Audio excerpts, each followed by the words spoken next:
today. I wanted to do this debate because I'd already done some research for it, but I have a project to work on, so the actual camera portion of this stream is going to be a little bit wonky. And that you probably won't be able to get to see me much, which I know is like most of the reason anyone ever comes to watch. But today you're just going to have to tune in for my thoughts and ideas and riveting debate. We're going to be talking about should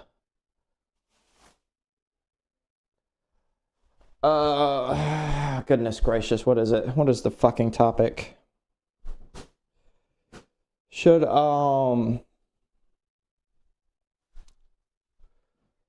Israel do a ceasefire in Gaza?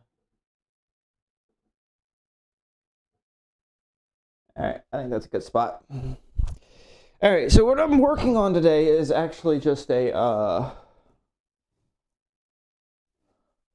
I'm going to be working on a sword,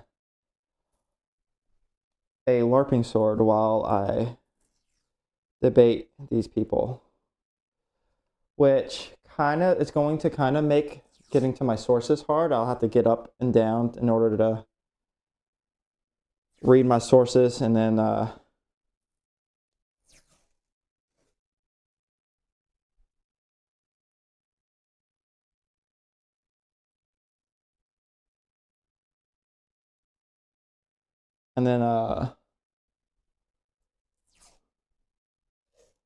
go back to working on the sword. And the reason I have to do this is because I got an event coming up, and like 1, 2, 3 days? 3 days? I want to make sure the glue for this is nice and cured before the event.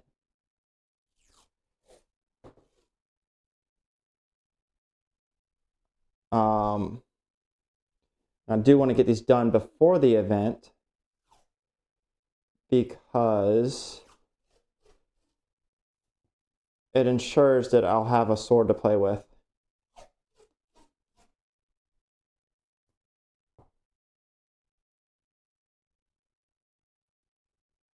Should one of them fail. So all my swords are pretty new, so none of them should fail.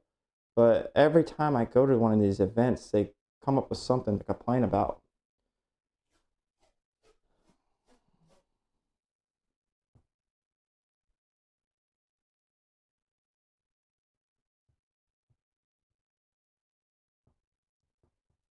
So yeah, that's what I'm doing.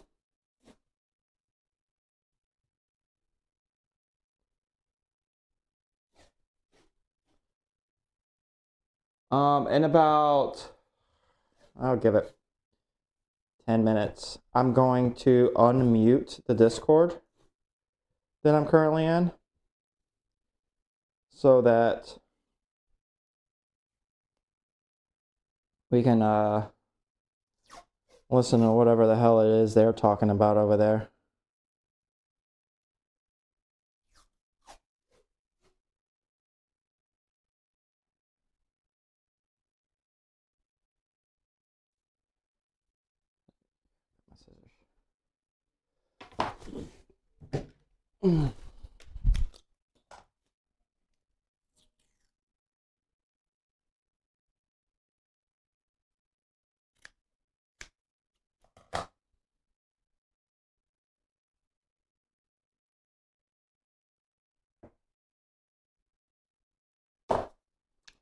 All right, where's my other one?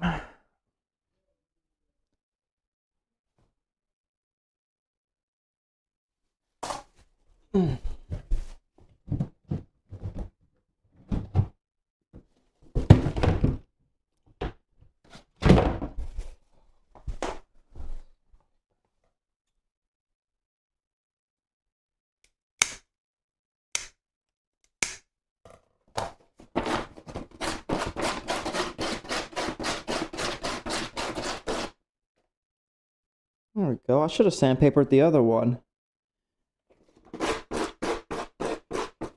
Make the edges a little less rough. Oh well. Huh? Yeah, there's already tape on it. It'll be fine. I didn't know how well that would work on this. These are graphite cores for a foam sword. They're some of the best material I've found to use so far, and they're super cheap. I've only tested graphite for a little bit,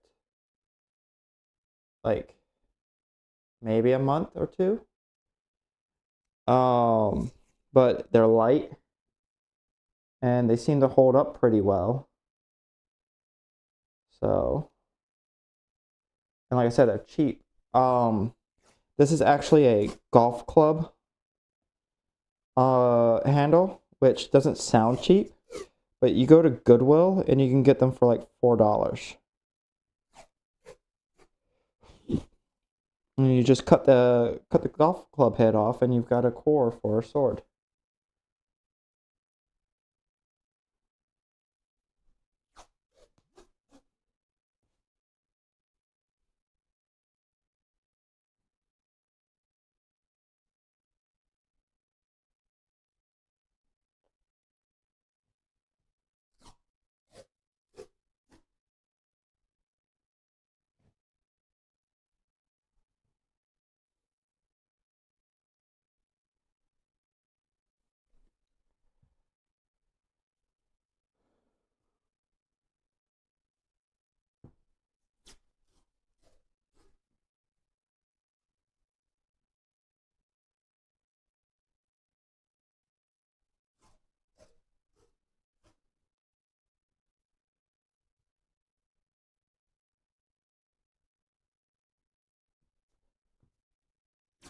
And the reason you wrap it like this is like a cloth tape. The reason you wrap it like this is because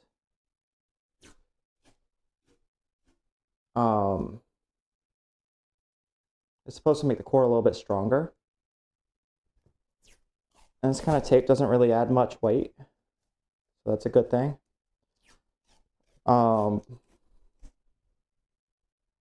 I've read people saying that they don't ever wrap their cores, and they've never had a problem with it.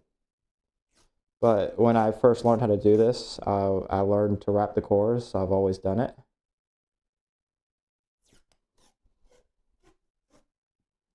And on one of the swords that I have that was made by somebody else, the core was also wrapped.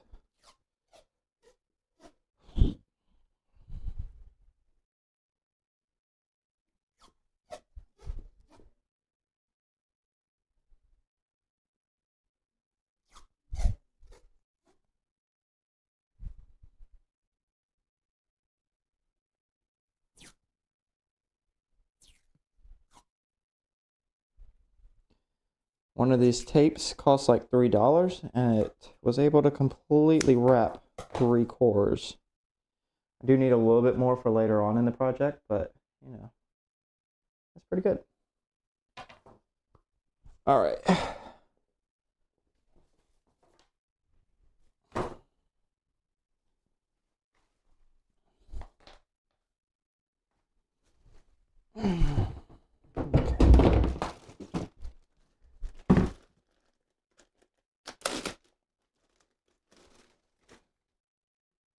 What I'm pulling out now is called DAP. It's a really, really pain in the ass glue to deal with.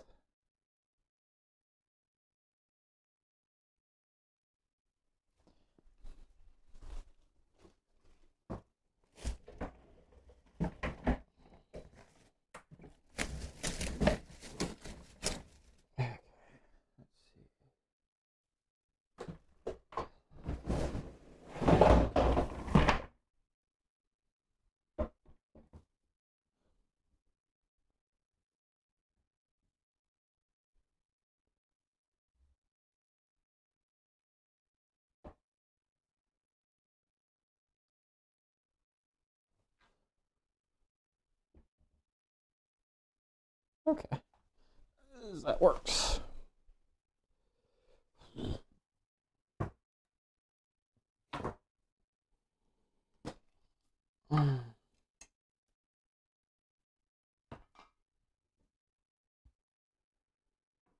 I need something to stir it with. I don't really have anything. Oh.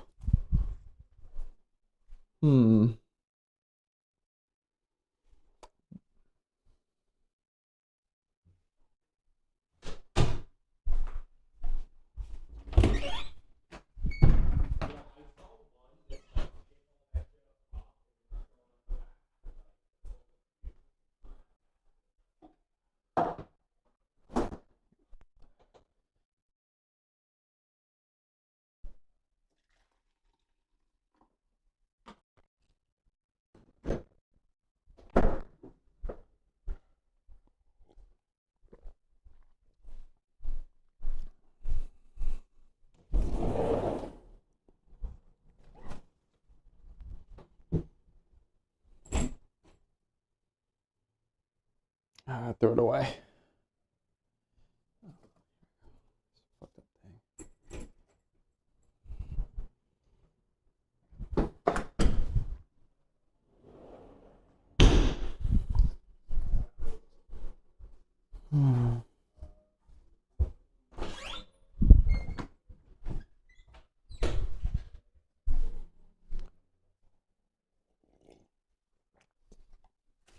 All right. All right.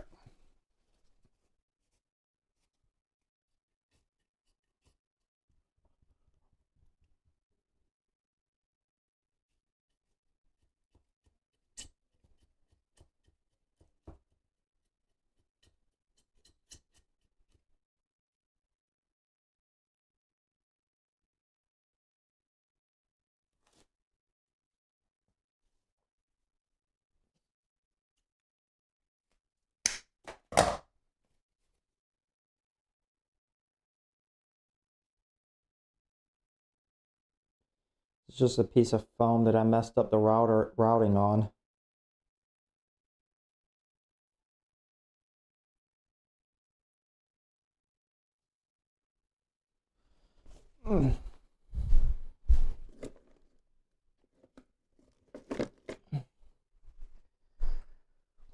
Okay.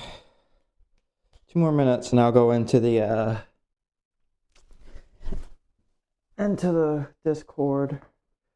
This right here is a 4-pound foam that we use for something called the box.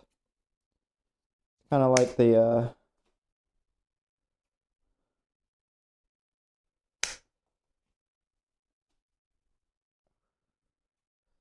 core, or not the core, but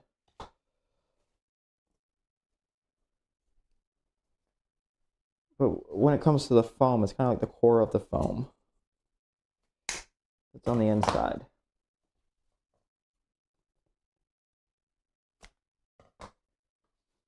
And it's routed in the middle so that it can fit onto this.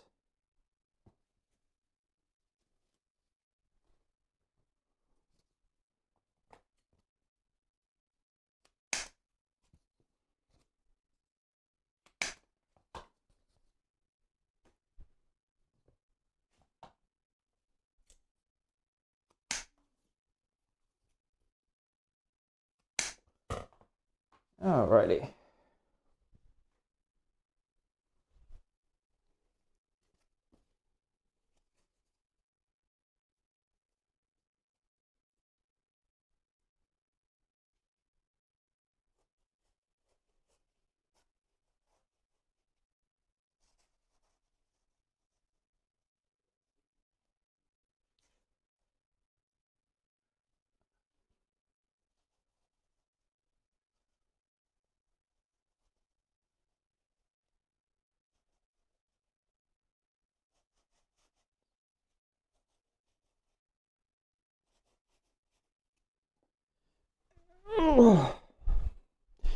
Alright, so I'm going to stop talking about what I'm doing and actually just go into the Discord. I was 4 years old when I got physical. I can remember being physically abused by him. I'm sorry. I It hope was more. that it doesn't happen. Oh, I'm telling you, like if he tried to attacked me, I would beat the shit out of him, you know? I weigh around 100 kilos at 6'1", so, and I know MMA. He weighs 30 kilos less. He's thinner than me. He's way thinner than me, so, and he's shorter than me, so. Yeah.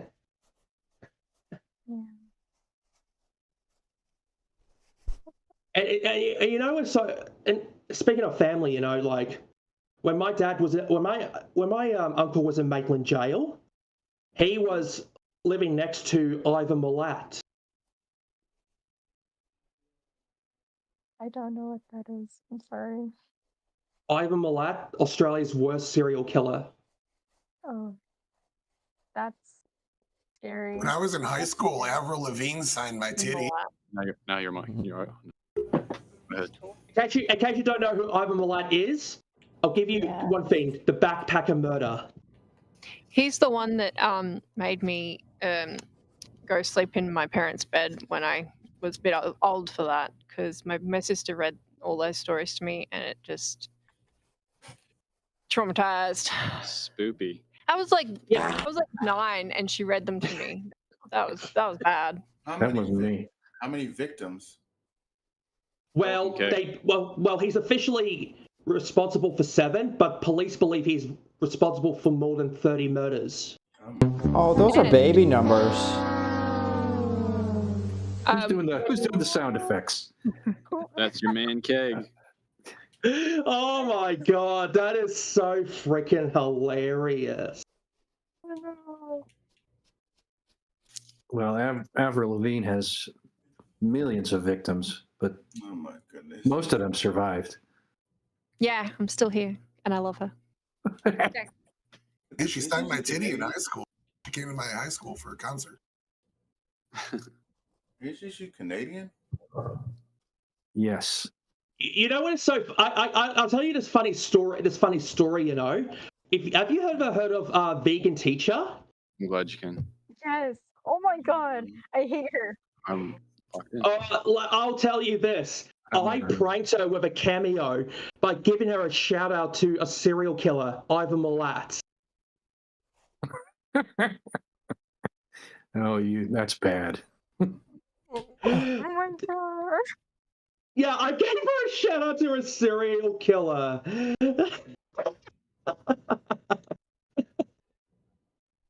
All right, I'm gonna go to the restroom and then I'm gonna lock in and start pinging drone and seeing if we can get the ball rolling here.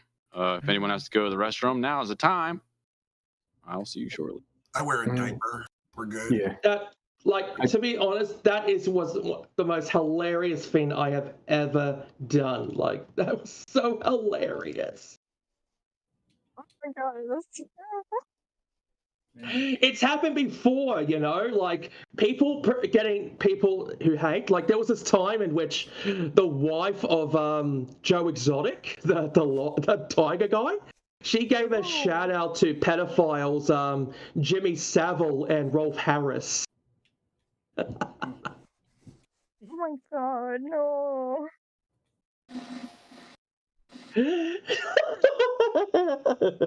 Jesus. That is, I have to say, me pranking Vegan Teacher is my best moment, and she still doesn't realize she gave a shout out to a serial killer. Oh no. She's that stupid. That's why you don't follow Vegan Teacher. Like, people actually, I couldn't believe, were laughing, you know. They were I even saw TikTok reacts who couldn't believe, they were shocked that Vegan Teacher would shout out to a serial killer.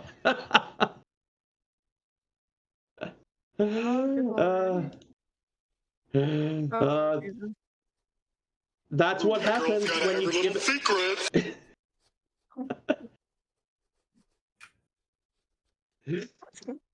Even when Ivan Milat is dead, he still comes to haunt people. It's the greatest I think that was Vegan Teacher. I think there was this one. Like there was this one, like this is nothing new. It actually, like, there was the star of Seventh Heaven, Beverly Beverly Mitchell, you know, who played Lucy Cadman. Mm-hmm. And she was pranked by an Australian as well. So,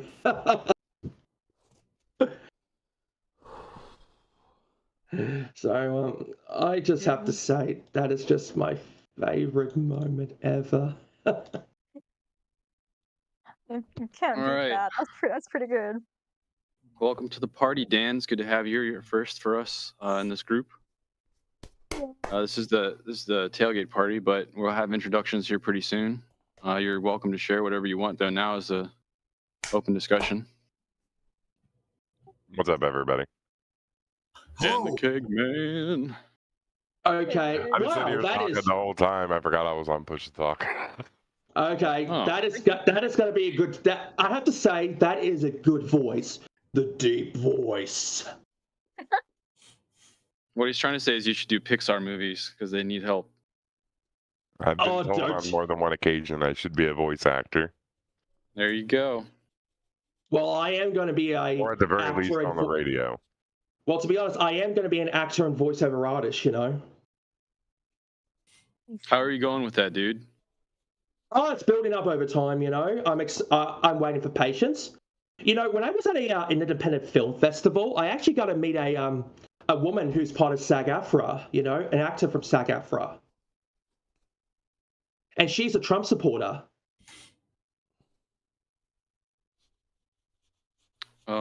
Yeah. Nice, Tyler. Her name is. That wasn't me. Her name. Oh, Her was it name you? is. No, I'm push to talk. Her name is Jennifer Scott, and she's from Arizona. Hmm. And she knows a lot of people in Hollywood, you know? Steve has entered the chat. Whoa, whoa, whoa. Look who decided to join. Oh, it's Hello. Kang that be snotting, bro. Oh, sorry. I hope you can get that loogie at your nose. It sounds like a good man. one. It sounds like you're gonna have a good one there. like you know, like Jennifer Scott, you know, when I got to meet her, she actually told me about she knows a lot of people in Hollywood. She knows Rob Schneider, the one of friends of Adam Sandler. Oh yeah, And, we know Rob. You can do it. Yep, she's friends with him. So cool. Did Yeah. he? Hey, audio's good, right? RW. Bro, you're solid. All Loud right. and Yo, clear. real quick, like if you don't have the app, get it, because that was my fucking problem the whole time. I was doing it through discord.com. Anyways, did Rob Schneider get canceled What happened? recently? I still think he's able to do films with Adam Sandler because I know Adam Sandler is a Republican. He is? He is? Yeah, Yeah. he is. He is a Republican, Adam really? Sandler. Are you sure you're not confusing him with Rob Schneider? No, Adam Sandler is a Republican. I'm not kidding you. Huh. What's that to? And- I know the only thing right wing I really think of is Vince Vaughn, but he's libertarian, I think. Well, Adam Sandler is not very vocal about his political views, but he has been supportive of Republican causes. You know, he has donated to them. It is reported that he is a registered Republican. He performed at the 2004 Republican National Convention, and he contributed $2,100 to Rudy Giuliani's 2008 presidential campaign. Wow. If that sounds like a Republican, I guess it is, sure. It's funny because stand corrected. Adam Sandler is friend with Steve Buscemi, and Steve Buscemi's a Democrat. So you have Steve Buscemi, who's a Democrat, and Adam Sandler, a Republican. They're both friends, and they work with each other. Well, it's Hollywood. They really. Well, it's the thing, you know. Like in the world of politics, you know, I can say it can get a bit crazy. But have you heard about James Wood? He actually got to voice hate again. Voice who? James Wood, you know, the guy on Twitter. He actually got hired by Disney again to voice Hades in one of their latest projects for Disney's. Yes, Hades. You know, Hercules. Yeah. Well, James Woods is actually has voiced Hades again in Disney project Once Upon I think Once Upon. It's one of the original. It was, you know, for the 100 years of Disney, and Disney's. I don't know. It's called I'll have to look for it. You know, but even though he got dropped by his talent agency, like Disney decided to hire him again to voice Hades. I'll give credit to Disney when they rehired Gina Carano. Hell yeah, bro. Yeah, I would love to. Yeah, I just here it is. Once Upon a Studio. So he got hired by Disney again to voice him. Maybe because they even got him to voice him at Disney Speedstorm. So yeah, I also think Gina Carano should have been Wonder Woman, not Gal Gadot. Oh yeah, that would have been interesting. Her being Wonder Woman.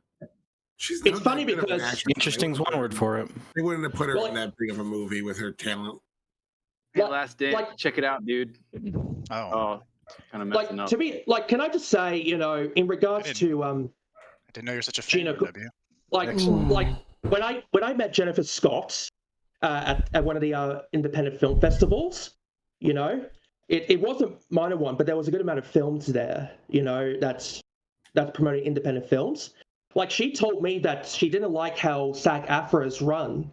Like, she agrees with some of the causes like AI and residuals, but she doesn't like how SAG-AFTRA is run, and she's planning a class action lawsuit because she had her pension taken because of administrative changes. Well, sorry to jump in. Sorry, Riddle's piecing out with Ren. I'm about to come in. Thanks. Okay. What time is supposed to start? No. Hey, Atlas. Wait, Thanks for coming, dude. Appreciate it. Wait, it's already started? It's starting to roll in now. I just want to say goodbye to Riddle and Ren before we start. And as for the fan thing, it's more that I thought she was a cool character in that show, and when she got axed for standing up for her beliefs, that really caught my attention because I thought that was pretty messed up. So I got her little character to have her around. Anyway, yeah. Thanks for at least doing the tailgate party with us, and I'll see you later. Yeah, hope the debate goes well, and hope you guys have a good night. Yeah. Cheers. Oh, by the way, a couple of things before I go. James Wood was given executive producer credits for Oppenheimer. So. Oh no way. Yeah. They must not. They must have what? I didn't catch that. Your mic was cut off. Can you guys hear me? Yeah, I can hear you. Okay, yeah, we're live. We're live right now on the stream. Yeah, I was. So yeah, I was just explaining to the people watching right now that we're going to discuss whether or not there should be a ceasefire, and I'm going to be part of this debate. So I'm going to let RW. I think you're going to moderate RW. Is that correct or no? Okay. Yeah, so RW is gonna take it from me here, but good luck to everybody. Yeah, thanks for joining, everyone. This group size is pretty solid. And the minds in here that I already know it's going to be a conversation. So for everybody that followed my hail and came to join us tonight, I really appreciate it. So yeah, we're going to be talking about the Israeli, should Israel cease fire on Gaza? That's the main topic. And then if we have time, we'll go into the open border policy is benefiting child trafficking within the USA. And also there's a special research project done by Tyler covering the Biden impeachment inquiry. So that's also a solid topic we could have if there's any windows of time. We're going to start off with intros that are, we can try and keep it to 1 minute because we have such a large group. where we're not debating back and forth at that time, but you're just take notes as people go through their introductions, reflecting on their thoughts on the topics. And then once we get through that intro, we'll do open debate. And if there's enough time at the end, we'll do closings. But other than that, the only rule structure is respect. Let people finish their thoughts. Don't cut them off, interrupt them. If there's youth anywhere watching, try and be a good example. If you're engaged with a question, please respond to the query, because non-responsives aren't appreciated by the group. We're all mature enough here that we know when someone's being non-responsive. Keg's here, so he knows about the soundboard. So please use the soundboard. And if anyone gets annoyed by the soundboard, you can mute them. Or if they're being ridiculous, I can mute just the soundboard aspect. And try to keep your thoughts to 1 or 2 minutes. But yeah, other than that, I just want to thank Last Dance for being here. I always appreciate his knowledge and wisdom, and it was kind of a request of mine for him to come and hang out with us here. So thanks, dude. Now I'm gonna hand it over to intros. Tyler, if you're willing to go first, state any thoughts you have on the debate topics, and also now's a good time to share any other ideas that you may want to talk about, and I can make a note. But anyway, have at it, guys. I'm gonna sit in the background and I'll call out the next person for their intros. Thank you. What's going on? Tyler, average debate enjoyer. I make YouTube content where I watch political hearings and try to break them down in a digestible bit. Debate policy, theory craft and debate policy from scratch. So if anyone's ever interested in that, give me a sub. But otherwise, I'm just kind of here to give the Bill Clinton-ish, back when Democrats still liked America, that's kind of the perspective I offer. So nice to meet you guys. Thank you, Tyler. Atlas, are you up for doing your intro next? Sure. My name is Atlas. I'm a menace on the server. I am going to be debating pro-ceasefire for Israeli conflict tonight. That's it. All right, thanks, dude. Kang, you're up, man. Hello, I guess. Tom, check. I don't know what to expect from this debate. I think I'm leaning towards no to ceasefire, but I'm willing to be convinced. But yeah, that's all. All right, that's cool, man. Brandon, are you able to do an intro at this time, or if not, I can swing back, because I know you're busy. I'll give 5 seconds. All right, Darth Jacob, you're up next, bro. Hey, my name is Darth Jacob. I'll be taking the neutral side, because I believe that there is more to the story, I believe, than what we're being told. I do believe that neither side is innocent. I do believe the only innocent people are the citizens, Palestinian and Israelis.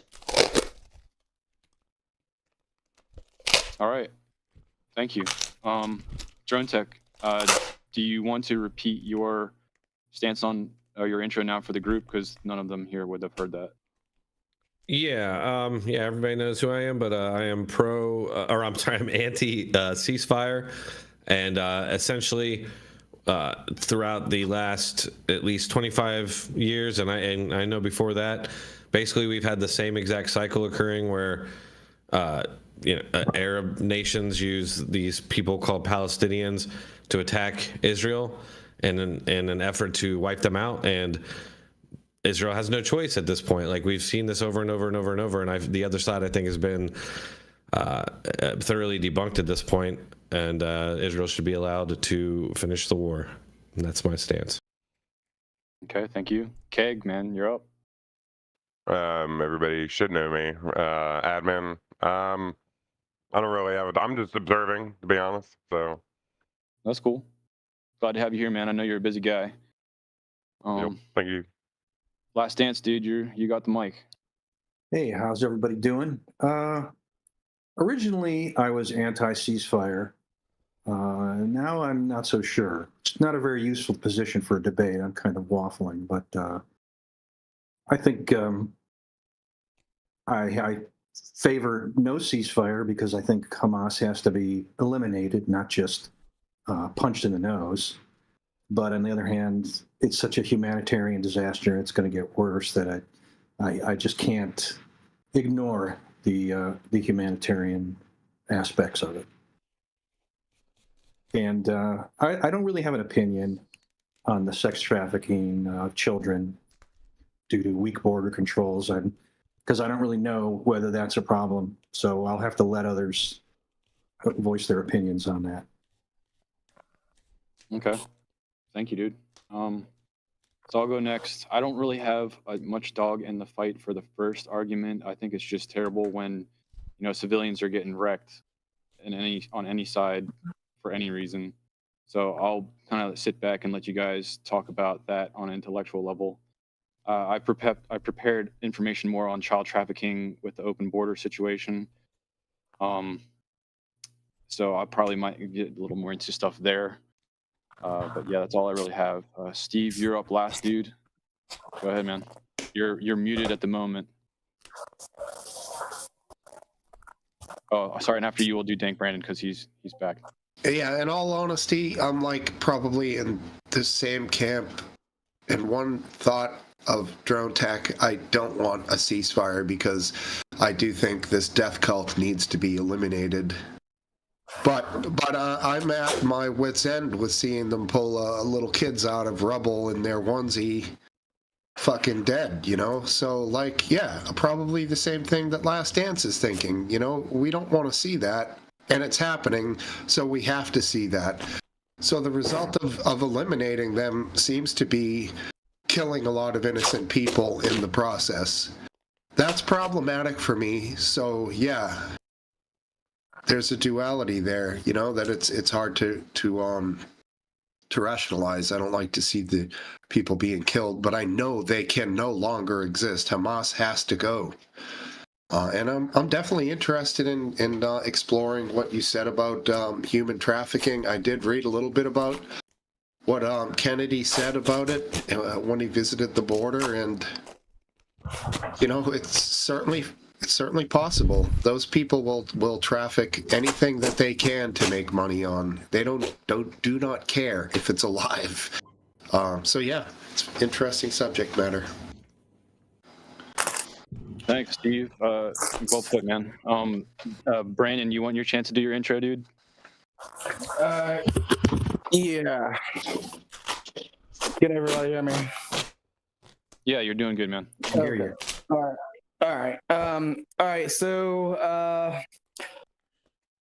I suppose I'm gonna be the one that's gonna be a little bit like more of a nuanced take on this. So I do believe that there should be a ceasefire as far as the bombing campaign. Israel's shown obviously that they do not really care for civilian life. There was a refugee camp that was bombed, trying to find like one Hamas terrorist. They can't even confirm that guy died. And tons of casualties besides that one terrorist that they were looking for, but they can't really confirm that he died. So yeah, that's my whole thing. Like, the bombing campaign should end. I know that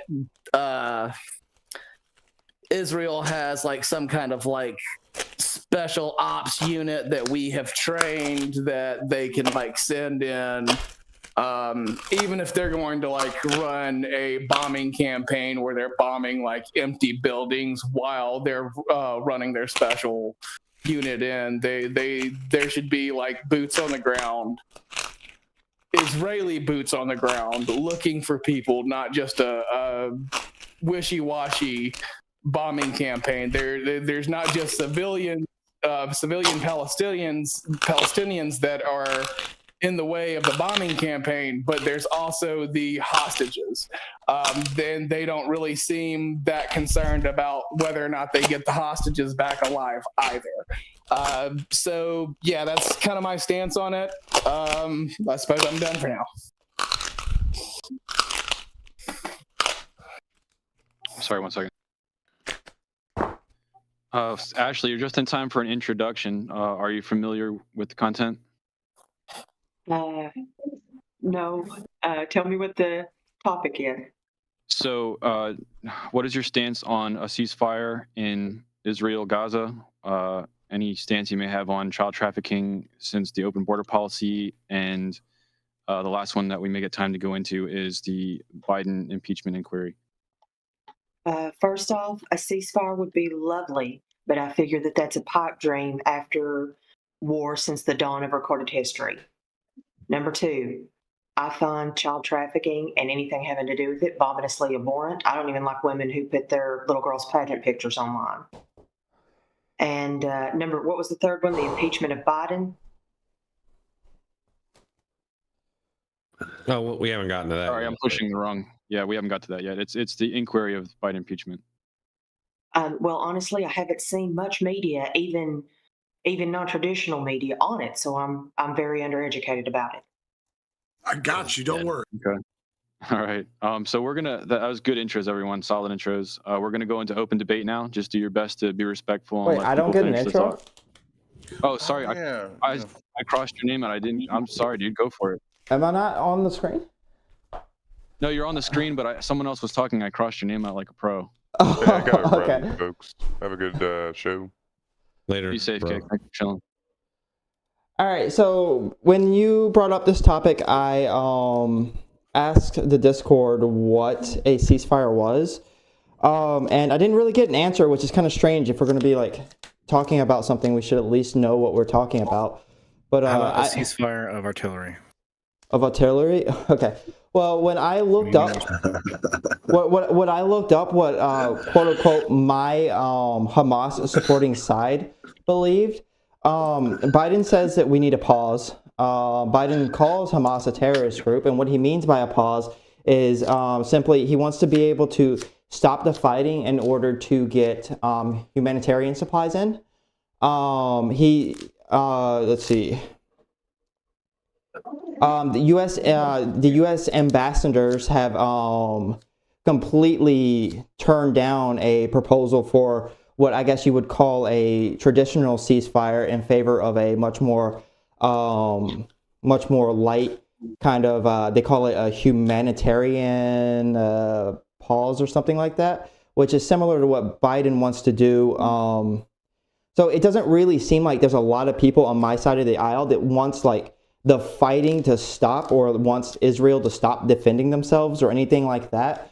And I am for allowing humanitarian supplies make it into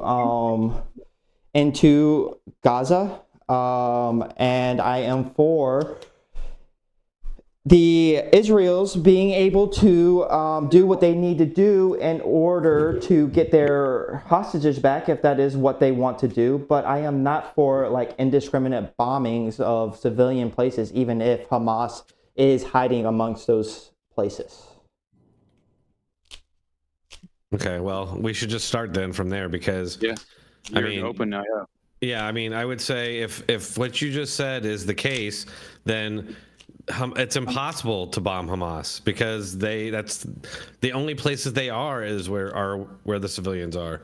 Gaza specifically is so densely populated, and it's not like there's like separate areas where Hamas can set, and we know now from Hamas's leader that they don't care if the people die. They want them to die. And so, this idea that that because there are, and look, I get it, like it's horrible, like I can't watch it either, especially like the kids. I can't watch it, and I know it's how awful and horrible and nightmarish it is. But at the same time, this has been going on. I'm sorry. Nothing. Go ahead, dude. This has been going on for so long, and just think of the generations of kids that have been killed in bombings. This needs to be ended now. And honestly, I don't know if wiping out Hamas would even end it because, I mean, this is there's like a spider web of support coming from different countries that's been going on going back to the 1950s. I don't think flavor of the week. I mean, isn't it some group or other since the beginning of Hamas is just the flavor of the week? Hamas is one of several different, Palestinian splinter groups or whatever. And these groups have always been a big what do you want to say? They've been like in the way of peace. Like even when the Camp David Accords went on, Arafat, he didn't get every single thing he wanted, and so he had already decided that he was going to start the second intifada. Okay, so and this is like the cycle that happens every time, and what they want is Israel to not exist. I mean, the Hamas leader just said it the other day.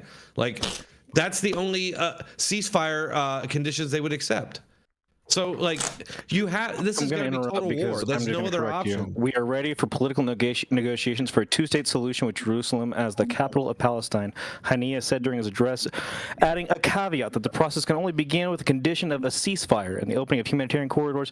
So, I mean, it doesn't sound like they want to keep fighting. It sounds like they want a ceasefire, but you can keep going on. Well, I have another clip of him saying something else. Sure. This was today, so, okay.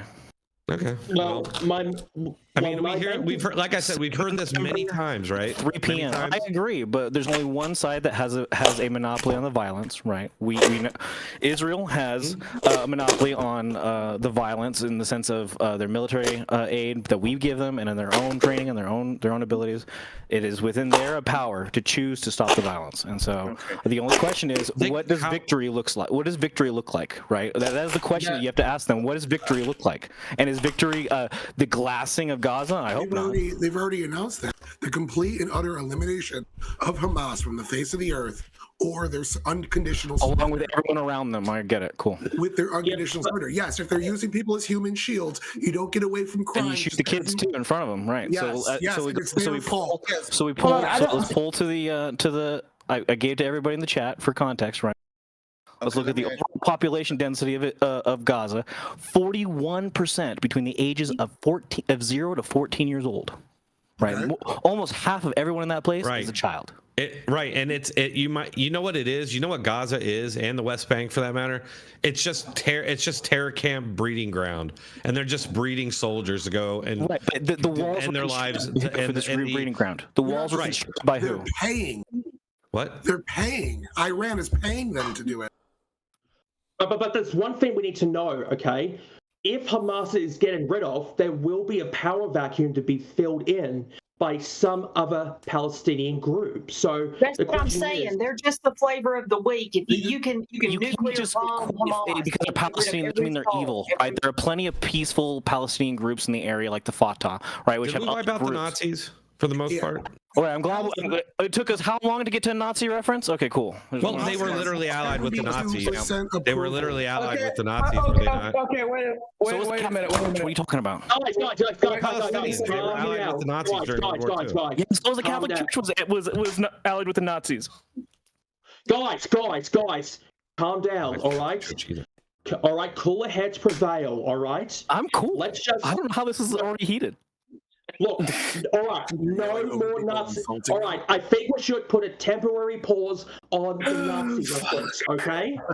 Put a temporary pause on the Nazi reference. Just so I'm clear, this is only temporary, right? I didn't bring up the Nazis. I mean, how can you not? I feel like it's inseparable. Because if you have a low IQ, everything leads back to the Nazis. You can't deal with nuance. It's not about. No, they are literally connected historically to the Nazis. So then you can talk about the Catholic Church because they're also connected to the Nazis. Everything is connected to the Catholic Church. So is NASA. Let's talk about NASA. The Catholic Church attacked Jews on behalf of the Nazis. Spokespeople from Hamas are quoting Hitler and holding up swastikas. Wait a minute. Did the Catholic Church launch attacks it didn't take very long for that were supported by the Nazis? I didn't derail this, but guess what? We're already derailed. Question. Can you stop yelling over people? For people who are pro ceasefire, if there is a ceasefire, how do we know that this won't happen again? Because it most certainly will. It most certainly will. This is my perspective. They have to. Israel has to respond. There has never been a real two-state solution, and that's what I'm saying. There's never been a real attempt on either side for a two-state solution. I agree that Hamas is a problem. I agree that Hamas is a terrorist group. I agree with all that crap. Okay, my interpretation is I agree that that the Gaza Strip is a glorified open-air prison, and Hamas is the gang that runs the prison. I agree with that entire statement. But the problem is there's somebody running, and it's not Hamas that's running the prison. right? There is a blockade, and there are walls, and there are there is apartheid-like rules set in place for the people that live in there, so they can never actually get a real place and a real self-actualization in their own land, in their own country, because they can't trade, they can't build, they can't do anything. Hang on. My dad's family lived under the apartheid regime. So if we're going to be, I said apartheid-like. I said apartheid-like. I was very specific. I did not say it was an apartheid. Okay. It was similar in some rules. Okay, but what elements? What elements are you talking about that is apartheid? The elements that certain people from within Gaza are not allowed to work, and they have to be. There's curfews for the people in Gaza. There are property right restrictions for the people in Gaza. There are driving right restrictions for the people living in Gaza. Do I need to go on? What about West Bank? What about West Bank? I understand West Bank's a little bit better, from my understanding. I am not a foreign relations expert. I fully agree. I am reading up as we go. But as far as I am aware, the West Bank is not as bad as the Gaza Strip, but it still also receives some issues. Well, before 2006, there used to be Israeli settlements in the Gaza Strip, so Israeli settlements. So, but those settlements are part of the contention, though. Those settlements are part of the contention, right? The issue is that Palestine does not like the fact that Israelis are setting up settlements, encroaching on their territory, and then that gives Israel later just cause to annex said territory. There are no settlements in Gaza. There are settlements in the West Bank. Yeah, they're building. But in regards to settlements, do you guys think there should be settlements in West Bank? No, it's their land. I mean, the fucking Israelis are building free settlements for the people of the West Bank. 1 out of every 4 settlements that's built is built with Israeli money. The Israelis and the international community are who gave them the pipes that Hamas turned into bombs. They're the ones that gave them. Hold on. Let me finish my statement. They're also the ones that donated hundreds and hundreds of tons of concrete that Hamas took from the people that were supposed to be built for bomb shelters, took it from the people and built their underground terrorist network with. So Hamas, they're getting humanitarian aid, $500 million from the United States between April 2021 and the start of this war. They're getting it and they're spending it on terrorism. But do you agree that? But do we agree or disagree that there should be Israeli settlements in the West Bank? Okay, my question is, why wasn't Israel concerned when the Christian settlements were all wiped out, eradicated, raped, and pillaged decades ago? What makes Israel think that their settlements should be allowed there and the Christian settlements should not? They allowed Christians into their country. Guys, we're jumping around a lot here. Can we go back a little bit? Not as far back as Hitler Germany, but we are jumping around a little bit. I mean, can we go back a little bit? Certain group is if any outside group is treated this way, then an outside group can't come in and reasonably expect to be unmolested. Drone Tech, can you bring it back with a statement or a thought? No, I was just like, I don't know who that was talking earlier about it being an open air prison. I feel like we have to address that. Atlas, okay. So, and you talked about these restrictions at Gaza, and guys, like, you always say those things, but you act like it just happened in a vacuum, like they marched in there and did that. No, it didn't happen in a vacuum. So why did it happen? Right, why did it happen? Which part? Are you familiar? So how familiar are you with the history here? How far do you want to go? Do you want to go back to Jewish history, or do you want to go back just to 1939? Well, since we're talking about two-state solution and all that, and Israel, neither side wants a two-state solution. Like the evidence shows that Israel has really, like, over and over again, tried to make concessions, tried to make peace, and there has been some things achieved, but every single time it happens, Hamas or these splinter groups start launching attacks. And then it falls apart every time. Well, if we admit that the Palestinians have the Hamas actually being on the bad side of things, doing a majority of breaking the agreements, is it possible? Can we also agree that the Israeli government is not completely innocent? They're not completely innocent, but I think we have to address. I think that we have to admit that Israel has tried at some points. Didn't they leave Gaza trip in 2005? So they have made concessions. I don't know what Hamas or even Palestinians like what have they done so far? Like they keep on lobbing rockets at Israel. It doesn't get anywhere. When we make these comments though about it, I want to make sure we keep in mind that more than half of everyone we're talking about are children, and you're having some sort of like kind of expectations that they're supposed to. That they're supposed to have some sort of like enlightened centrist point of view that they should not enact violence on the people that are keeping them in that. So who are you blaming though? You're blaming Israel? No, here's I the thing. blame a circle of violence, and in a circle, there's no one person to blame. Okay. Well, here's the thing. Who's there to begin the violence? It is a circle. It is a circle of violence. Why are the majority children? Why are the majority children?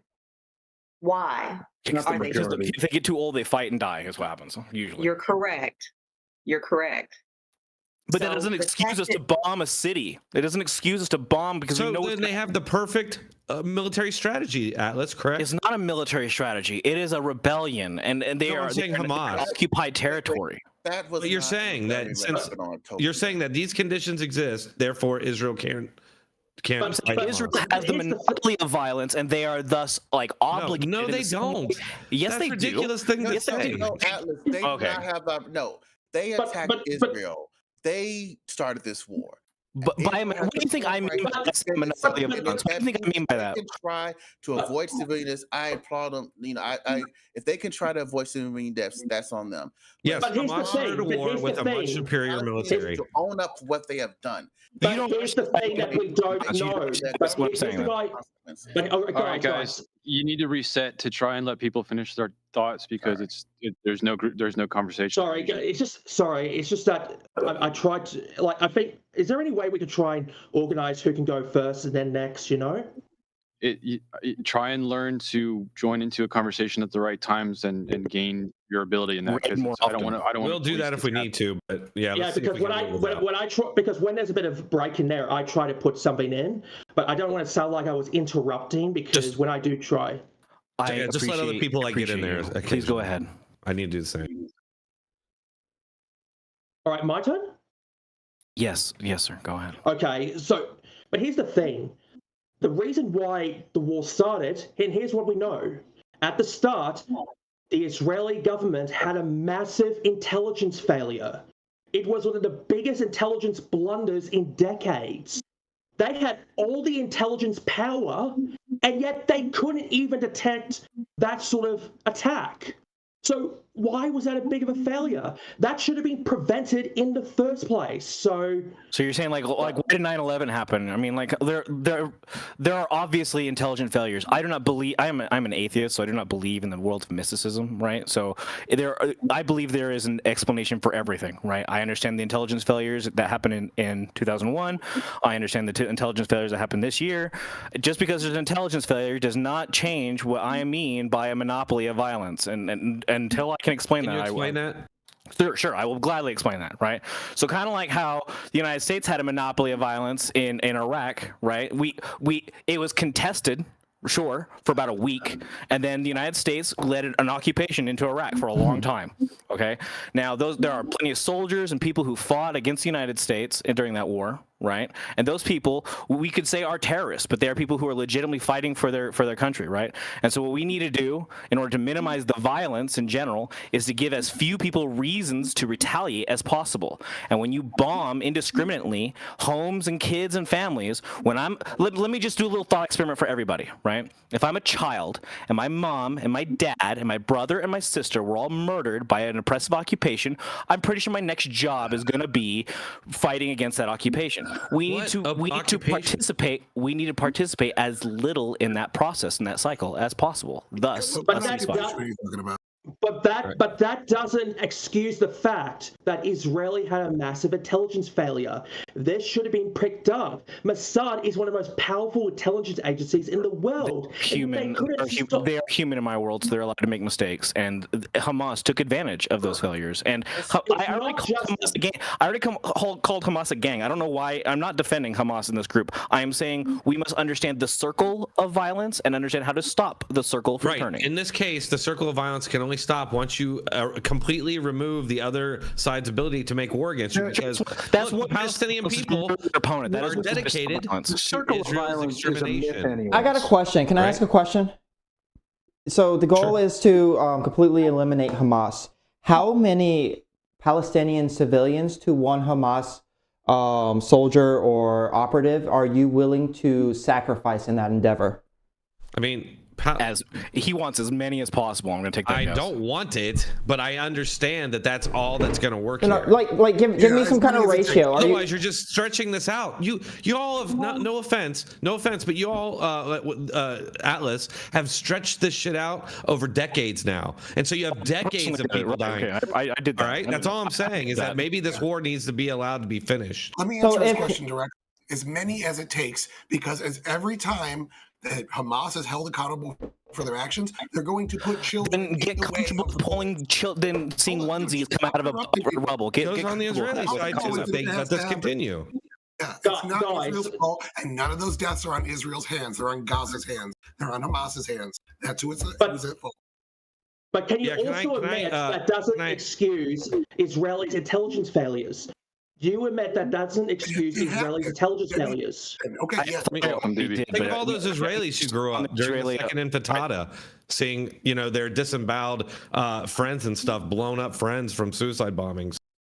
Well, I think I have a different opinion. Unless someone's being sarcastic, I have a different opinion from everyone here. Throughout every government since the beginning of time, there have been intentional intelligence failures to rally public support of citizenry. I am not willing to entertain the Benjamin Netanyahu intentionally caused 9/11 or intentionally caused this event in the same way George Bush caused 9/11. I don't know. I'm not entertaining that. There's no way we can discuss that, guys. To garner support of the citizenry, and has been since the beginning of time. Okay, before the written word, before time. It's total speculation, so let's not even go there. Okay, can we go back? Can we go back? Talk Hold on, about. guys. Hold on, dude. I want to talk about what's so important about the failures. What's so important about the failures? World support than an intelligence failure of that magnitude. No, I am going to move on to the intelligence failures. Thank you. All right. I just want to circle back to Last Dance said that the circle of violence is a myth, and I'd really like that to be broken down because I'm not sure if I agree with that at face value. Descended from the McCoys who fought with the Hatfields. The circle of violence is a real thing. Whoever said the circle of violence is a myth, please explain. Because if not, I'll pull out a map and I'll draw you a circle. Like who created the circle of violence? If the circle of violence believe the circle of violence started when Abraham. Hey, settle down, dude. He's talking. All right, go ahead, Dance, dude. I also need to know why they're in a prison. Atlas never answered. Yeah, I mean the notion that there is this endless circle of violence that can't be broken. I mean, it's not supported by history. The fact that we're at peace with the people that we were at war with in a previous generation, a very warm peace, contradicts that. And the fact that in reality, I think most Palestinians would be willing to have a peace with Israel, even with all that's happened. Most? I don't know about that. Yeah, absolutely most. I think most would. And so I think, that it's not a circle of violence. That isn't the issue. It's giving the most violent elements free reign and weapons. And which is arguably Israel, right? So people would 24%. Victims would argue Israel is the most violent, right? 24%. No, I wouldn't argue that. I mean, you talked about the. I said they would. You talked about perception. I'm asking, can you understand their perception? You talked about it being an open air prison, but every single restriction that makes it like prison life was enacted after not just random violence, but after suicide bombings from the Gaza Strip. Imposed on a group of children. They're purely defensive measures. Right, imposed on mostly children, I understand. No, they're not imposed on children. It's the parents. 31% of all the Palestinians that exist, of the 14 million are there in the 2022 census, are children. Yeah, I know that. Ages 0 to 14. You've said that. Why aren't you blaming Egypt or Jordan or Iran? I don't understand why Israel gets the blame here. So I don't live in those countries, and if I could, I would shout and I'd tell them to go to them. But for other reasons that are religious, because I like I said, no, they can't go to them. Jordan won't take them. Jordan is Palestinians. No, I know they won't take them, right? I understand that, but I'm not arguing for that. Okay. Do you understand that Egypt also has a fencing in the Gazans because they have a border with Gaza? Right, so you're describing one of the four walls around them. I'm trying to understand what the point is.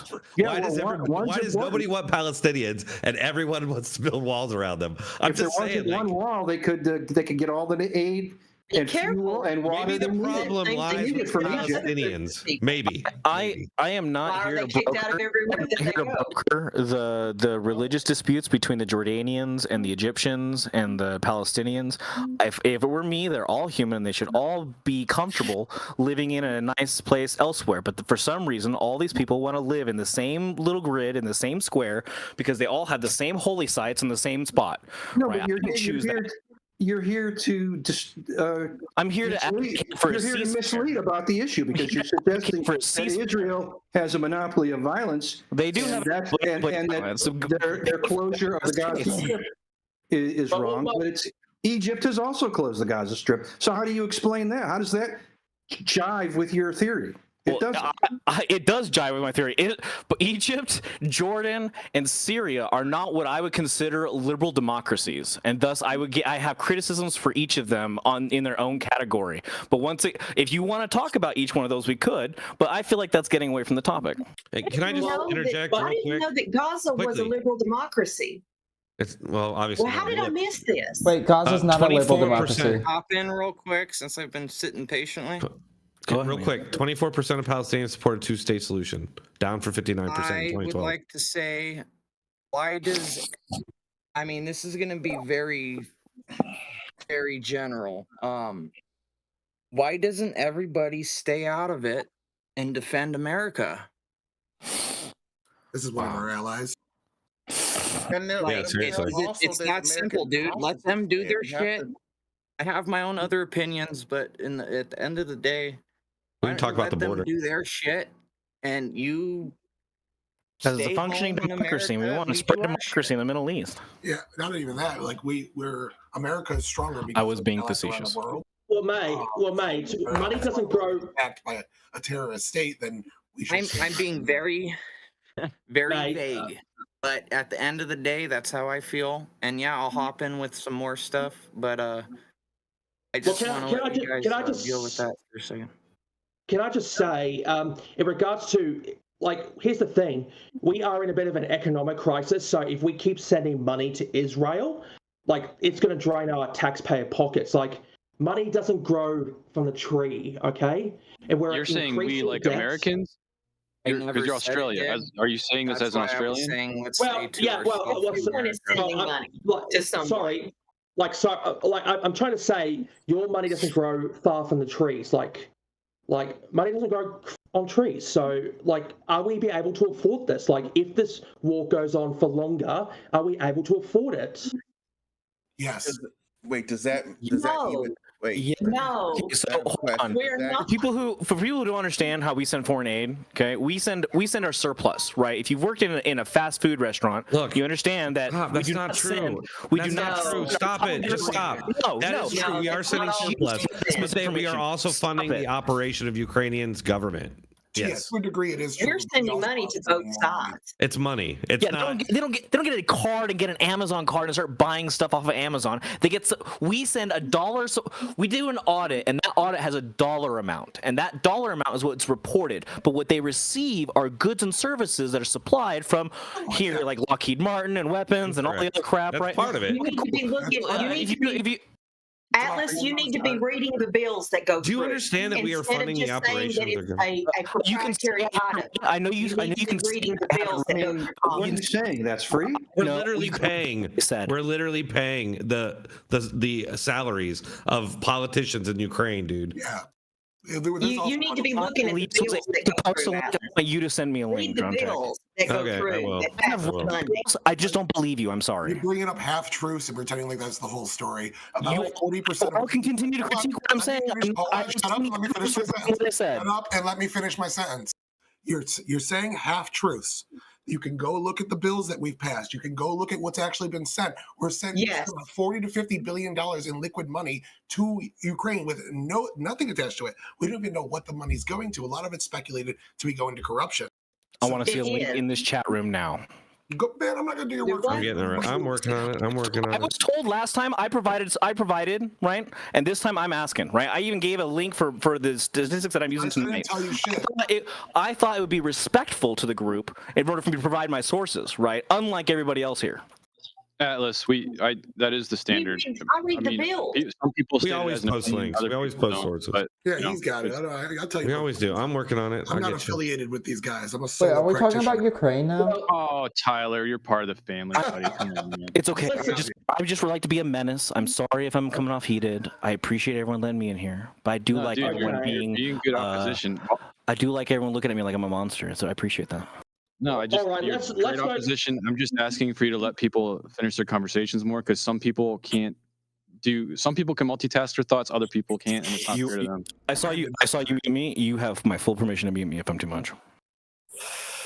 I will do that as wisely as I can. Can I address something that got really left behind in the introduction? Somebody said that they're not for bombing. They want the bombing to stop, and they want ground troops to go into Israel. That was Brandon. Yeah, so I just Special forces is what he said, which is a proper solution. Yeah. I just want to address that really quick. Is that we already saw thousands of Israelis die or get injured from the attack. If they want to bomb a bit to start their invasion off, then we can't really ask them to put their people in harm's way right off the jump after they just suffered that attack. I say they're justified. Actually, yes, we can. Actually, yes, we can. So hold on a second. I've remained silent for all this time. I'm going to get my thoughts. Out. Okay, so I'm posting links for you. I'm posting links, so you know. Sorry, go ahead, Dark. Well, we fund like way more of Israel's fighting than we have been funding for Ukraine. So saying that we don't have a right to tell Israel to stop their bombing campaign, we have every right. We put up the Iron Dome for them. That is true. We've trained their troops in special ops. I know that we have, because I've seen the reports of where Israeli troops have gone in and done special ops in other instances. So we've supported them for many decades. That's like my view of why there should be a cease to the bombing campaign, and why we have a right to say that. And why there should be like ground troops gone in. Now, I did say that they're in the first place, though, just like Iraq and everywhere else. Okay, well, that's easy. That's easy because it is our biggest ally in the Middle East. Even there in the first place, why don't we just defend America? Well, I have a massive concern, concern about this. Shut up for a second. Let me get out my thing. I was asked a question. Why are we there in the first place? The reason that I'm just throwing that in. The reason that we are there is because they are our biggest ally in the Middle East. Yes, we need a large ally in the Middle East because there are terrorist groups in the Middle East. There are always going to be terrorist groups in the Middle East. There are always going to be terrorist groups in the Middle East as long as we continue to wage a war in the way that we're continuing to wage a war. So we kill people's parents and children and ensure that the next generation are going to be taught to hate the people that have done that and to seek revenge. Cycle of violence again. Now my question. Hold on a second. I also have a question that I want to get out, and then I will mute myself and be silent again for a few minutes. So my question to Drone is: he said earlier he just wants Israel to go ahead and finish this. So my question is, what does that look like? Does every Palestinian need to die? Do they need to ethnically cleanse the land? And why? I don't understand why that's where you go. No, like again. Wait. You don't understand. You don't understand why that's where I go. No, those are the options. Shut up. Those are the options. Okay. You want it to end. So hold on. Be quiet. Be quiet. Let him finish. you want it to end, but you're not like putting out where the end is going to be. So my question is it with wiping out all Palestinians or ethnically cleansing the land, which means putting them on trains and sending them to some place that will take them? Now I'll be quiet again, and I'll have some more things to say later on after I'm done doing it. I would hope not any of those things. I hope that doesn't happen. I believe that probably Israel's gonna have to reoccupy the area again. I think the element, it's gonna have to be an iron fist. I mean, like, just look at what we're still in Germany. So I don't know, man. Like, it's a rough for the same reasons. Please come back to reality. Wait, why not? Well, I have a. Okay, my massive concern is if they get rid of Hamas, who is going to fill their place? That's the thing. Who will fill their place? Somebody has to, and we even said Fatah earlier. Someone just said it now. Force them to vote for a new party or something. Like completely eliminate Hamas and force the Palestinians to say you're gonna have to vote for somebody else. We're done. Like. This is never going to end, honestly. Like, it's just like I don't see how it ends. When he said it's never going to end, then we just wait till they're all dead. If it's never going to end, then it only ends when they're all dead. So when our people are fanatically dedicated generationally to the eradication of a country, like, what do you do with that? Like, I petition the monopoly power to stop. Can I bring up some polling data for that? It's not as bleak as you make it sound. A majority, I want to say it's 62% of people in Gaza did not want to break this ceasefire with Israel. True. It's a true statistic. So I'll look at that. I don't buy it. Hold on. You just gave me a paper where I had to read, and now he sends you a statistic. You don't buy it? Why? I mean, I got more. No, Drone Tech, come on. Because I've been looking at a lot of the polling, and I'm not seeing anything like that. That's why I don't buy it. What other polling have you received? I don't shared some earlier. Agree with this average enjoyer dude about anything. Hey, I did provide you with that Ukrainian link. I know she didn't say anything about it. Just because one study says one thing doesn't mean it's true. There are hundreds of I argue with this dude all the time, but he's giving a very real statistic that you guys need to be paying attention to. But all of a sudden, it's convenient. Wait, Atlas, are you going to let me finish, or are you? Well, guys, who do you think's going to replace Hamas if they get written off? It could be however you want to handle the situation. So I personally, there are hundreds of studies, probably with very different outcomes, is what I was trying to say before. Well, I mean, Tyler's statistic can be perfectly valid. Tyler's statistic can be perfectly valid, but you can still view the entirety of the region's history back even before biblical time. They didn't want to break. Go ahead and post that. Whatever poll you're talking about, I know she didn't post it. You're all up my ass about it. Real quick, well, if we're talking about getting rid of Hamas, we have to know who is going to take their place. You know, it doesn't really matter. Would moderate voices arise? How old is America? First question. How old is America? USA. How old? Relevance, Your Honor. 240. A little bit over 200 years. Relevance, Your Honor. Now, how long has their shit been going on for? Since before biblical times, before the dawn of recorded history. Abraham looked at Isaac. Ishmael was like, here. I don't even know why this debate's happening. Besides, that's my point. Stop killing people and let them live. I understand that. And guess who started it? You need to go back that far to see who the hell started it. Yeah, Abraham. And this is why. Yes, it was a false thingy. Yeah, their intelligence operation. They didn't see him coming. Here we go. Another false flag right here. Here it is.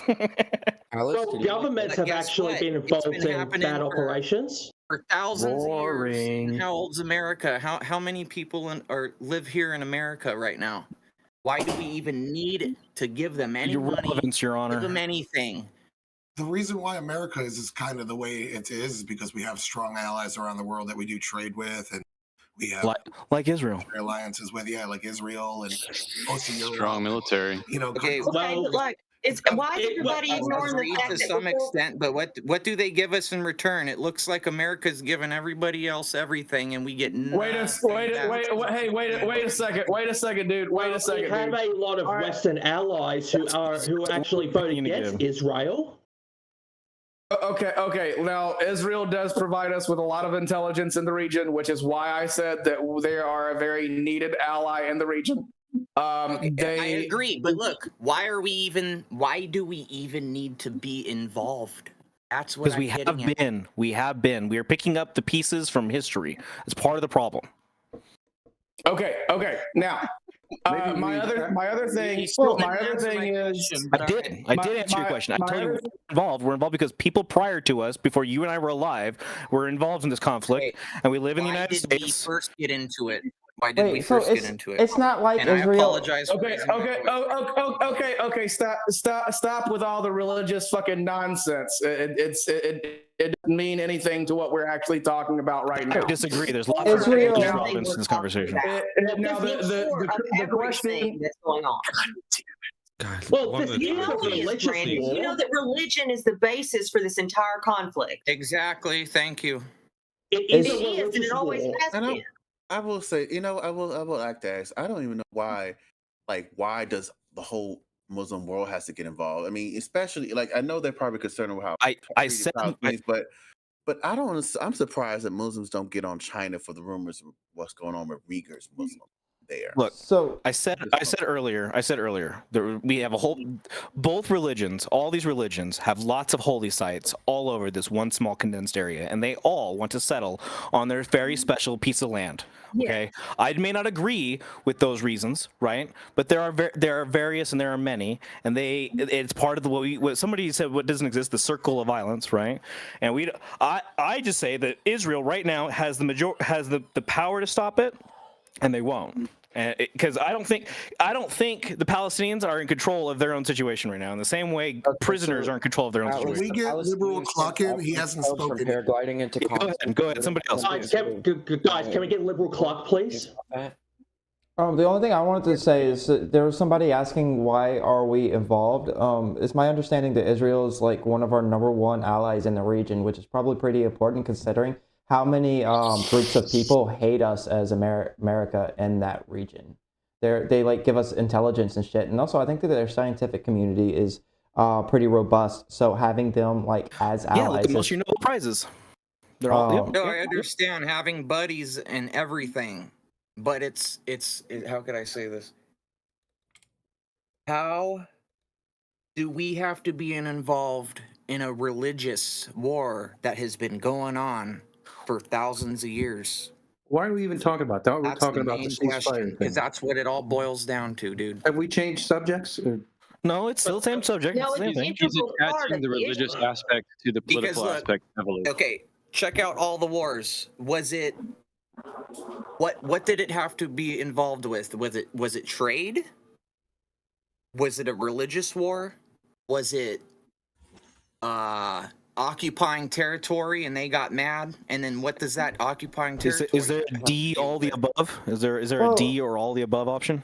For the Israel conflict. Yeah, but so then you're still saying it's religious. So for the I agree at the base it's religious. For the Israel conflict, it was back in like what was it, the 40s, the 30s? It was like the 30s when a bunch of Jewish refugees were put into the area by the UK. The UK, yes. Yeah, and it was something about the fall of the Ottoman Empire that scattered all these groups of Muslims and allowed the UK and Jewish people to kind of take over the land as a country.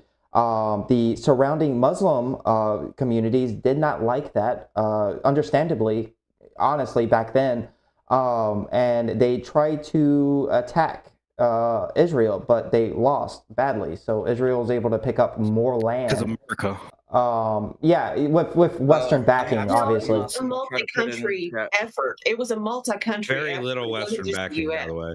The Six-Day War you're talking about? Yeah, The Six-Day War decimated their enemies because we supplied them. Negative. Wait, Back then we were not like our alliance. We did work with them. It was not anything like it is now. That was pretty much them. We did not have nukes back then. I agree. The 6-Day War was the Western powers not? And I'm not talking about just America, but like UK and other Western powers. Were we not involved? The UN an early, newly formed UN gave the farmer shepherd lands that are now Israel proper to the refugees of a Nazi regime. Yes, we did that. I'm talking militarily. Yeah. So to answer your question, military, right? Moving the people, like getting them over logistically, the military supports it, right? Because to get the logistics for the people over there, there has to be some sort of military involvement to extract these people from a Nazi occupation and move them into Israel. Now, there wasn't actually that many of them at first, really, but nonetheless, as the Israeli population grew, this became a larger and larger problem over the years. Well, we do know that before the formation of Israel, it used to be called a British Mandate Palestine, which was under British rule. So it has been. Well, we do know that it's been changed over time. You got British Mandate Palestine, and then other countries. So this is Britain's fault, not the United States' fault. Screw those bombers. It is British fault. I think it's everybody's countries and politicians, or the higher ups, just wanting to stick their nose in everything else that they don't belong, dude, and that's what's causing everything. That so I explained don't think we're absolutely going to get to a resolution tonight at all. Wow, I personally agree I think we were looking for a resolution in a Discord server. That was going to be the other one at 11:15. I think the resolution's already on its way. It's just Israel doing what they're doing right now. Okay, and I just found out that before British Mandate, Israel used to be under the Ottoman Empire. Right. So, which joined the Axis powers, right? No, it was Central Powers before then. So Central or Axis? Yeah. What was before the Ottoman Empire? Well, the Ottoman Empire lasted a long time, but there's a lot of violence that exists with the Ottoman Empire. They had slaves and they had all kinds of crap for thousands. I mean, when I said circle of violence, this is how far back the circle goes. Yeah, so the Ottoman Empire was what ruled Israel for hundreds of years. Yeah. It ruled parts of Eastern Europe as well. And you keep going back. Yeah, eventually you're going to get to Abraham. So we can admit, we should admit that this has some sort of religious element into the war between Hamas and Israel. So we have to consider that there has to be some sort of religious element in the war. Well, sure, but that doesn't mean that like America's involvement is because of the religious element. There's like political reasons and geopolitical reasons for us, and probably economic reasons for us to support Israel. Here's a good one to think about real quick. Very simple. If these two religions don't mix, what do we do? Nothing. What do we do? Nothing. Separate them? Less religious. Yeah, I would say let them deal with their own shit, and we stay Abandon here your in America faith and and become more defend our secular. borders. Well, considering, here's the thing, ever since my country, South Africa, apartheid ended decades ago, I guarantee, the corruption, the sectarianism, the violence, it just hasn't left.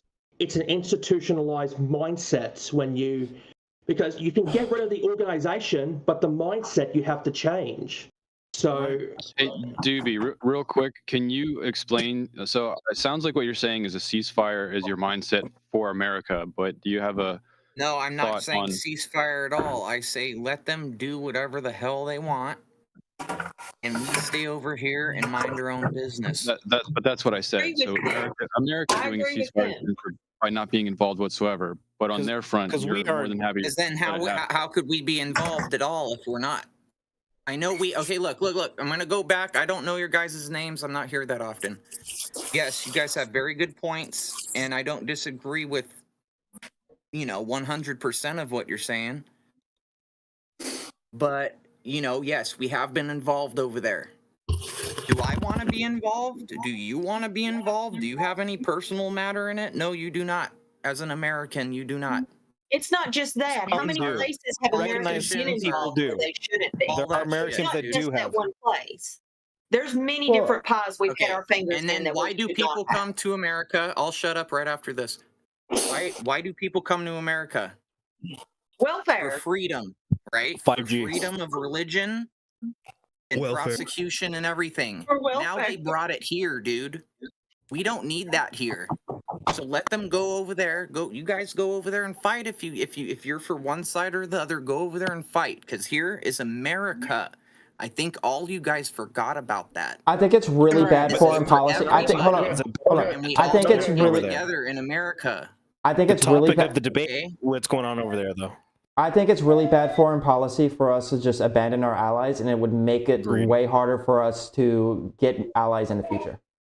Okay, well then here we go. Are they your allies or are they the politicians' allies? They're the country's allies. Okay, wait a second. I have an answer for that. Okay, I have an answer for that. They are our allies, our personal allies, because when we decided to make a fucking 21-year blunder and go into Iraq and Afghanistan, you're going back to stop. the government. Look, dude, you went back. You went back to the beginning of time. You went back to the beginning of time. Let me go back 21 years, okay? Yeah, Brandon, you're good, man. He's muted for a sec. Go ahead. Okay.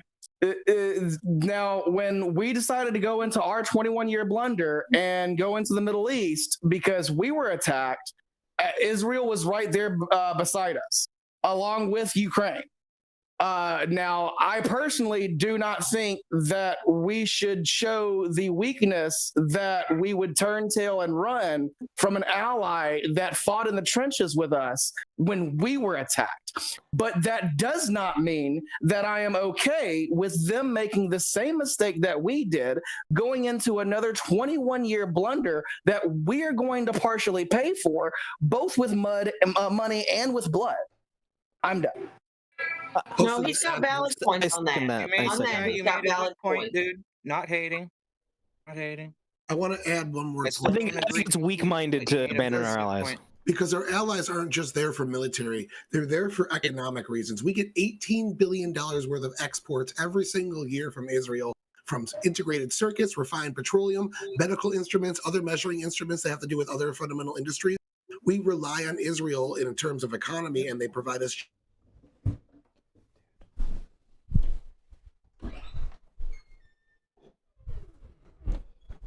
Dude, got that fucking glue in my room, and now I'm streaming, and I'm just like, Bro, it smells like glue in the hallway. does it really? It smells like I didn't glue think in my room a little. Not in my room, but like by my door in my room. I didn't think about that. Yeah. You need to have your door open when you do that shit. I need. I don't really. I used to do Warhammer and shit, so like. You were saying I used to do, and I was about to be like, careful, I'm still streaming. No, I used to make Warhammer models and shit, so it's like I'm used to like modeling glue and shit. But it's like it doesn't bother me. I'm just saying, it smells like glue everywhere. It smells like glue in the kitchen.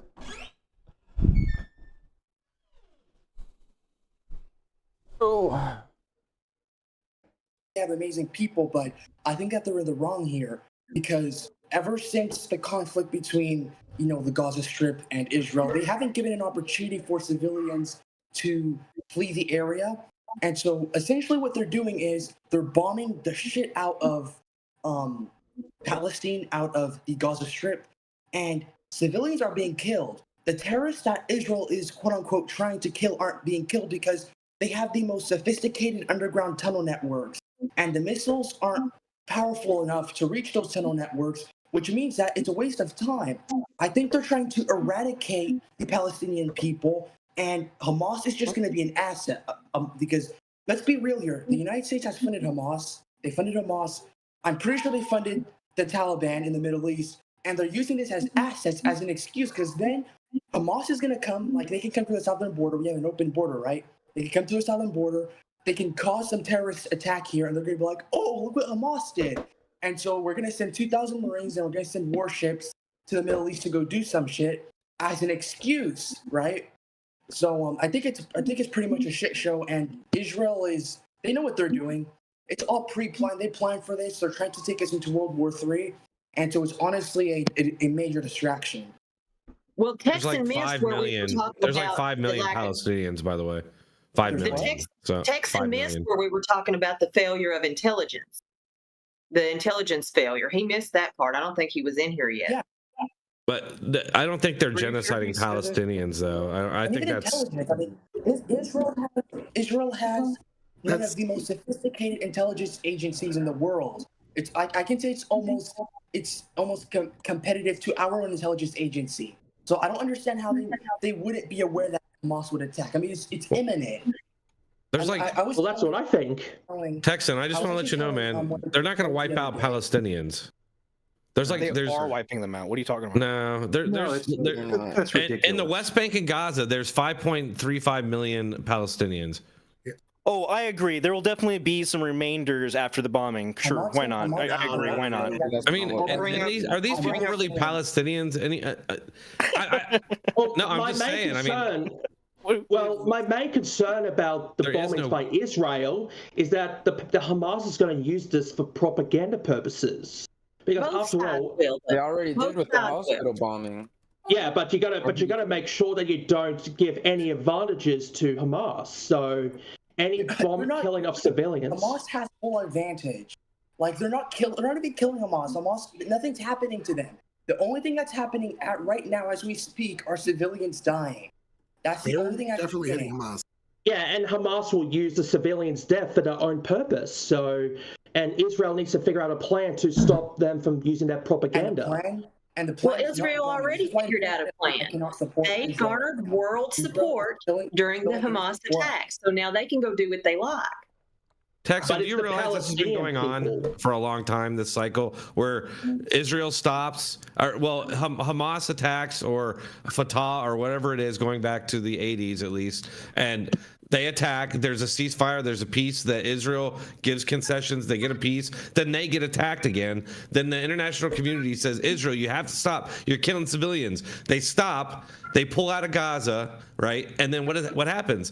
Hamas just digs in further and entrenched further into the civilians, attacks again, Israel responds. Oh no, you can't do that, Israel, you got to stop, ceasefire. Hamas rebuilds, attacks again. Like this goes over and over and over. Yeah, you understand that? Yeah, and we're gonna keep on if they don't like. No, I'm just saying, like, to say, I get that there's civilians dying, that's horrible, but don't blame Israel. Blame Hamas, blame Egypt, blame Iran. Don't blame Israel. I don't think. I'm going to take a very crazy example, right? Let's say San Francisco, let's say a terrorist group was to take control of San Francisco, right? And terrorize the people there. Is the United States, is the National Guard just going to start bombing San Francisco and killing innocent people? Of course they're not. Not at all comparable, but okay. Oh, sorry, that hurt sound. Wait. So I think they have the right to self-defense, and I think, I don't know, in any way possible, I think Israel should do what they can to eliminate Hamas. If they should try to avoid civilian deaths, but I don't know. I keep. They're damned either way. So why not? They're currently launching a ground invasion. They should have done a ground invasion since day one. What makes you think ground invasion is going to result in less civilian deaths? And now they're launching a ground invasion. That doesn't make sense to me. That's gonna just result in more Israeli. First of all, human eyes are better than indiscriminate bombings, shrapnel. Exactly. So a human can determine whether or not somebody is an actual threat or if they're an innocent. A bomb can't. Right. So is everyone agreeing there should be a ground invasion? The idea in war is not to lose your soldiers. So the other guy loses their soldiers. That's the idea. Okay, but the idea I'm just going to send mine in because of a clean war. The idea of a clean war is to continue to keep the world behind you. Israel never has the world behind them, dude. Ever. When has the world ever been behind Israel? Ever. Right now. Almost always. Now more than ever. They're behind them as long as Wait a minute, dude. First of all, it doesn't matter how many countries are against Israel right now. Since they were formed, America has had their back. Yeah, and let's be honest, who else matters? Wait a minute. Yeah. There's no other country on this planet that has a bigger military force than America. How many aircraft carriers are in the Mediterranean right now? They have the backing of the world because the world is controlled by our military might. Okay. Let me put my 2 cents in. Okay, let me put my 2 cents in. The main concern I have from is Australia, that it has to be 5 cents. All right, 5 cents. The main concern I have about is that we cannot keep bombing and bombing and bombing and bombing and bombing. Okay, you can bomb for 2 weeks straight. That's still not good. That you just can't keep bombing. There has to be a strategic, smart strategy to eradicate the Hamas problem from within. Because after all, when you use bombs, you spend money. So we cannot keep continuing bombing non-stop.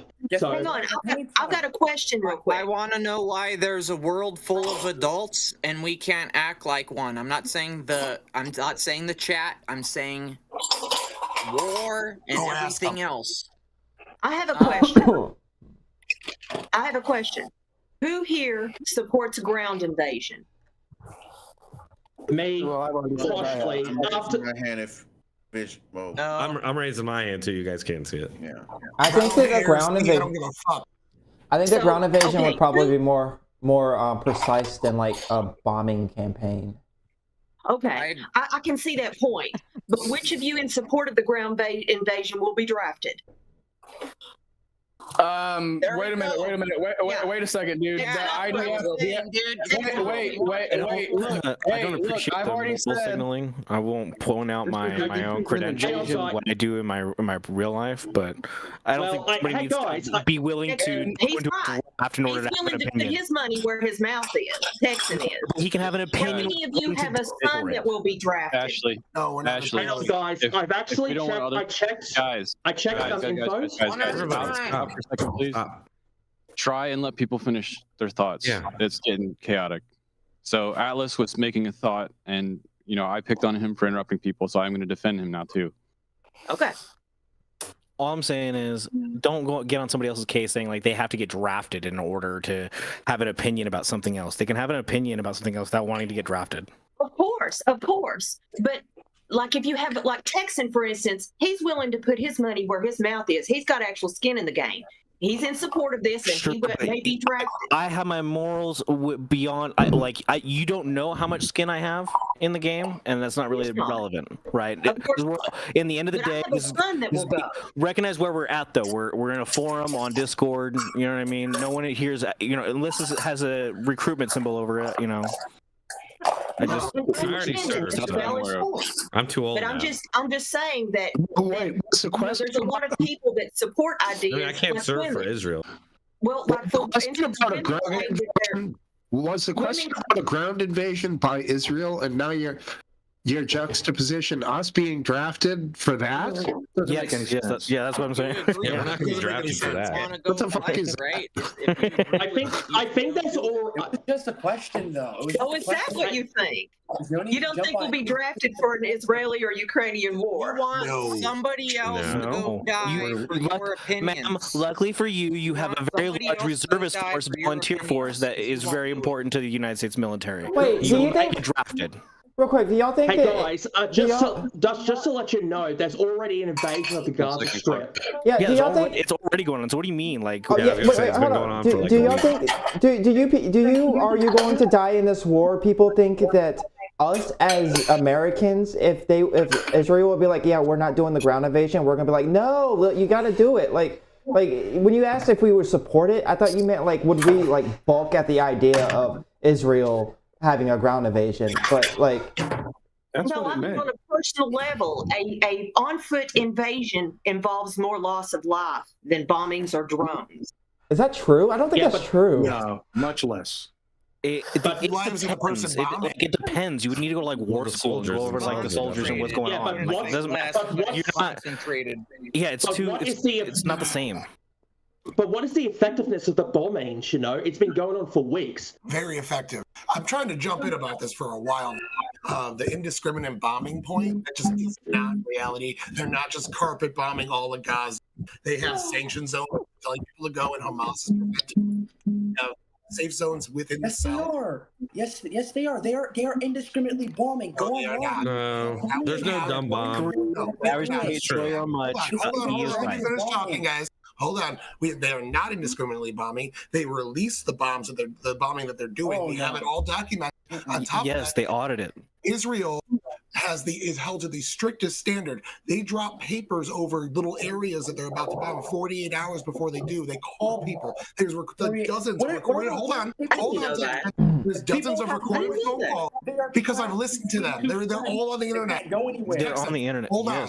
Yes. Hold on. They have dozens of recorded phone calls of Israel. Okay, Steve. Military officials calling people and saying, we're going to bomb your building.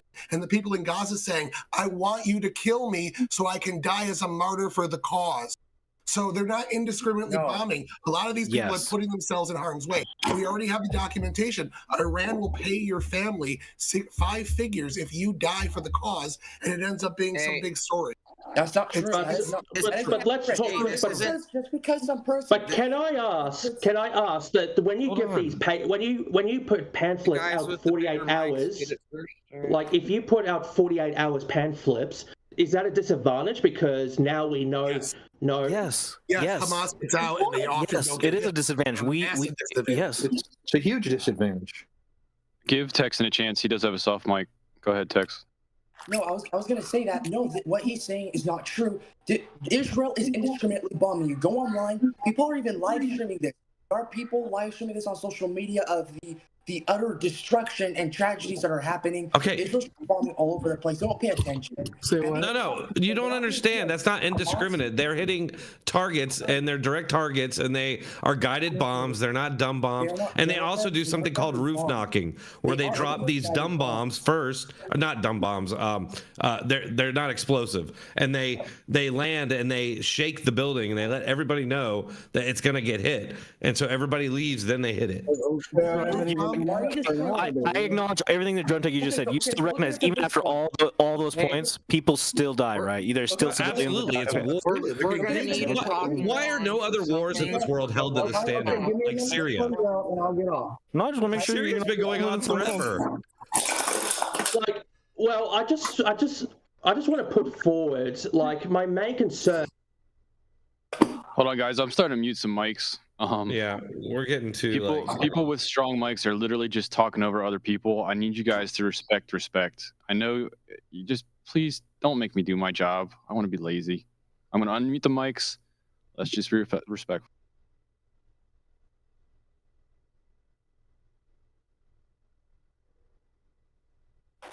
Everyone's afraid to talk. All right, you're all back on. No, I think Texan's being a little misled here about what Israel's doing, and he's a good kid. I think he's smart and everything, but I think you're just being a little misled on that. Well, there's a practical issue here. I mean, Israel can't literally bomb the Gaza Strip from one end to the other. They don't have enough bombs, so they have to be judicious in where they're bombing. So they're forced to be something beyond purely indiscriminate. But the thing about bombs, as Dark Brandon has told us, is that they destroy a whole building. They're not granular enough to avoid massive unintended casualties. And Brandon, just so you know, your mic is not coherent. And I also want to point out, which I have before, but just to Texan to consider this, that if Israel cannot fight Hamas because there'll be civilian casualties, well, then Hamas has devised the most perfect military strategy ever. And eventually they will defeat Israel. But that's not what I said, though. You guys don't understand my point. Can't defeat Israel. What I'm saying is Israel shouldn't have launched this huge bomb campaign. They should have did a ground invasion from day one, because that way they can invade these tunnels where the actual terrorists are hiding, because right now they're not killing terrorists. What's the point of targeting these places or these buildings, destroying people's homes, if the terrorists aren't even in there? There's just innocent people there. And these leaflets don't do anything, because I mean, you're dropping a leaflet in a place that you have 48 hours to leave. Where are they going to flee to? Nowhere. Left or right, there's danger on both sides. They can't flee anywhere. It's a waste of time. It's a waste of paper. Save the trees. This is already been explained, man. They could flee. There are safe zones set up. This is a carbon neutral issue. It's all on that. And they are killing. Yeah, I'm sure they're killing plenty of Hamas. is blocking the exits to Palestinians camp. What percentage do you think it is, Drone Tech? Do you think it's like so? What's the pure speculation on all of our parts? Pure speculation. What do you think? What do you think, though? Pure speculation. What do you think? I have no idea. Maybe like 80-20? I have no idea.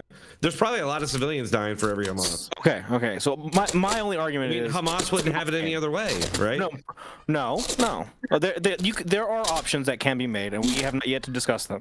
My point, what I want to get to is it's a math game. There are 41% were children, like we talked about earlier, right? Only so many more beyond that age group. For every bomb you drop, right, you might get 1-2 Hamas, and then you got to do a radius around that person, and how many civilians are there, right? Is it 80-20? Is it 60-40? Either way, it's going to be a lot of onesies coming out of buildings, right? And which is why I'm against. It's unavoidable. I don't think it's avoidable. I'm for a ceasefire because a ceasefire makes it avoidable. Ceasefire will just make it avoidable for a negotiation, a week, which is where I would argue the next point, but we haven't gotten that far. They die. The same thing happens all over again. Wand or something? Can we get a talking wand, or have you go on the wand or something? Because this ain't working. No, I feel like it's working pretty good. It's Brandon's up next. I see his hand waved, but and Atlas, you're doing fine, dude. It's okay. Okay, guys. So I'm gonna go ahead and roll out. So I'm gonna do a short little closing here on this subject. Basically, to sum up my whole thing about this, like I've said, a ground invasion would be better, in my opinion, than the bombing campaign because humans can see threats better. I do want to point out that a couple of times people have brought up the Nazis and that Palestinians are just Nazis, and the rhetoric seems to kind of be just to go ahead and wipe them out. The rhetoric seems to be just to go ahead and wipe them out, but we didn't do that. We didn't do that to the Germans.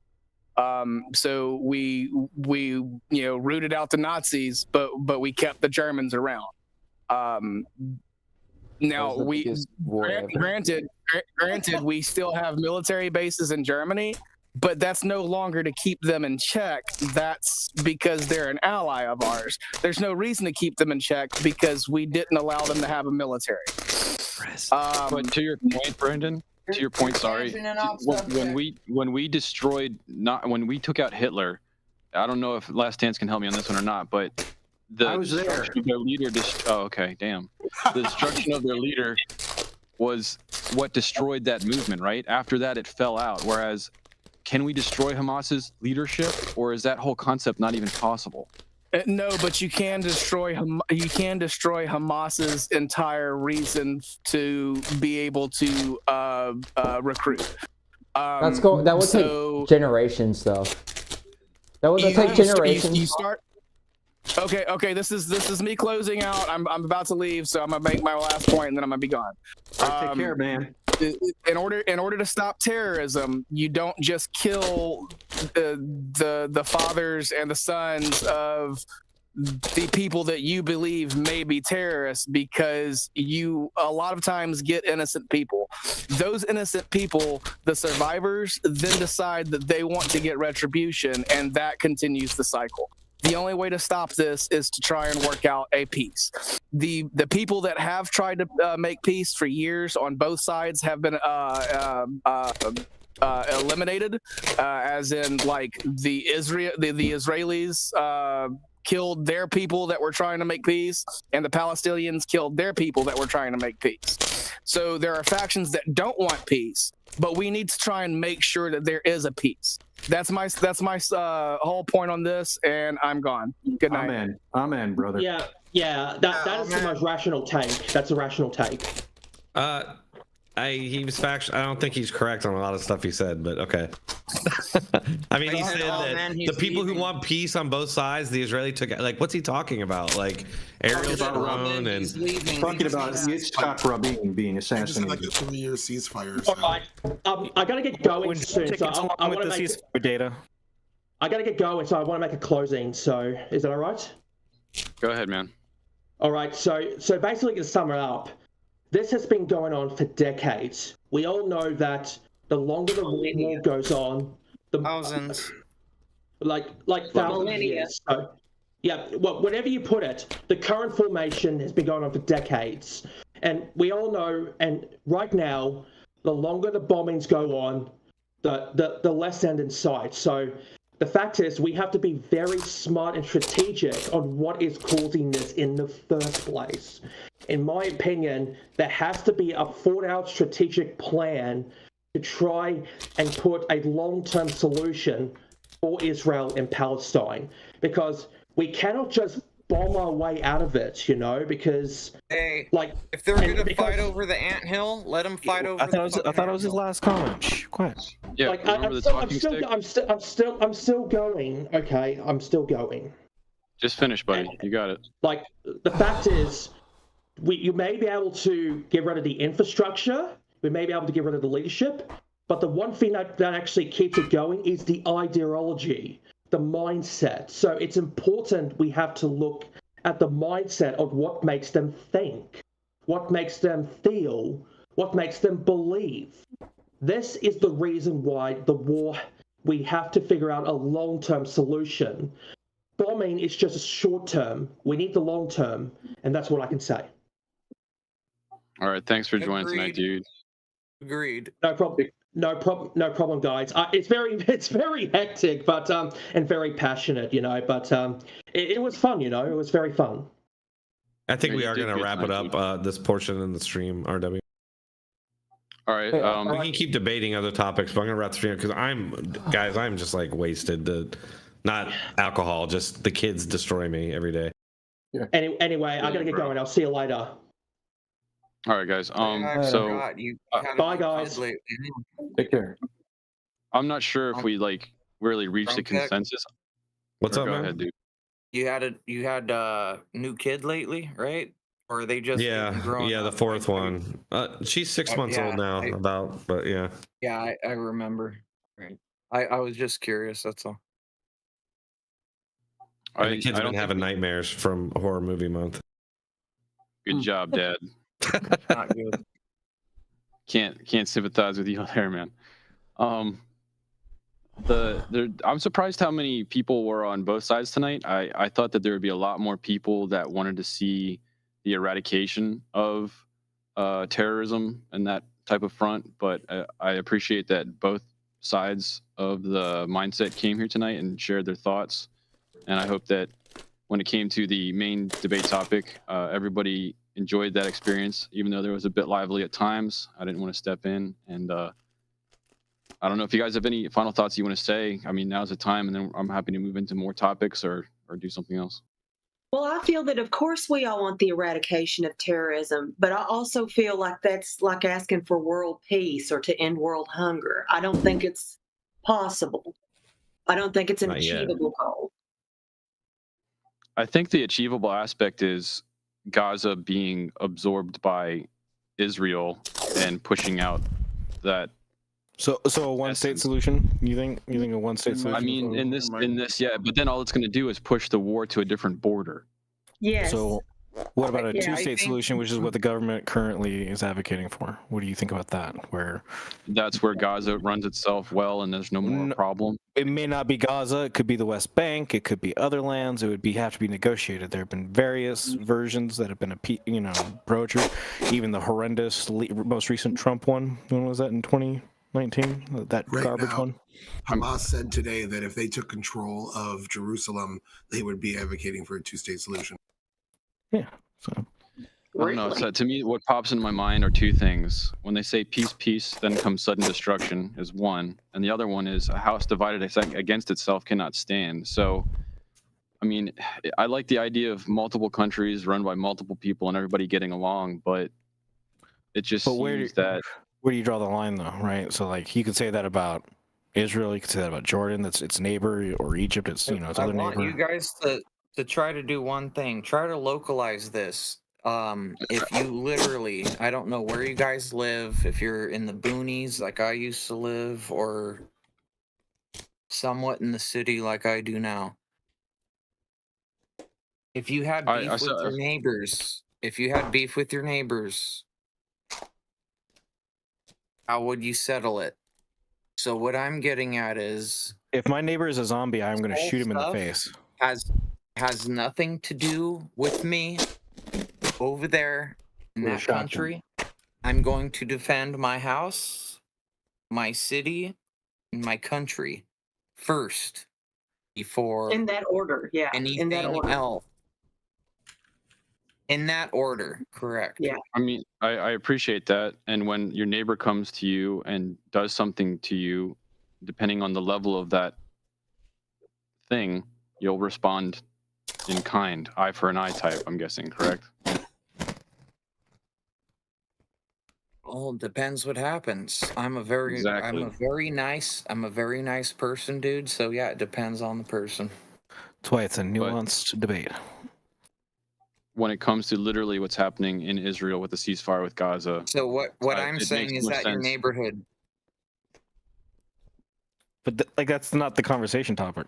Like we're talking about Okay, Israel, right? I got in late. I apologize. Yeah, let's say your neighbor breaks in your house and kills your kid. You still want to make peace with him? Pieces. Nope. Yeah, exactly. But now we're getting into the whole thing, like what he was just saying. It's all over there. I mean, you can't talk about peace after what happened on that day.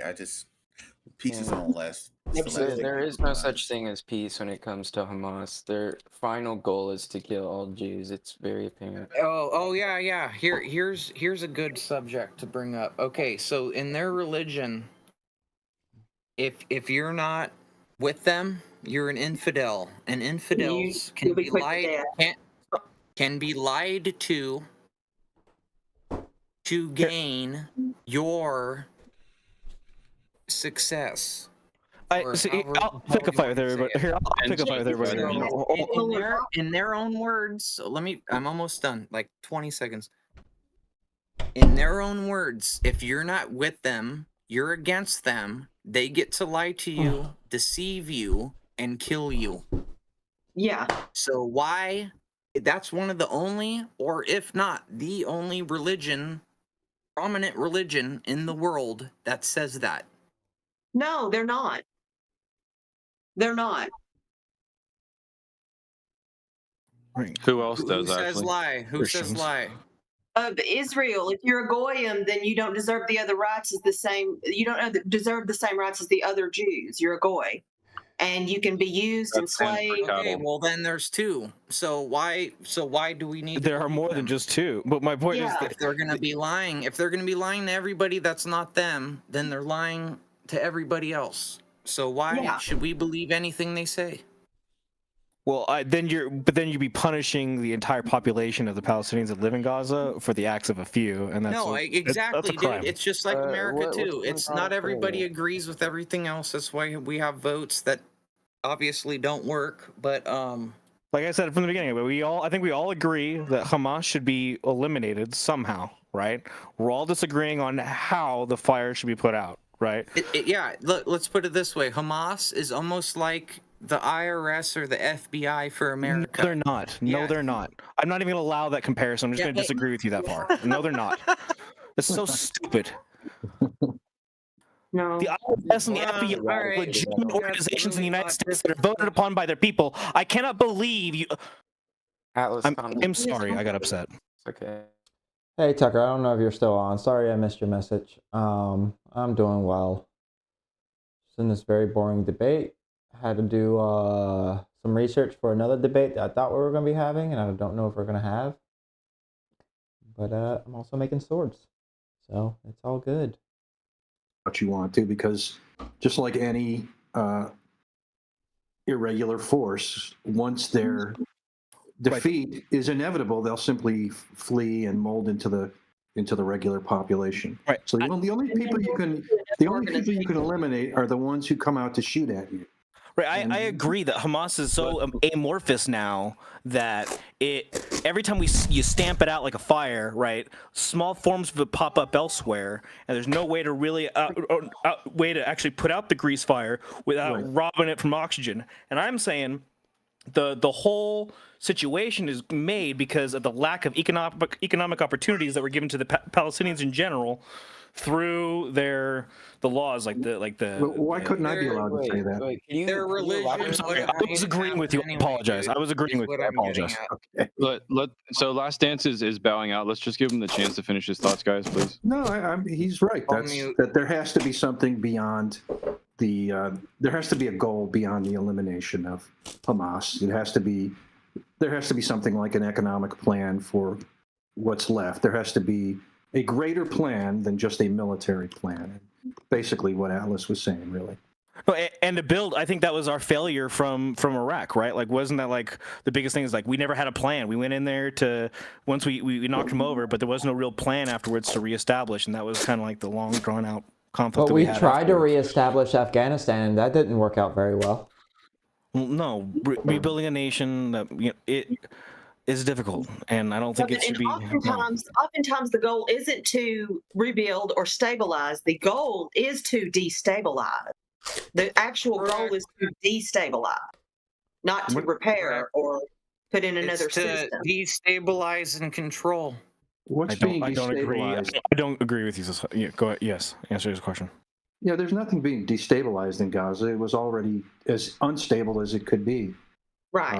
Not talking about Gaza specifically. All the other wars. Okay, well that's the subject. Sometimes the effort is just to destabilize. Okay. I'm done.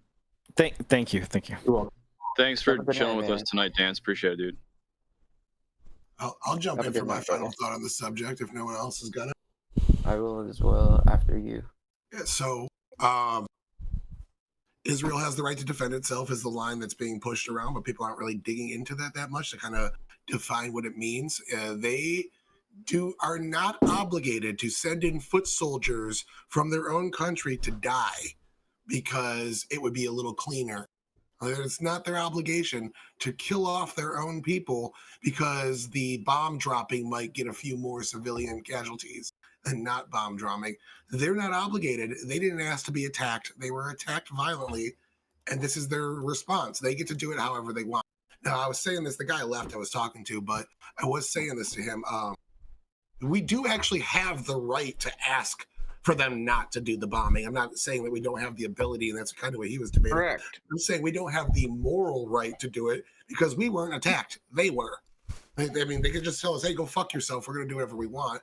And I kind of side with them. We're supplying them, so we could ask them to, can you please stop if we're going to keep supplying you, right? Is that kind of what you're saying? No, I'm saying the opposite of, we could add, I'm saying we have that ability, yes. But I'm saying, like, they could just say, go fuck yourselves.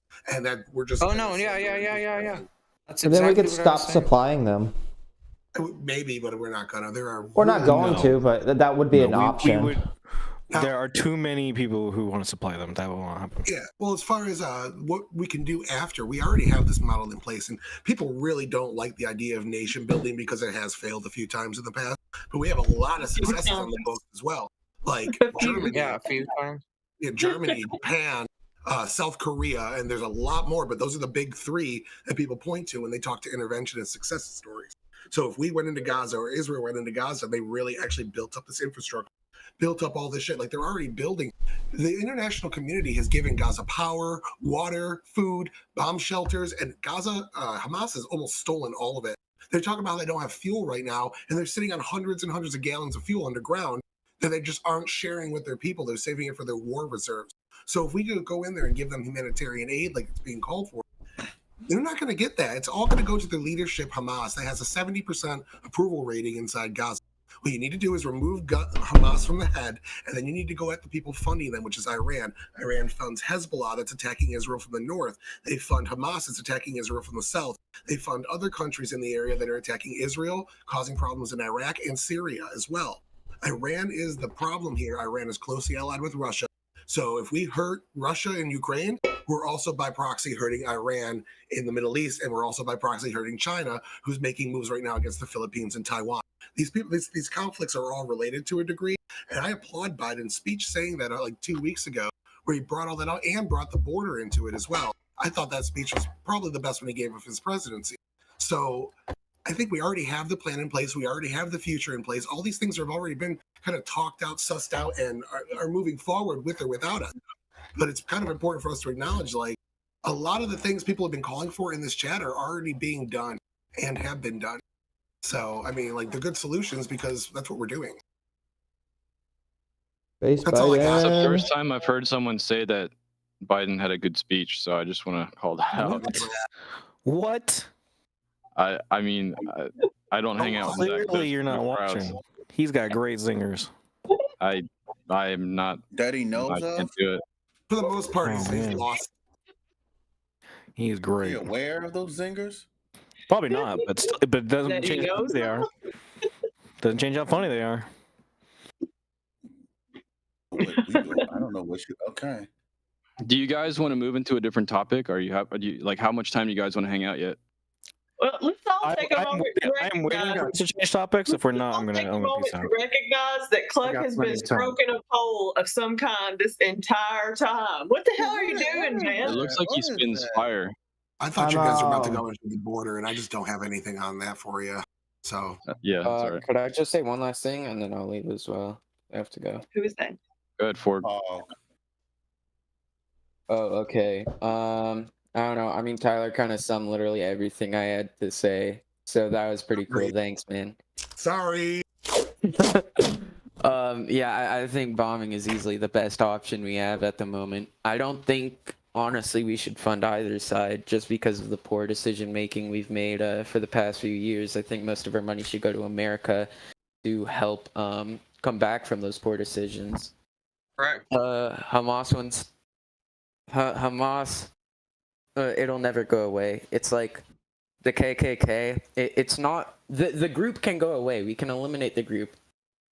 At least, you know, in theory, we can eliminate the entire KKK. We can eliminate the entirety of Hamas. The idea will not go away. The idea will stay there forever. But I think it's ridiculous to just let Hamas get away with this without punishing them back. And I think what Hamas is doing is absolutely awful, and I don't think it's Israel's fault that they're hiding under hospitals and, you know, they're trying to get civilians killed.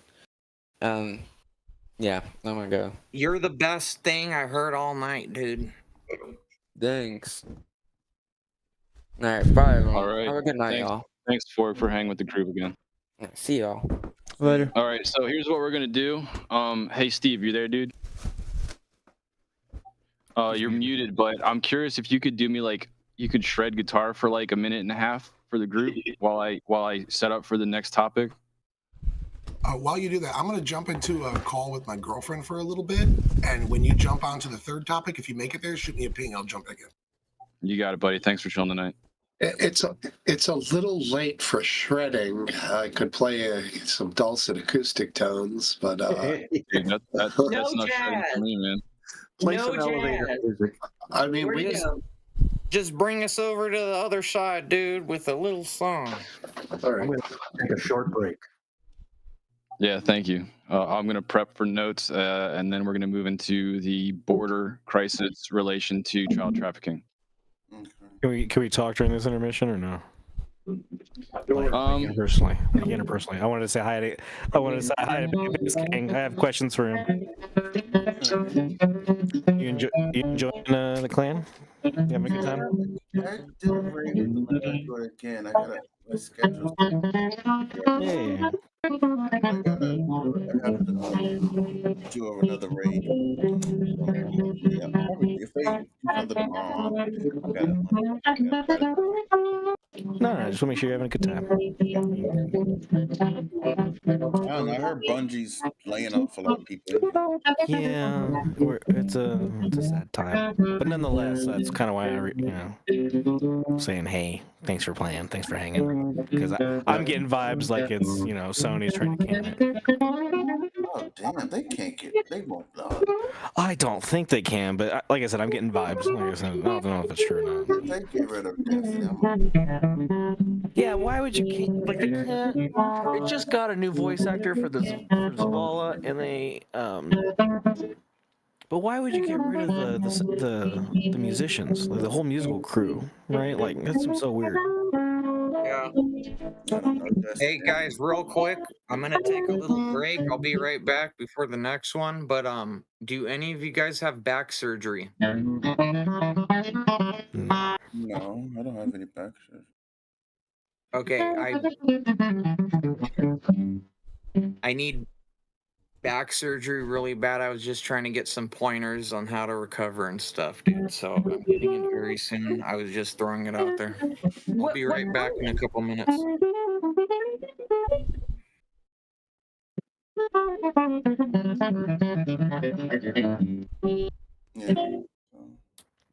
But yeah. Thank you, Steve. Man, that was awesome, dude. I appreciate the effort for the group there. I felt like at home. It was home. It was my kind, like my local music. There you go. Love bluegrass.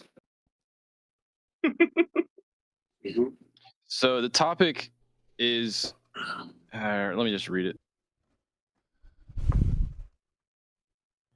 So the open border policy is benefiting child trafficking within the USA. This started with my mom actually was telling me that there is a woman that was a part of taking the children from point A to point B inside of the United States.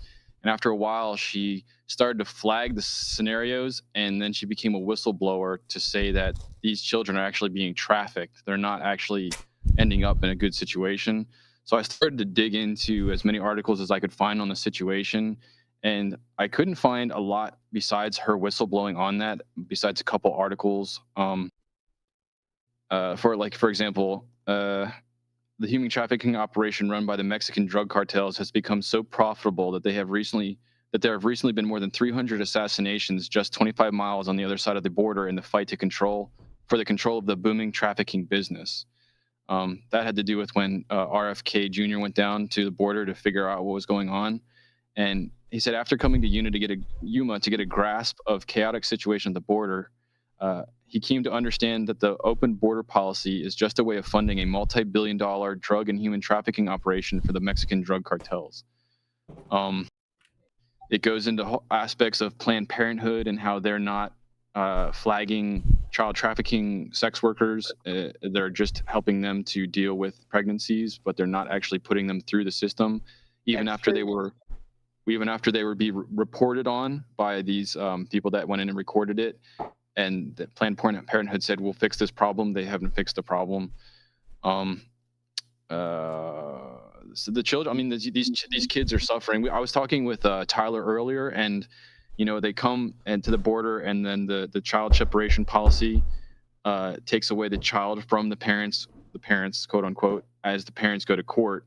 And in some scenarios, they stop the trafficking in that scenario because that wasn't their parents, it wasn't their family, and that stops the trafficking, and then they go into the state living situation. But other scenarios, they're taking the parents away from their real children, and they go into the state-run situation. And in that state-run situation, there's examples of children that are being abused and trafficked. So yes, they are trafficked under state care. You are correct, sir. So yeah, if you guys want to get into this at all, go for it for open debate. I have links that I can drop, but what are we supposed to get into? Like, are we supposed to I may be the only one that knows about this. Do you think that the open border policy is enhancing? Wait. Can we hold on real quick? We have to define what you mean. We have to define what we mean by open border policy. There you go. That's a topic. Thank you. Yep. Okay. I guess if I had to define it, it would be not stopping people at the border and allowing them to come through, and then working with it on this side and not sending them back. But people are stopped. Where there is a policy, longer a checkpoint that people have to come in like it. I guess I'm not good at defining that. If anyone else can help me there, go for it. What do conservatives mean by open borders, though? When someone says open borders, what do they mean? Lack of monitoring or accountability, or monitoring once within the country. There's lots of monitoring and there's lots of accountability. There are definitely errors and flaws that we can find, but I'm not saying. Does anybody else have a definition? So open. Does anybody else have a definition? Yeah, that's what. Okay, real quick, just so y'all know, real quick, the Biden administration has smashed all records for immediate expulsion with due process, increasing the rate of 62,000 per month under Trump to about 100,000. But Mexico will only take back its own citizens. That was a quote from the Cato Institution in 2001. 2.28 million people expelled under Title 42. This was under Biden while Title 42 was still a thing. People who cross illegally are deported, barred from re-entry for 5 years, and presumed ineligible for asylum. That was not a thing under Trump. After Title 42 expired, that was a new policy that was put into place under Biden. open region. He also opened some region processing centers in Latin America so that people can go there, get processed for asylum while in Latin America. He also developed an act for applying for asylum and has said that if you are not doing these things, then you are going to get deported and you are not going to be presumed not asylum seekers, and you're going to not be able to come back for 5 years. This is not an open border situation. We do not have open borders. The reason why the border is so messed up as it is because we're just having an influx of people that want to come. And the territory is pretty big. Well, I could add something to that, Cluck. I think the broad, ambiguous nature of asylum seeking is causing or contributing to the open border bullshit, because asylum used to be a very finite thing, and now these people are all of a sudden they're all asylum seekers, and it's going to take years of processing. The part about the processing centers south of the border in Mexico is true. He has opened many processing centers outside of the U.S., but from my information, these centers are oriented on assisting asylum seekers in how to navigate the system and how to get free run of wherever they're seeking to go in the U.S. Wait, hold on. Are they meant to assist? It's to educate them on applying for food stamps and entitlements, where to go, what are the best cities and most welcoming cities and areas. It's not to you're assuming their life struggles, like they're going to get food stamps, so like they might get jobs, they might become doctors, they might become nurses, they might become teachers, they might become all kinds of things in the United States. Okay, you're but they'll most likely become nothing and just leach off of the system. Well, that's not true. That's one of many, and I notice we're focusing on one. So I just wanted to point out the plethora of You are options. correct. They could. Theoretically, they could. Isn't there a rule about like aren't there a rule of asylum seekers the first safe country? There is. There actually is. Like I know there's a lot more safe countries. Mexico, I will. In South America, I know there's a lot more than what. Yeah, sorry. Allow me to share a little bit about my history. I don't have a camera. I apologize, but I was a LDS missionary for 2 years, and I lived in Guatemala from 2009 to 2011. I can very well understand why anyone from that area would run as far away from violence as they could to American borders and ask for asylum. They see violence in their daily lives, and that is rightfully argued. Right now, can we handle the influx of people? There's another debate, but I'm not trying to say, in my opinion, they are asylum seekers, right? Because they are running from violence. I don't consider any country from Honduras, Nicaragua, El Salvador, all of them are very dangerous, right? There's a femicide in El Salvador that's going on, and there's also a huge criminal crackdown that's going on at the same time. It's a very scary time, and that's why people are running. I also forgot the part. Are they entitled to asylum? That's the question. They could be asylum seekers, but they may not be entitled to asylum.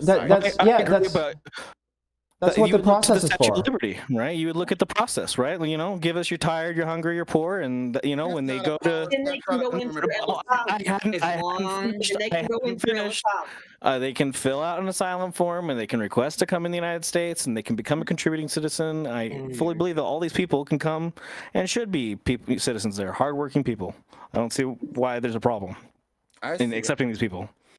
Who was it? Was it Ren that said that her parents had been here 6 years and has still not gained citizenhood? Was it Ren that was saying that they were taking the test again soon? Maybe. I know it's very difficult. People who come to take it very seriously. Yeah, the entire process to becoming a citizen is completely fucked, and that's what we should be focusing on. That is true. Revamping. People like to say that why don't these illegal immigrants just get in line? But for many of these immigrants, there is no line for them to get into. But they still want to come to America, and we don't give them the option to do it legally. And there's still plenty of American employers that will still pay them the wages under the table so they can evade the IRS. You know what I mean? If everyone required it, if Joe Biden or Donald Trump or any president said every I-9 form is mandatory and you get like a $20 million fine for every incorrect I-9 form, people would lose their mind. Well, it would stop, right? But guess what? people don't care because they, cheap labor. Clark, can you define something for me, please? What's that? We were talking about. You're talking about how people are coming over the border, but it sounds like a lot of them are getting sent back. Mhm. You don't do you see that there has been a change in influx of immigration since the Biden administration? Yeah, probably. But Biden took over after COVID. I'm sure things got worse in those countries that these people are coming from since then. I mean, if COVID, which is what I was alluding to, yeah. So Like it has nothing to do with the Biden administration's policies on anything that the Well, influx is happening. What policy? Like, that's what I don't get. It's like, what policy are you talking about? It doesn't seem. I mean, I guess I'm not Border Patrol getting to the make right. sandwiches for illegals. My internet cut out. I'm back. Well, okay.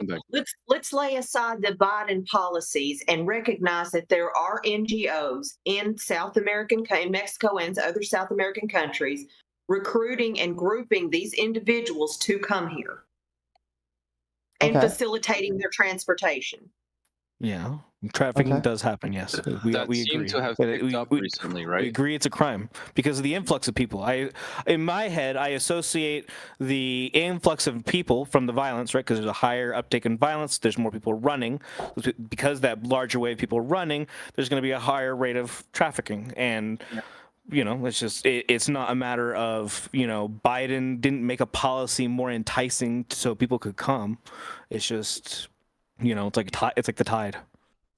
I guess people here are against staying across the border until all the processing is finished and then people get to come through? My opinion is amnesty for all, and you can be as extreme with that if you want. So he actually wants open borders, but still the problem with I would give each one of these people working for them. And I would make the end of America, dude. I want all of you really mad at me. I want each one of these people to come in, and I want them to work, and I want them to be part of the American dream. Because if we have tons of illegals too, dude. I've worked with a lot of them. A lot of them are nice. I wasn't even talking about illegals. I was just talking about So- people. And they're very hard working. Can I answer RW's question about stay in Mexico policy? Roar, all of you. Go ahead. Hold on. There was a quote that I had for this.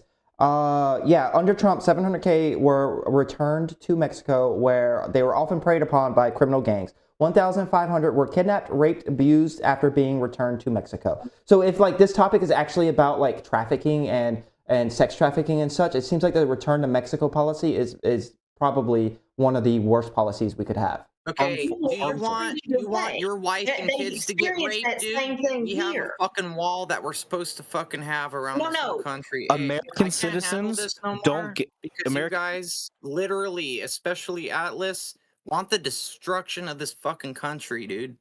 I'm I'm glad you can't handle it. I'm glad you can't handle it. It's not because you won. You never answered one of my questions, dude. You wrapped around it just like a Democrat. You wrapped around it just like a Democrat, dude. You got my undivided attention, buddy. What do you want me to answer? Okay. Weird how you're coming up short. When they come in, why are all these people coming in to our country? You asked me this earlier. You're worried about Israel. We should be worried about our own country and our own people. I pointed out somebody else that you don't even live over there. You don't even Question, Atlas, let him finish his question, Atlas. Come on, man. Go ahead. Why do you defend everybody else except your own American people? Why? You have absolutely no idea who I am, who I've worked for, and what I do. Then don't live in America, dude. Get the fuck out. Hold on, hey, not serious, Doug Trio. If I showed you my uniform, would you eat your words right now? If I showed you my uniform, would you eat your words? Would you eat a boot if I showed you my uniform right now? What do you mean, you're chick, dude? You're fucking working for a piece of shit. Fuck. All right, so you guys just lost your mics for a second. There's no conversational value to that back and forth, and the rest of the group's kind of checking out to it. I agree. Yeah, I mean, if that makes you want to leave, then that's fine. I really don't care. At that point, it's garbage. Liberal gave some statistics a moment ago about the abuse that asylum seekers get when they're sent back, and I'm sorry, but that exact thing happens to asylum seekers when they come across the border. They're drafted into sex work, slavery-like conditions. They're all piled in a one-room apartment and farmed out for types of work to pay for their crossing. Those sorts of things, and brutality happens, beatings, murders, sex trafficking go on to those same people when they get here. So, no, I agree. So citing that does happen. the tragedies that happen when they get sent back doesn't invalidate the tragedies that are happening when they cross here. I agree that happens here too, but I would imagine America has better resources to be able to stop that kind of thing and get the people that needed help after they are found. And I agree with you. And if they become citizens. I agree with you, liberal, in the fact that we should be able to cover those costs and care for those children. It's too bad that that's not going to happen when they're bounced back on the other side of the wall. But I mean, there's still the issue of allowing people to just come in willy-nilly. I personally went the legal route with my boys and dealt with all the bullshit, whereas other people are, it looks like other people are literally just flooding to our border and coming across in a way. And I guess I got to see the numbers, liberal, on how much are getting thrown back. But it really seems like there's a massive influx coming into this country. And demographically, these are all young military-aged males, not families. What does No, they are. No, wait, that's wrong. They are mostly families. It used to be that fact that it used to be males back in like the 90s, but here recently it's been more families than anything else. But yeah, we aren't just like, we have a lot of people coming across the border, and there is people there are getting away. They call them getaways. And that's because I'm not talking about the ones that run away on foot. I'm talking about the ones that receive the cell phone and the court date 5 years from now and are told to appear. 5 years from they receive cell phone and government benefit form. Okay, I'm talking about those people. Those are called asylum seekers. If they receive government benefit forms and government benefits, they should be able to. You should be able to track these people, right? They call those catch and release, and that's not a joke. But they catch them, then they release them into the United States, and then it's like the honor system. Yes. Well, yeah, it's the honor system, but it works really well because the last time I did research on this, it was like in the 90s of the percent of the people actually showed up for their court dates. The first court dates, there was a low percentage, but a lot of times that was because they weren't actually given clear instructions, and they were able to be given another court date after they found out that they weren't given clear instructions. And after those instructions were clear, there was like a 90% return rate for people that was coming for their court dates. We were talking last night, me and Tyler, and I believe he was talking on different numbers for the people that have to show up for the court case for coming across the border. They have a great turnout rate for their first court case, like 90%, but then once they realize that it's not going to happen, they don't show up for the second court case. Maybe the system has changed, because I did this research back in Trump administration, so I would have to look back into that, but that was the numbers that I saw the last time I did this research. And you were talking about how you thought that there were mostly families and not young males. Yes. Well, what about, how do you address the statistics where almost 3/4 of the people claiming to be families have children that aren't actually theirs? I don't know anything about that statistic. I'd have to look into that. They're the group that gets removed because the children are confirmed not to be theirs through genetic testing, through swab. And at You know, that we were point, I talking would about think how the children children stay get within our separated system. from the parents or separated from the families, and they swab them. I think Biden still is doing the policy of separating them out now, right? Someone fact checked me on that. Just continuing the. I mean, it Okay. depends on the. It's a case by case scenario, but yes. Yeah, I mean, yeah. He separates people. Both Obama and Biden has always separated children from adults that were not their parents. That has always been a thing. So when people back during the Trump family separation thing was talking about how, well, what about the child traffickers? That was never what that was about, and people who said that was what it was about was lying to you. Well, the children are separated from parents who are not theirs, and they're put in the social foster system. They're put in the public foster system, and Whether they're theirs or not, they're separated. yes, but they are trafficked out of the system. I actually help with taxes a organization who rescues and recovers these children. Awesome. I mean, if you could provide information on any numbers like that, Ashley, I wasn't able to find those numbers, just the concept. You know, like a one-off story isn't enough for me to see numbers, but I would like to actually know more numbers. Well, there are Also, another thing. I've never heard of any genetic testing with families at the border. They swab the cheek. They do the quick swab, and it's back in like 24 hours. They hold them. No, that's not something that they're doing. Well, the kids say that they are, and that's why they were removed, because that wasn't their parent. And they were told that if they didn't lie, then they would be killed or sent back, or their moms would be killed. But I get my question is, what are we still arguing about though? Like, what is the issue?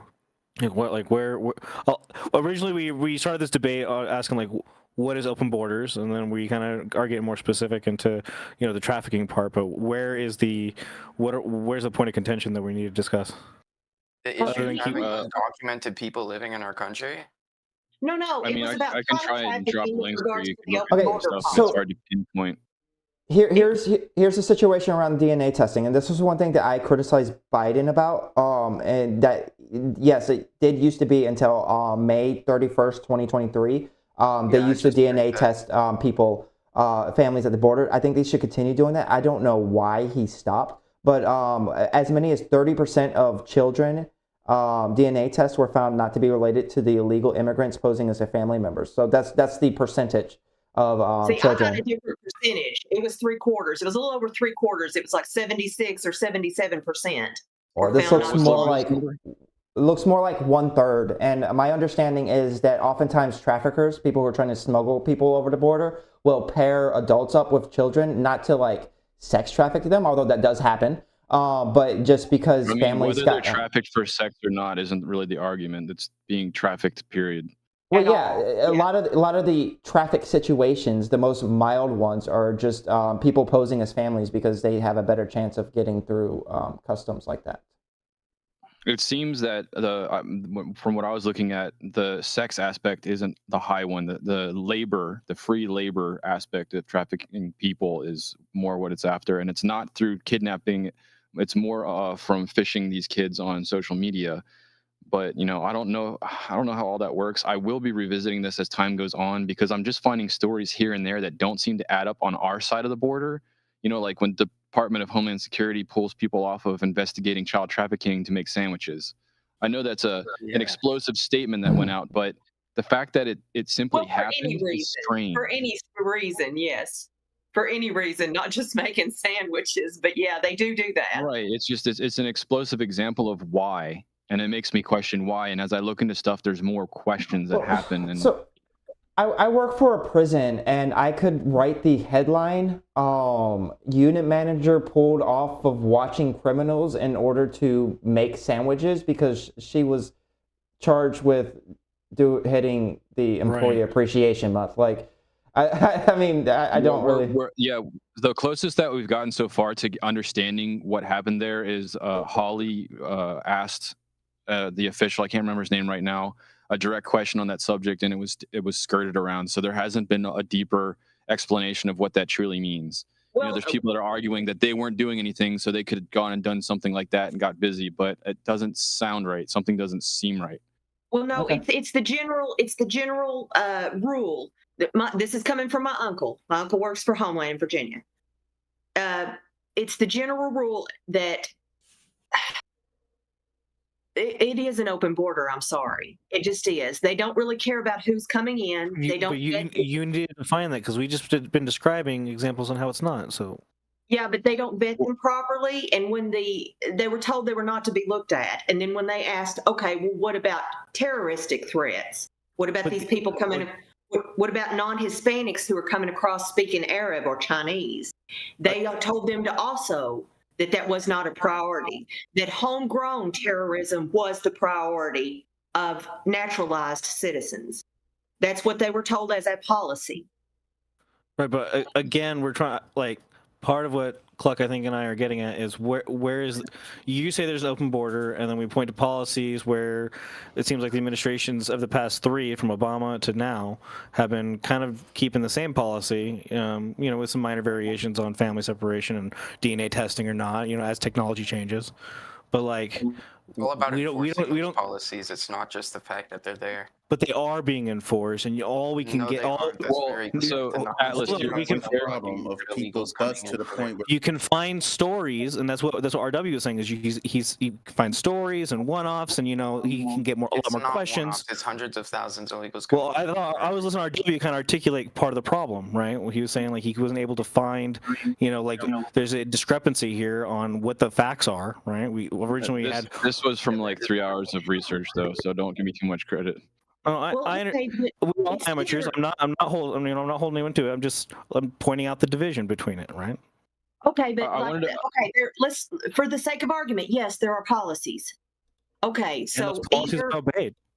Either the policy is not being enforced or the policy is not effective.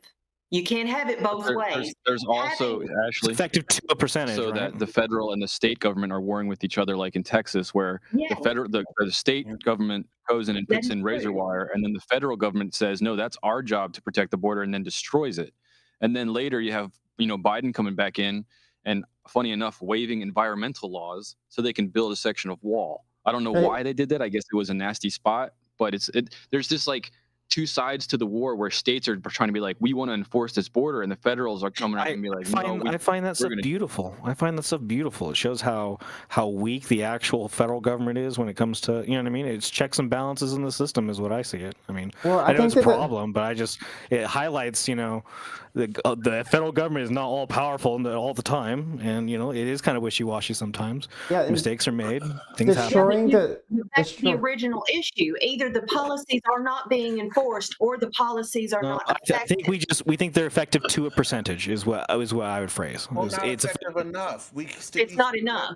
We're at the point where people are busing groups of people to different cities. So they're flying them. They're paying for airline tickets for them. But that's another story, right? Like point to me what is the problem of people like. So again, let me highlight this one more time. For me, it's a matter of documentation. I really don't. The reason why I would give everybody, a citizenship is because I think they all should work, and it's easier to track people when they're citizens. They can buy phones, they can do all the regular things that regular citizens can do. That they can join as part of the NSA and join the nice little Facebook groups, and it's way easier. That's why I think they should all be citizens. But beside that point, I think it's really hard for us to point, you keep giving us one story about a bus going from a place to another one. That might be regular policy, maybe it's not one bus. No, it's not to multiple cities. What I'm saying is you're pointing to just things that are happening that might be part of regular policy, and that policy might be good or bad, but you need to demonstrate how it's good or bad. I have not heard how it's bad, or what is the. Can I give you an example? Yes, please. I can give you 10. Well, so here's an example just from Chicago. There's a different sanctuary cities that they are getting overrun. And, you have people in these cities, and this is a quote from them saying, the kids are the ones who suffer the most because they can't advocate for themselves, and they're playing in the streets and living in the streets. So if the system is overrun and these kids are ending up living in the streets on our end, that creates an opportunity for them to be taken advantage of as well, and that sucks. That's an example of one spot, yes, but I'm sure if you look for stories, you'll find many examples. RW, question. Are not prepared. RW, question. Do you think that they are more likely to be taken and trafficked on this side of the border or the other side of the border, or like any of their home countries? Just a quick thing, RW. Just a quick thing. Did you mean to? I disagree. Mute? Oh, sorry. Go on. No, you go ahead. I'm sorry. Go ahead. Go on, RW. If I muted somebody and I didn't unmute them, I'm sorry. Crap, I don't even remember what the question was. I asked, do you think that they're more likely to be trafficked, sex trafficked or trafficked for labor on this side of the border or their side of the border? I would 100% hope that the hearts of the American people are good hearts, and there's less of a chance that it would happen on our end, but it's only a hope because I don't know. Right, but even if the hearts of American people were just as not good as any other country, don't we have institutions that are better prepared and better able to protect and save these children?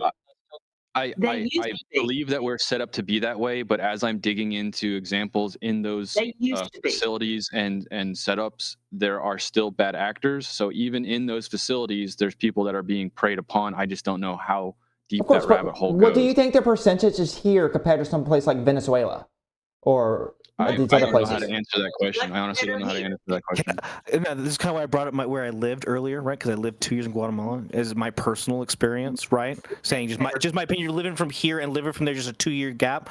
Immensely better here. The services here in America are so you are so much more safe. You are so much safer as a person living here in America. You might get fatter off the food. It's true, right? You might the food might be a little bit greasier, but death by the United diabetes States is so much safer beyond beyond those borders. It is truly not the shining city, is what I'm saying, and people are running for their lives. Atlas, right? Say again. It depends where you live in the United States. It's not such a safe place in a lot of neighborhoods in the cities, in the big I would pick cities. Chicago over where I used to live. I would pick the worst places of Chicago over the places I lived. I'm telling you, I don't care. I'm just saying, people are running from their lives, and I think it's a legitimate concern. Let Atlas finish. Let Atlas finish. I do need to correct something I said earlier, because I said a false fact. So there was a couple month period where we were not DNA testing children and families, but they actually reenacted the act that allowed for that in May, June, like a month after it expired. So the whole Biden wasn't DNA testing children thing, that was just like because the act had expired and they hadn't gotten around to reenacting it for like a month. Well, I said, the kids are saying they're being tested, so I know that they are. Yeah. But see, notice again, there was agreeing with you. Cluck is agreeing with you. Yeah, but just notice that it's more stories about our system just working, not like.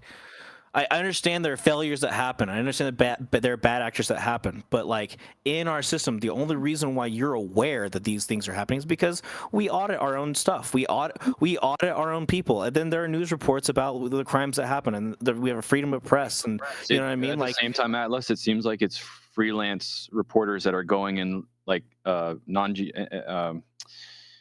not official programs, but like random Joes that are going and recording stuff and then flagging it, and then it comes to the attention. So I do agree that we're meant to be auditing it here. I just and they do. What I'm saying is like I don't agree to the level. Like I agree that there are instances that happen. I agree that there are corrupt people. I agree to all those things. There are bad actors in all the systems. I do not agree to the extent of which control you think those bad actors have within the system.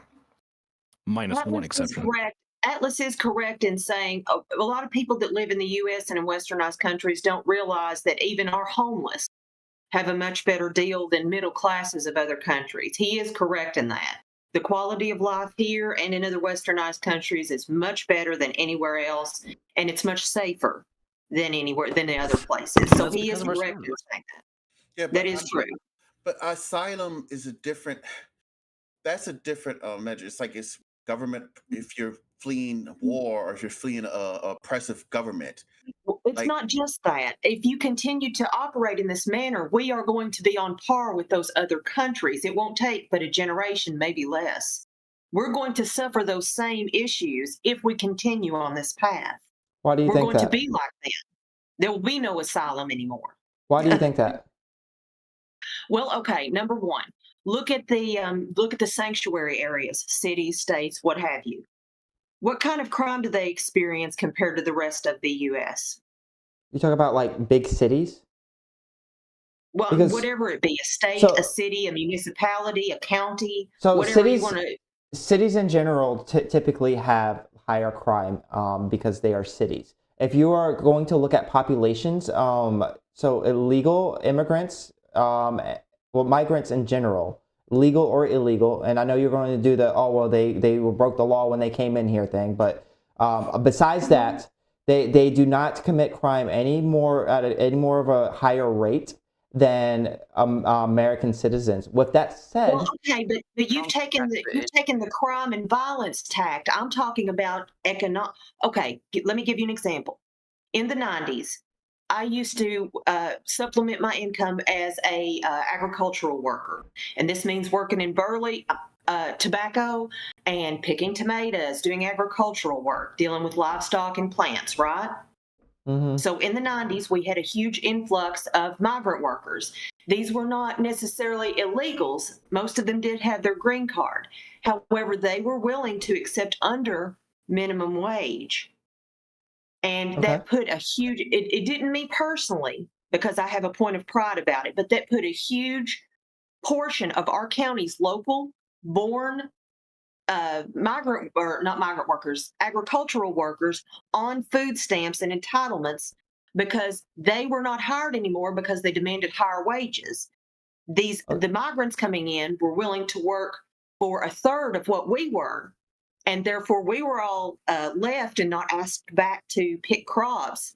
And the migrant workers were given all these jobs. Yeah, so to and answer none of them are violent, and they're very hardworking, and most of them are religious.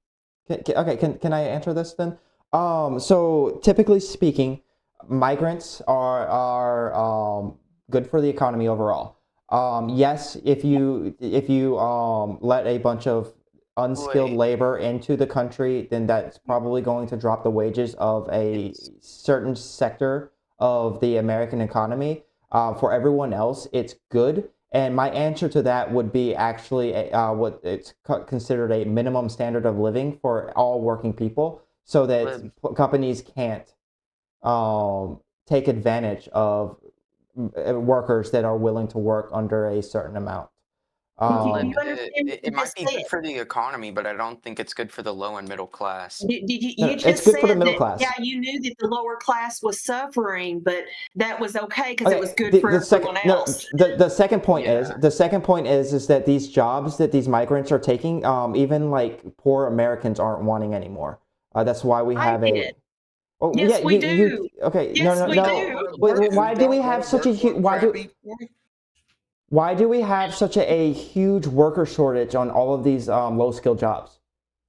Why? Go ahead. There's a lot of reasons. There's a lot of reasons, in my opinion. Here locally, we have a worker shortage in the factories and in the manufacturing sectors, like the chicken plants and things like that. We have a shortage here because of their demands. Their demands have to do with here locally. I can't speak for everywhere in the U.S. because of medical choice. They're demanding that everyone be vaccinated multiple times a year, and the local population would just rather be on food stamps than have to deal with that. Okay, well, I'm sure migrants would love to get vaccinated in order to work in those factories. Right, I would agree. They're not required to. Migrants aren't required to. But what if they could? I mean, I know some people would reject free medicine, but I know migrants and people south of the border love vaccinations and would happily take free medicine. They're not required to, though. Well, so I agree they're not required to now because they're not because they're usually undocumented illegal immigrants, right? But if they were documented and legal citizens, they probably would be required and probably would get all the amenities. Well, I don't think it's okay for me as a worker in the chicken plant to be required to do something that a person with a green card. This is a COVID-19 vaccination debate. I will gladly do it some other time. I appreciate it. No, but I'm saying just medically. What if they required us to take a V-vitamin? I'm looking at the moderator, and I'm not walking down that rabbit hole right now. Okay, we can do this some other time. Actually, real quick. Actually, to elaborate, and then you just jump out. I was having. I don't want to debate the COVID-19. I want to stay on topic. Is what I'm saying. Actually, okay, real yeah, quick. That's what she's doing. She's responding to your question, and then you just immediately immediately leave. Because I recognize the conversation is getting derailed. I'm trying to. Okay, you're the one who asked her to derail it. Oh, then I'm asking to come back. Then is that not fair? If I ask to derail. Yeah, well, can Ashley respond before you be snarky again? Well, number one, I made the caveat that that's only here locally. I cannot speak for anywhere else. That's only here locally. I don't know the issues with everywhere else. But I do know that I and many others are willing to do these jobs. I would be a trash sanitation worker. I would pick vegetables, and I have. I've done these things. I would, provide. I've cleaned houses. In the summertime, we have a big what do you call it? Where people come in and like vacationers come in. We have 2 lakes here, and I clean houses and cabins in part time during the summer. D&D. What do you call it? Tourism.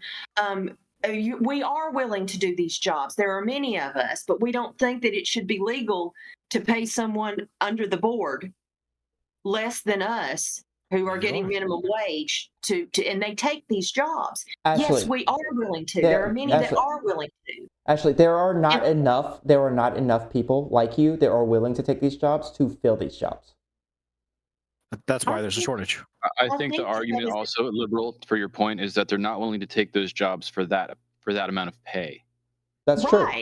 Could I give my 2 cents? Yeah. If everyone's Yeah, okay. I think that I agree with liberal. People don't want these jobs. I don't think the solution is letting in a bunch of immigrants to take those jobs for us.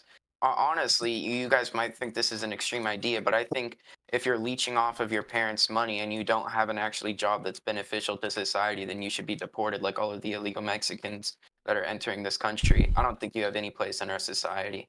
I think if you're a criminal and you're a felon, you should either, if you're like a repeat offender, you should be kept in jail or you should be deported. I mean, there's no way. Banishment. Yeah, what I'm trying to say is I don't think the solution is letting in a bunch of immigrants. I think the thing that we should do is put a greater stress on the importance of working a job and actually not having this extremely lazy environment where everyone's saying, yeah, we'll pay for your student loans, yeah, we'll pay for your healthcare, yeah, we'll do all of this and this and this. You are that generation that would be given those opportunities because you are the youngest worker. I mean, I'm not proud of it. I'm not proud that my generation is lazy. You would think that they'll be able to get a bunch of young youth workers, given the worker shortage around. I disagree with your characterization of the problems of America. Me? Yes, and I just said I disagree. That's it. That's all good. Okay. If the youth was able to be given that work placement for those jobs that are needed to be filled, it would be a good opportunity for them to experience workplace and give them some skills to then bounce off of and at least have income for higher education or training of other jobs. I think it would be a great solution. I see it happen in Australia with their apprenticeship systems. So I think it is, if we did a different management style within our country, it'd be nice to see that. Whether the children would take that opportunity or not, I don't know. But it'd be nice if they were given it. I don't think that children want my want to. generation the most, right? So kids here are lazy. I'll tell you that. I'm pretty lazy compared to the generations before me. I consider myself lazy, and I'm trying to improve on myself. I'm trying to do more things that improve myself and improve the people, the life of people around me, and just improve everyone. But there's no doubt in my mind that our generation is very lazy compared to previous ones. Yeah, extremely. I don't think it's just laziness. That comes with technology and digital. That comes with technology and digital, not having to do everything manually. What do you think, Global Clock? What do you think? I don't think it's just laziness. I think that people aren't happy having an apprenticeship at places like Walmart or Popeyes. I think the unhappiness comes from laziness. I think that's what it stems from, because you're not doing anything with your life. You're just sitting in your basement doing nothing, going online all day.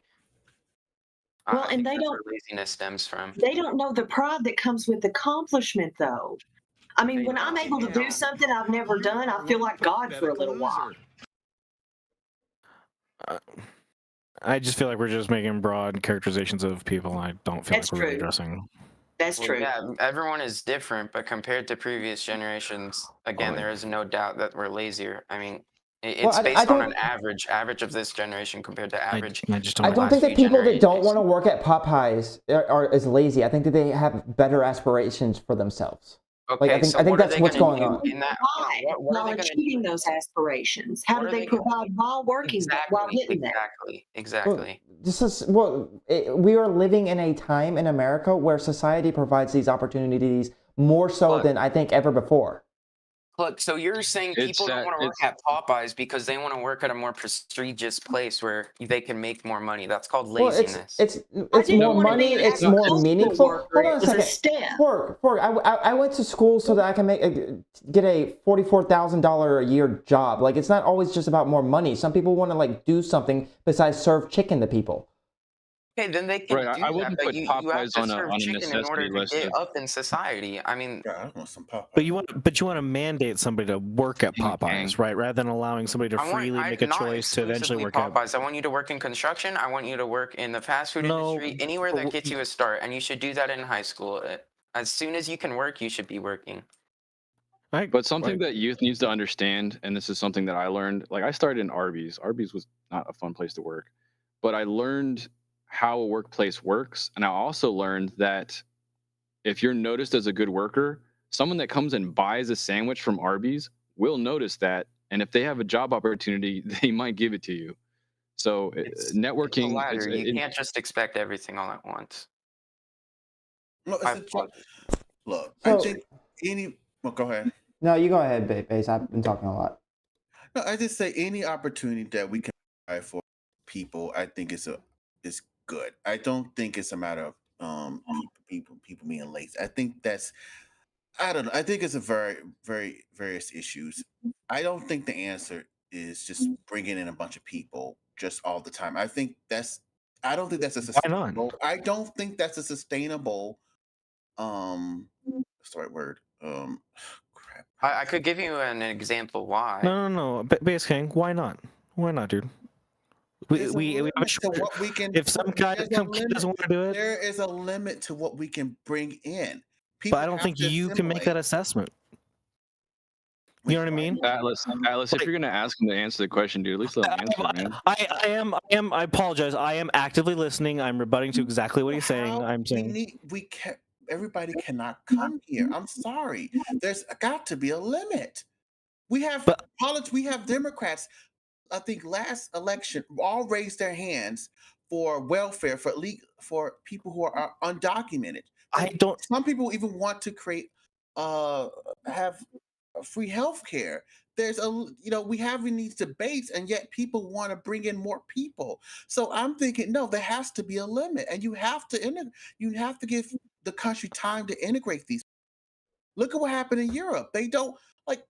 I'm sorry. We have to vet. I'm sorry. I just don't agree with your assessment. I think these people can absolutely come in and work, and they do come in and work these jobs that other people don't. And as these kids who you look at some lazy people. I agree that there are lazy people in society. I would look at somebody else who elevates themselves and does something else because they are not having to work in their local area. They could do something else that's a little more innovative.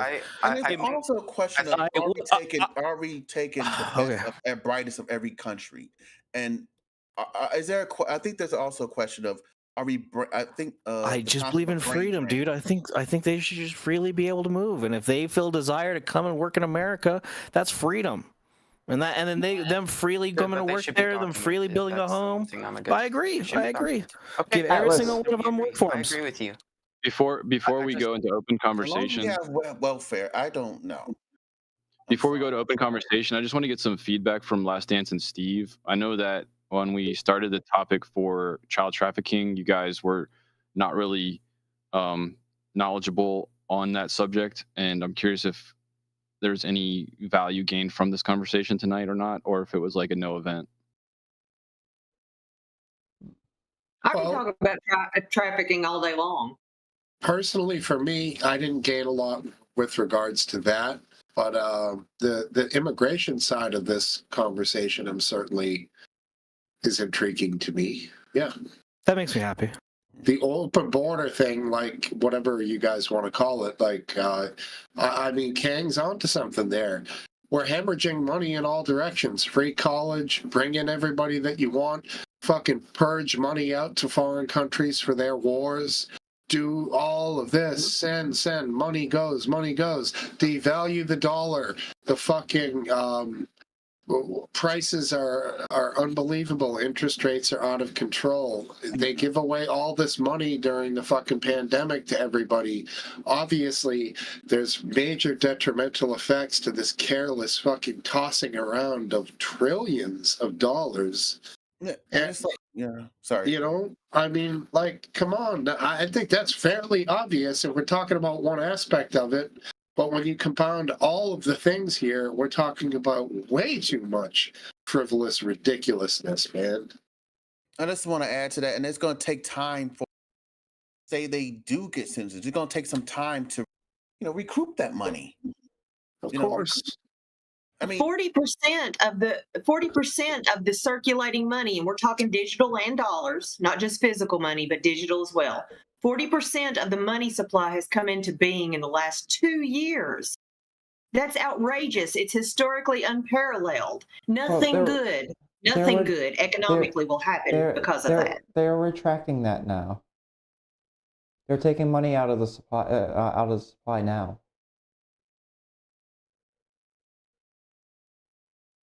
They're actually removing dollars from the money supply. Okay, hold on. I do got to look that up because I did hear that from a guy on YouTube. He's Is an anybody economic here YouTuber. financially literate enough to understand what that means?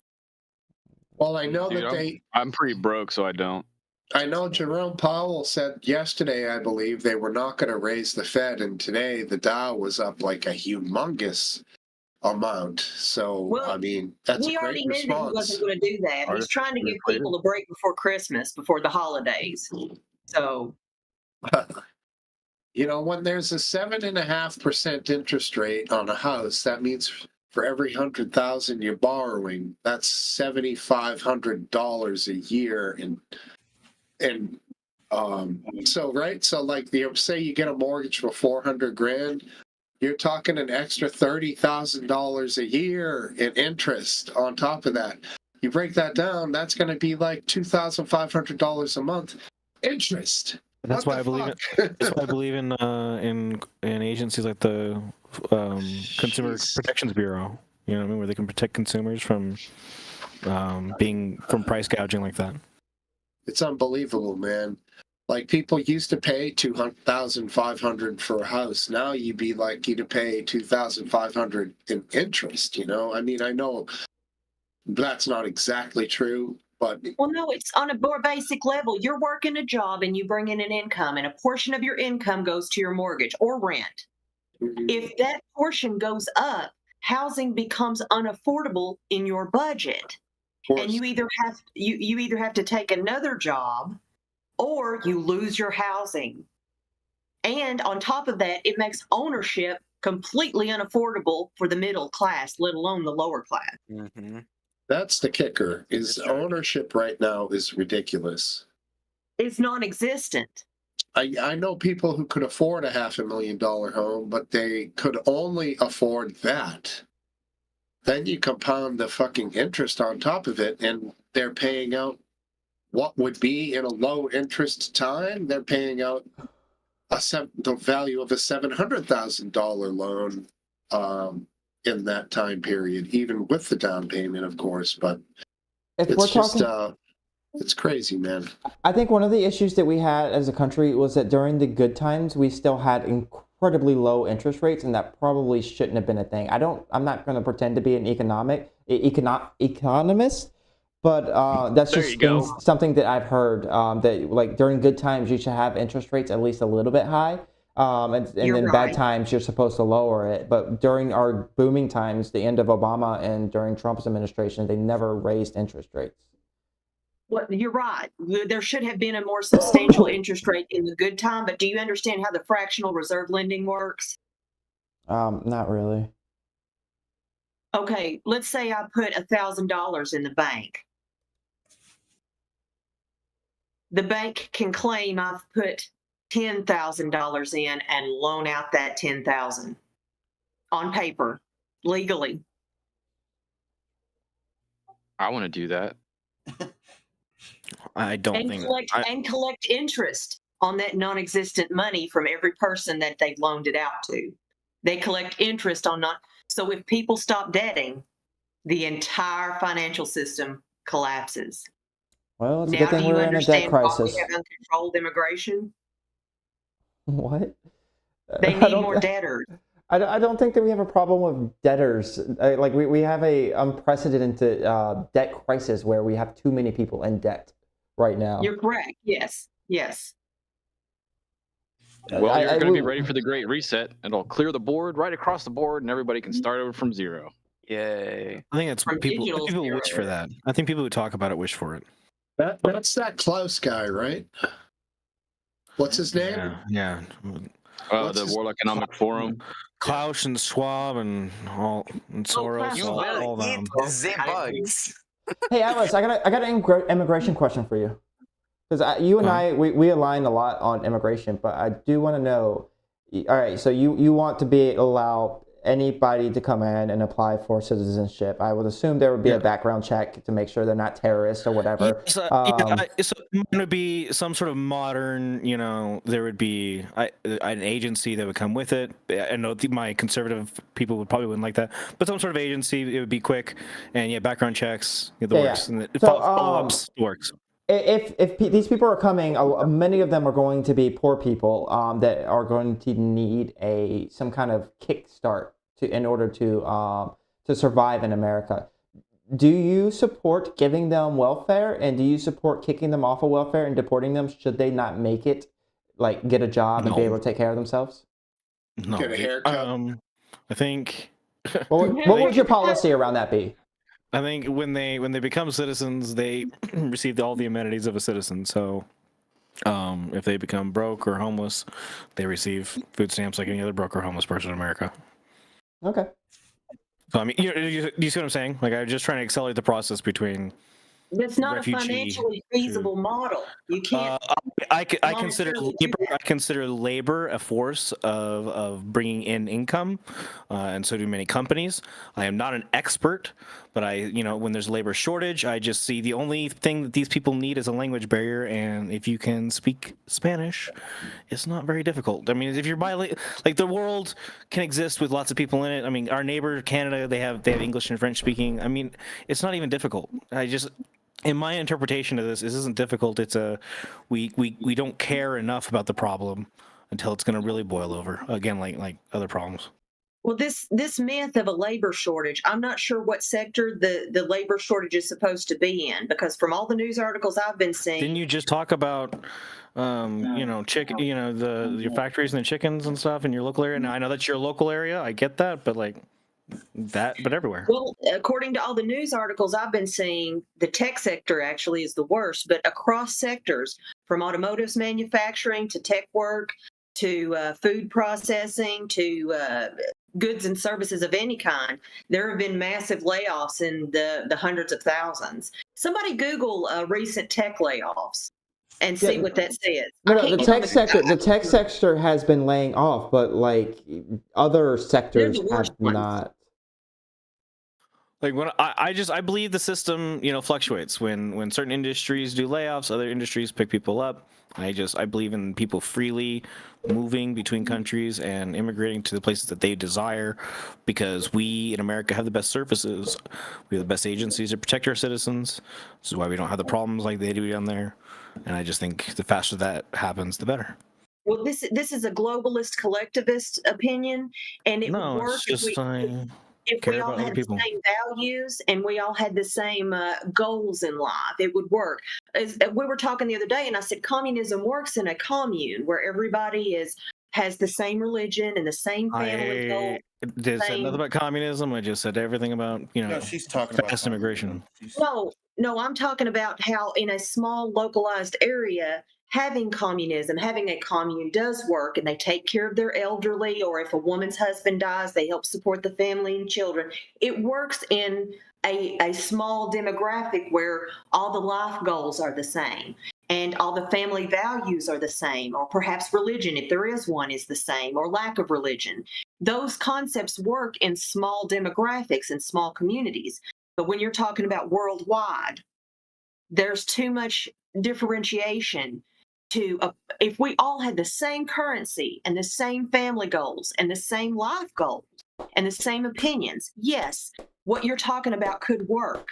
But I will tell you right now. I will tell you right now that you have more in common with the poor Venezuelan than you do a rich city yuppie in New York. It's not I know this. It's true. I know US this. is a middle class local. I'm very religious. well aware. They're religious. Yes, and people from the South, people from the South are very conservative. They do not buy into the LGBT propaganda. They do not buy into. Inconceivable!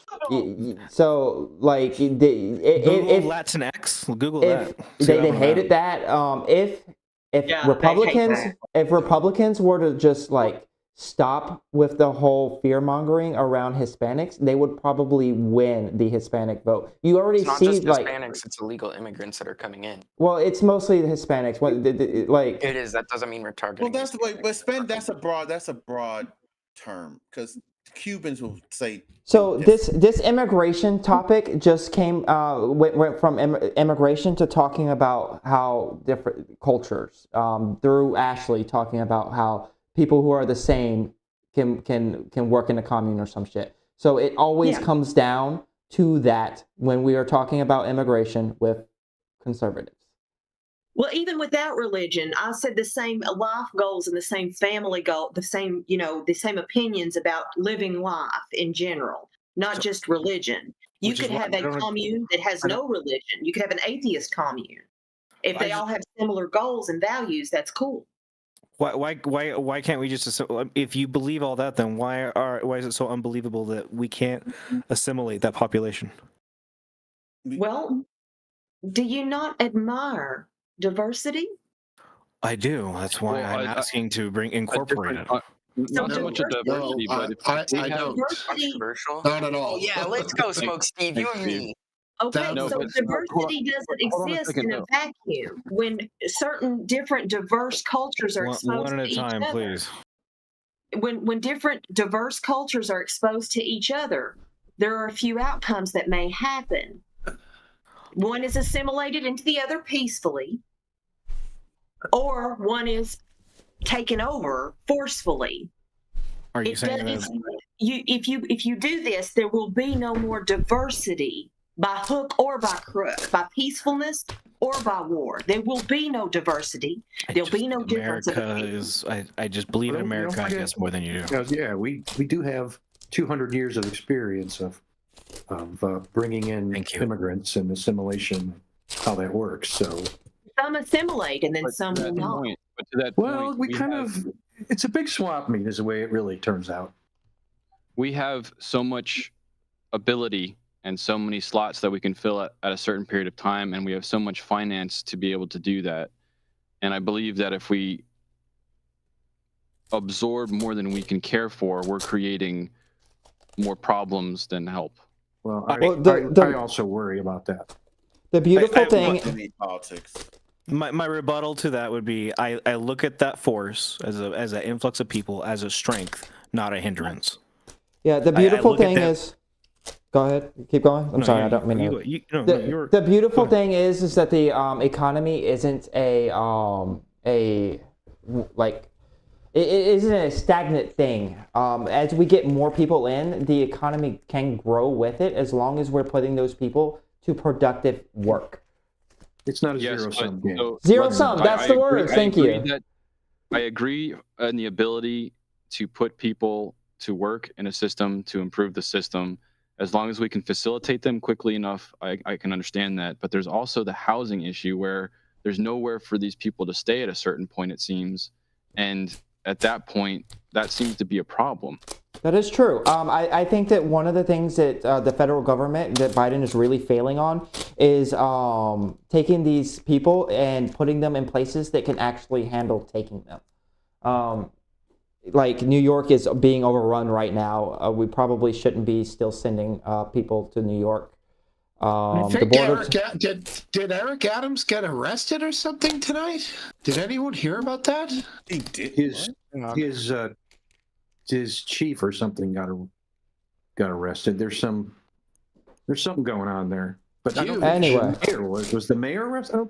I don't think he was arrested unless it happened in Is the Eric last Adams hour. the mayor of New York City? Yes, he's. Yes. Anyway, Yeah, I think that I think that the federal government can afford to like build facilities and like hotel-like facilities, motel-like facilities for migrants to stay in while being processed in areas that need the work from that kind of labor pool.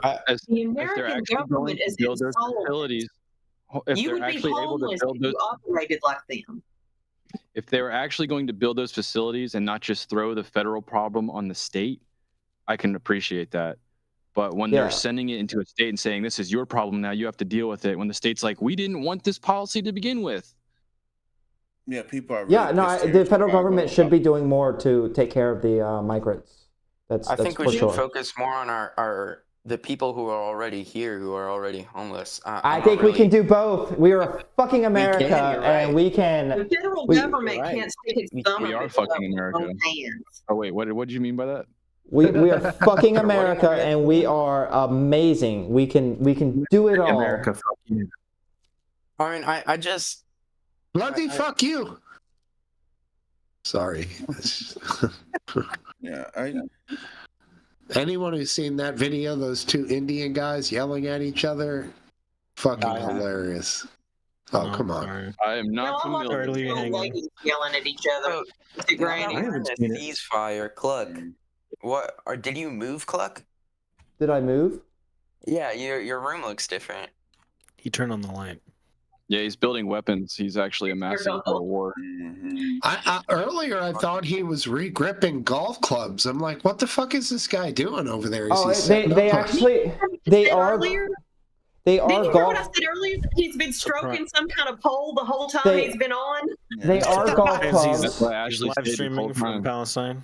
They are golf clubs, but I am not re-gripping them. I am turning them into foam swords for an event I'm going to. Oh, I see. Live action role play, bro. It's so much fun. If you have a group in your local area, I would definitely recommend giving it a shot. Dude, I love D&D, so LARP isn't against. Yeah, for a minute I was gonna say what's your handicap? What do you shoot? But now I'm thinking nerd alert. Sorry. I was gonna say, man, I was the opposite. I was disappointed you said the golf clubs and was really excited that you said LARPing. He's negative par 3, but that's for wizards. That's weakness. I don't The game that I play, we actually don't have magic. We just swords and arrows. That's fun. That's fun. People live That's like make that. believe. I don't know. All right, next topic. What was it?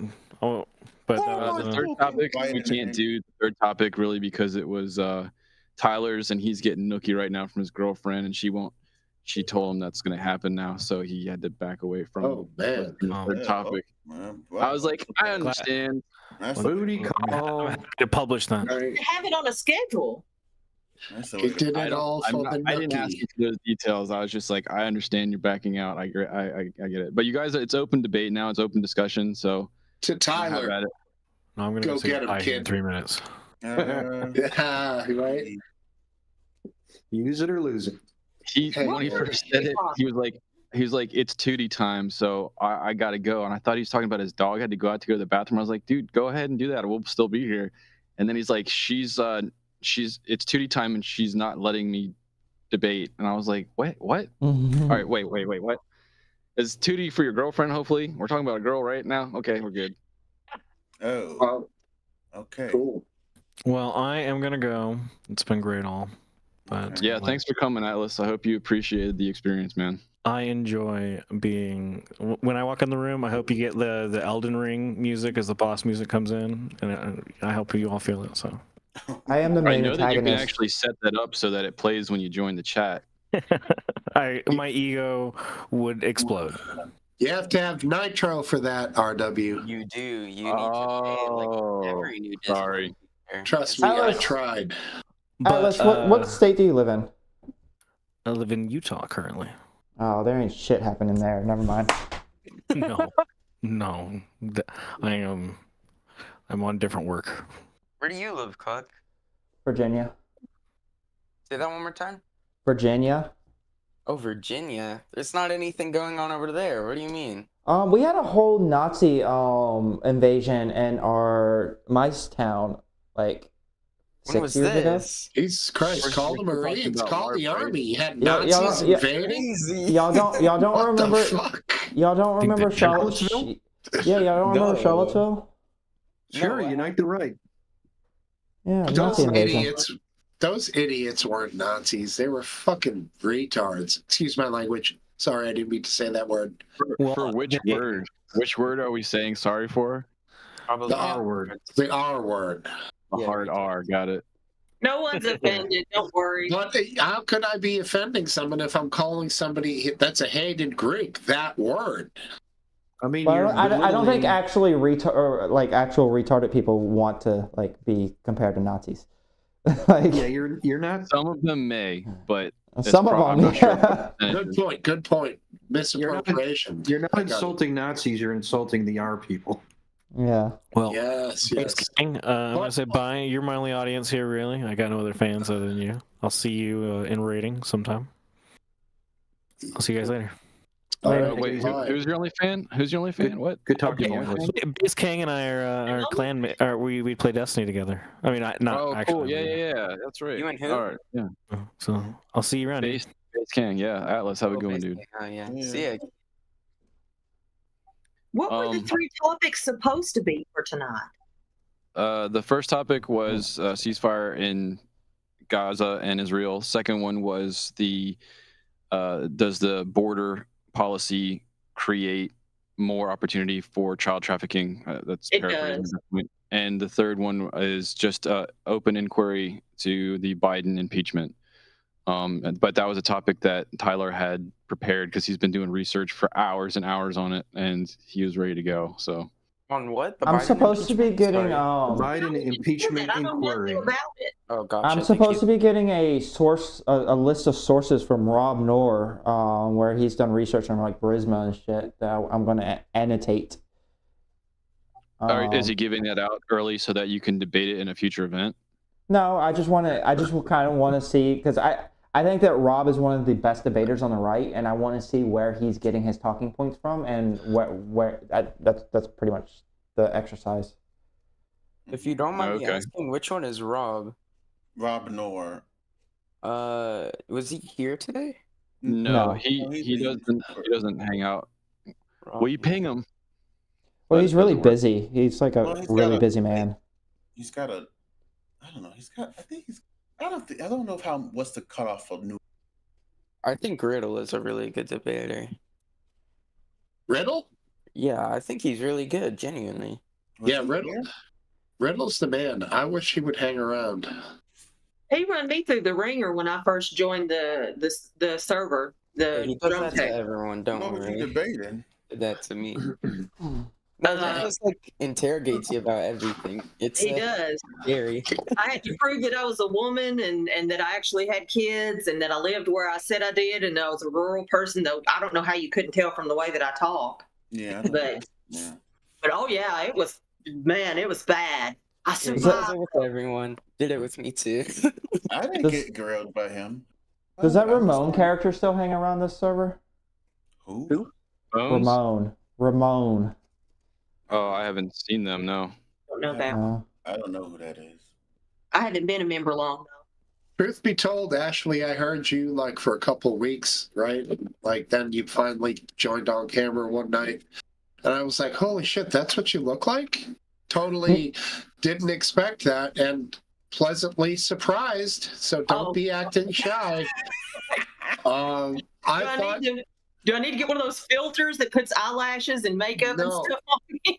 No, frankly, because of the thick southern accent, I thought you were going to be a bit like older. And then I saw you. He is so poetic with how he's saying this right now. You don't look Maybe old, a couple actually. missing teeth. You look like you're 20. Yeah, but when I saw you, I was like, you're not like exactly what I expected. I kind of expected a little bit more mature of a woman, and you didn't. You're doing just fine with whatever you got going there. So take that as you will. I don't know how old everybody else is, but I'm a Gen Xer, so I'm kind of old compared to most everybody. Oh my god. Yeah, I'm a Gen Xer too. I'm a millennial. I'm a Z. Woohoo! Yeah. My son's a Z. Boomer. Boomer. But that's what's great about this space, that there's the full spectrum. We don't have a bunch of one generation in here with their talking points. We have different generations, which really, really adds to the I want conversation. another Gen Z person who's on the left to debate. That'd be fun, because then me and him could go, or me, him or her, or they. I mean, Z or Zim you're in could go. charge of a server that has tons of them, dude. You have to see if you No, can. they pull none them. of the there was no one on the opposition for the past 2 debates besides Borg, what's you her have name? to ping me a couple days ahead of time with the topic so that I can go to one of your Okay, debates. this Saturday, Cluck. This Saturday. This Be ready. Saturday. Yeah, I this think I should be. Saturday. I might be free thought you were doing that. for once. We're gonna be talking about the topic will be, is critical race theory being taught in schools, and should it be? Can you define critical race theory for me? Me? Yeah. I need to mean, know. It's a very convoluted subject, but I could give you the like the summary of it, or what it means now, I guess. Well, what does it mean in the context of this topic? The fact that blacks are still being they still have prejudice against them today, and they don't have the same rights as white individuals, and white individuals have to express their how would I say? They'd have to feel sorry for what their ancestors did in the past. And also, real quick, there's one important component of it: systematic racism. Yeah, systematic. There you go. Yes, yes. And thank you, we're Steve. talking about high schools. Any schools. Middle school. My son was taught it in middle school. We can say elementary, middle school, and it's just it's a broad question of if it is. So you can say it's not, and we can say it is, and we can have a discussion. Well, about I mean, the thing is that like you can probably show me an article of a school teaching those topics. Be safe, buddy. I'll see you on And Saturday. I would have to concede that that particular school is teaching that topic. I guess like the better question would be like, is it being taught in a problematic way? Is it being taught in a large amount of schools in a problematic way? That's where the should it part comes into play. Is it an actual idea that holds up, and is it something that we should teach to our kids? Is it something that we should actually teach? Okay. Well, we could get into that as well. Yeah, that would be much more interesting. Cluck, do you think that systemic or systematic racism doesn't exist? Oh yeah. It does or does not? Sorry. Yeah, I definitely think systemic racism is a thing. Yeah. Okay. So, like, if you do think, if you do, some individual institution, correct? Well, if you think it exists in society, then critical race theory is going to make more sense to that particular person. If you think that systemic racism is bullshit, then I think that would make you think that critical race theory is bullshit. It's kind of like one goes with the other, you know? For sure. I think systemic racism is complete bullshit, horseshit, whatever you want to call it. Okay, let me ask you something. This might sound off topic, but I promise you I'll bring it back around. Go for it. So Twitter is a big system, full of rules and stuff. Old Twitter, not X.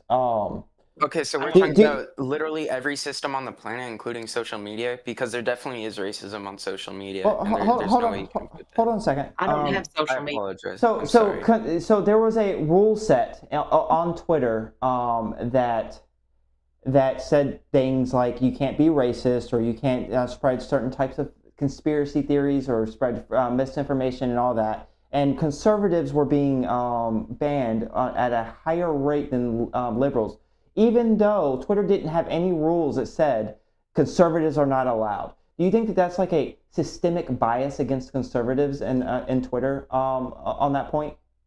Yes. No, because yes, because they were being Okay, so do you think that it's impossible that society itself is organized in a way that would have some sort of not explicit but implicit bias towards people of color for whatever reason? It's definitely not impossible because it's happened before, but it's not going on right now. Okay. Let me submit this idea or this possibility. things are called racism that actually are not. And because of that no racism policy, different viewpoints or opinions that are actually not racist were banned. What is racism? Like, what is your definition of racism? Because that's Prejudice important for this against conversation. an individual because of the color of their skin, no matter white, black, or I shouldn't. People that always run away from things. Ethnicity. It's just the ethnicity. Well, if you just break down the word, prejudice is prejudging a particular class or group of people without actually knowing the content of each individual. Yeah. So so go ahead. You know, go ahead, keep going. if you're going to ask that, like, it goes place to place. I could bring you to some places, and I'm sure you go there yourself, where if you were walking down the street in certain neighborhoods, you would prejudge people and turn the other way or cross the street out of your own personal safety. Yeah. Is that racist? No. Is that prejudice? No. Yes, but you're trying to keep your ass alive. No, I don't really base my thoughts on a person because of their skin color. I base it on whether they're wearing like a hood that only shows their eyes and they're wearing like sweatshirts and stuff. I didn't say skin color. I thought you said yes replying to me. I apologize. I'm just saying, like, where you are, who they are. You're going to judge people without knowing them on visual aspects. It's not necessarily race, but that's prejudice. That's prejudging. I mean, yeah. So I consider racism prejudice against someone because of their skin color. If you're wearing something that makes you look suspicious, that's not racism. It could be. You could be acting in a manner that is suspicious as well, looking into cars, casing people's purses out, and that kind of thing. You could look like a businessman and be looking in everybody's cars and be suspicious.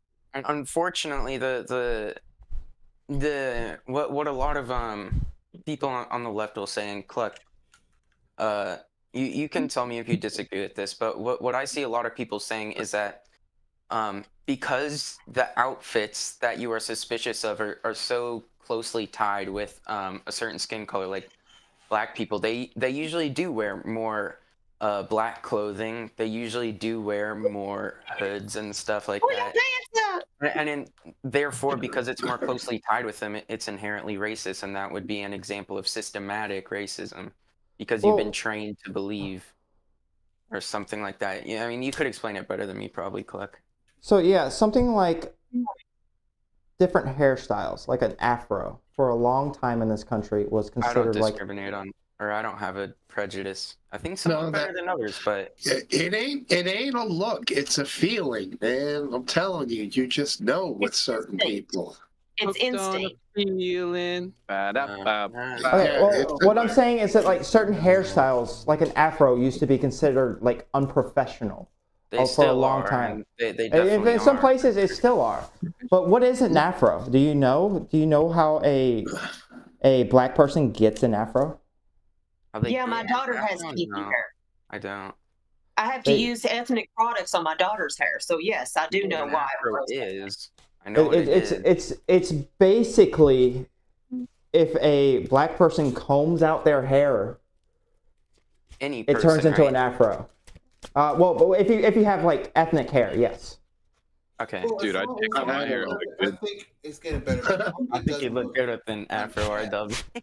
RW's been growing an afro for years. It just hasn't taken yet. It keeps coming out of my chin. I don't know. It's so yeah. So we have this hairstyle that if black people just are combing their hair, it's considered unprofessional.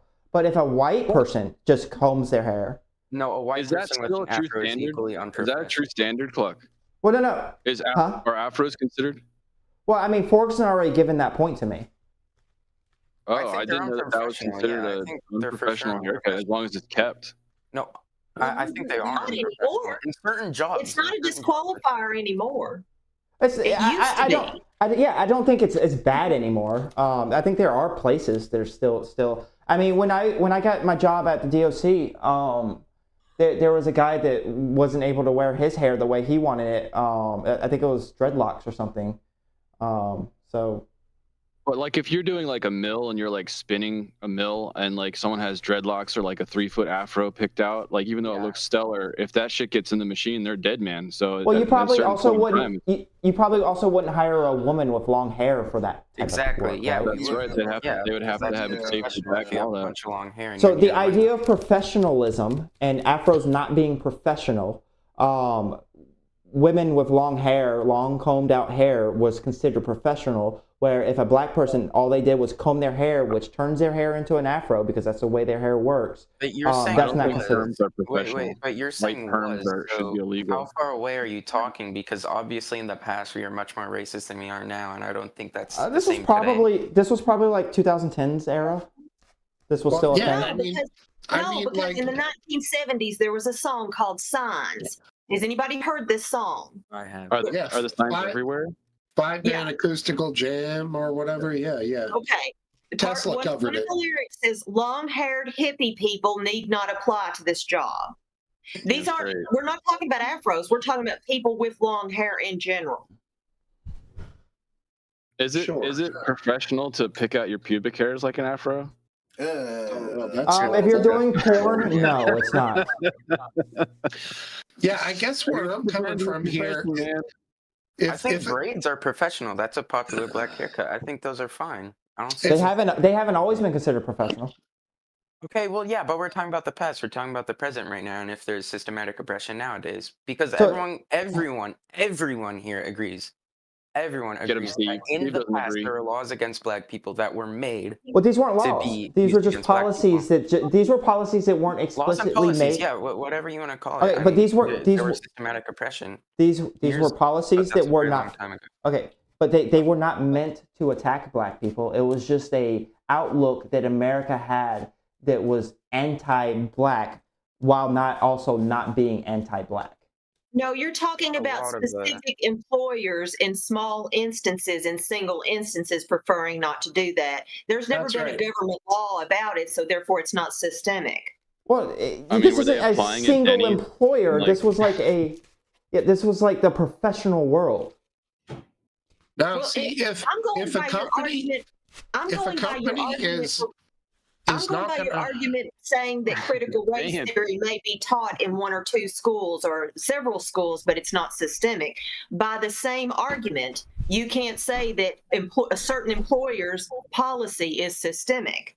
That's the exact same thing you said a while ago. I think what conservatives are against put your foot in there. White kids that they should feel bad for what their grandparents did, or that black kids being taught.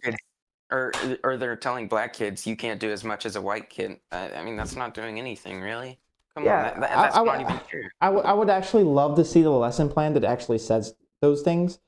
I'm sure within like the thousands of schools that we have in this country, and the hundreds of thousands of teachers or whatever, tens of thousands of teachers, there are probably the teachers union agrees with it, brother. The teacher union.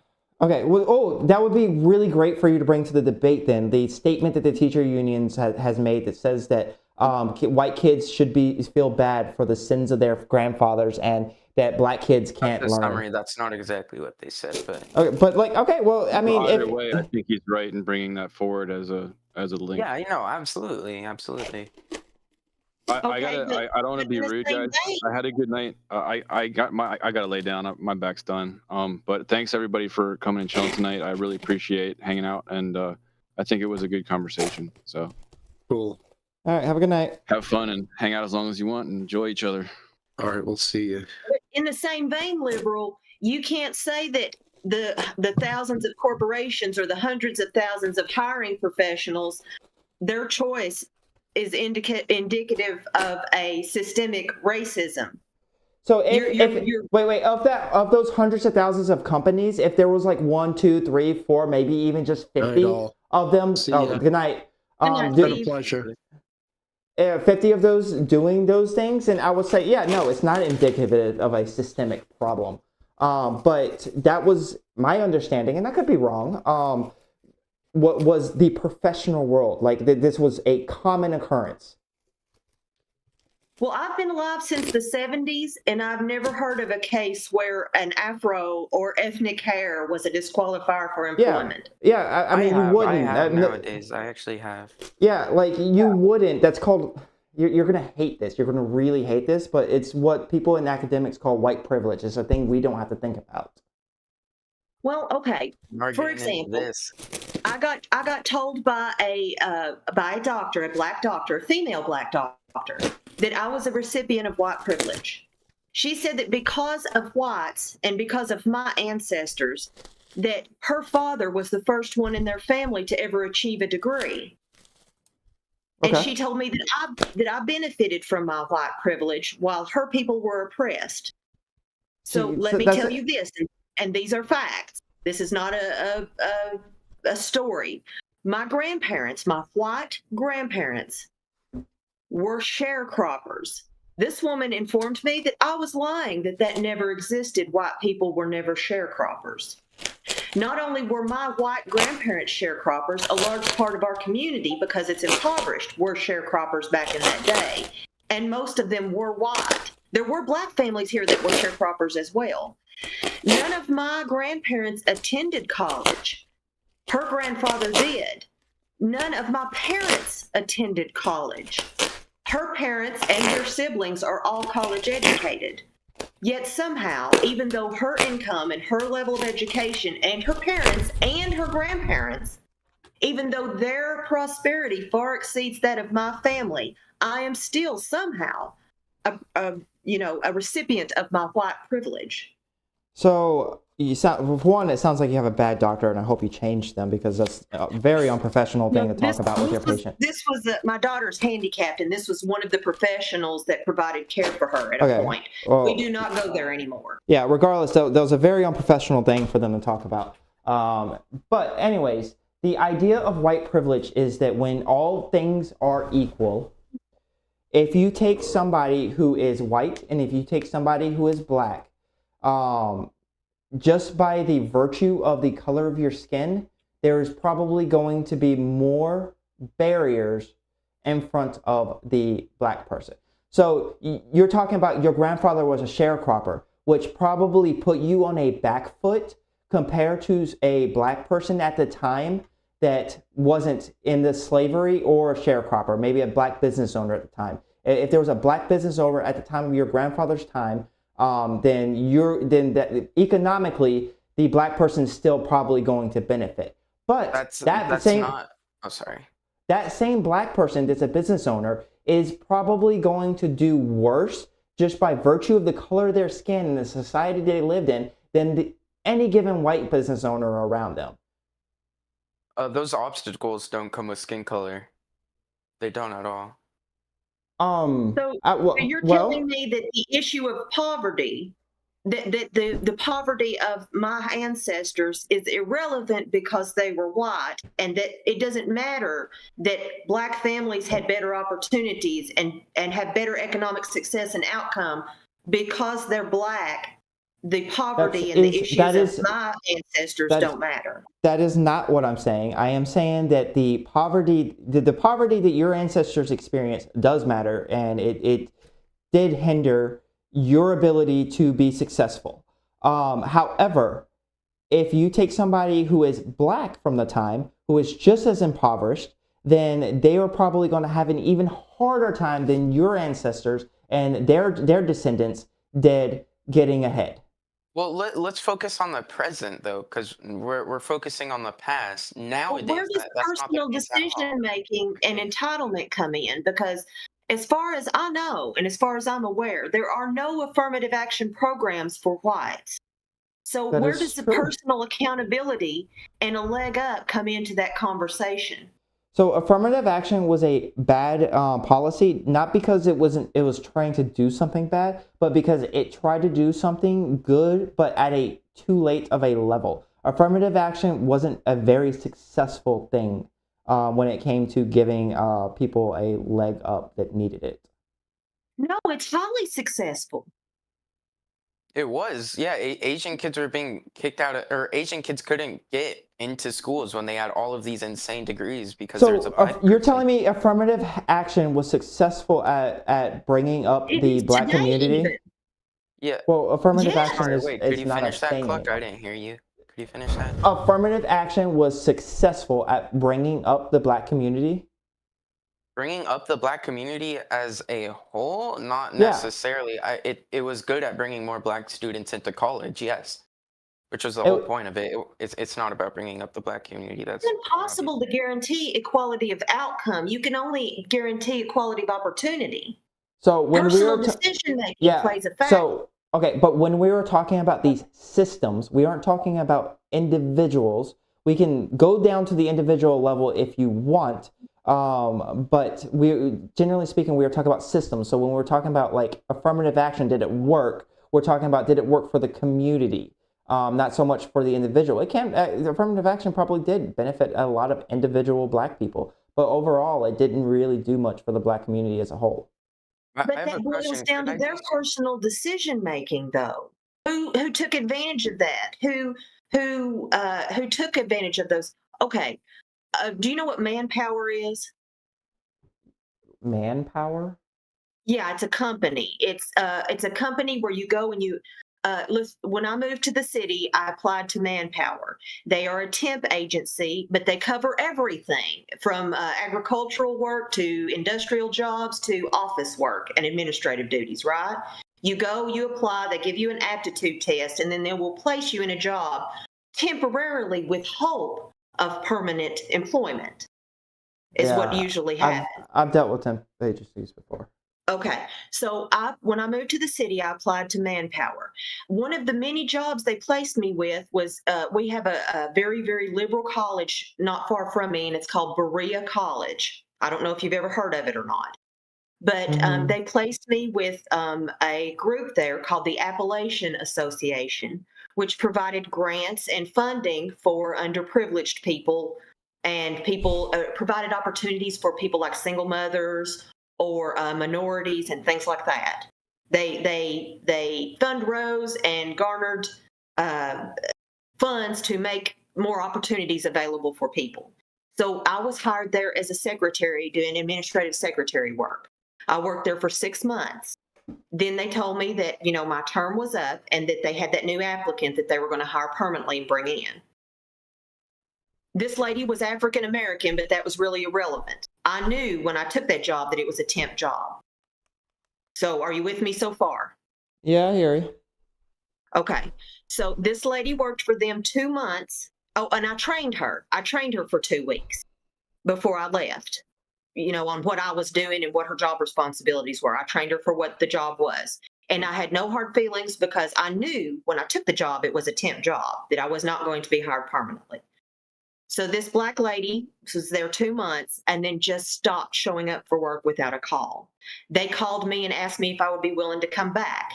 And since I was working third shift, I said, yes, I can come back part-time and work 3 days a week if you still need me in the short term. They said, yes, we would greatly appreciate that. And so I came back and worked for them for 3 weeks while they hired a new person. This lady was also black. She worked for them. Oh, and I trained her as well. She worked for them 3 months and then quit again. Another person quit on them. I think she quit with notice, though. Then they asked me back a second time to fill in.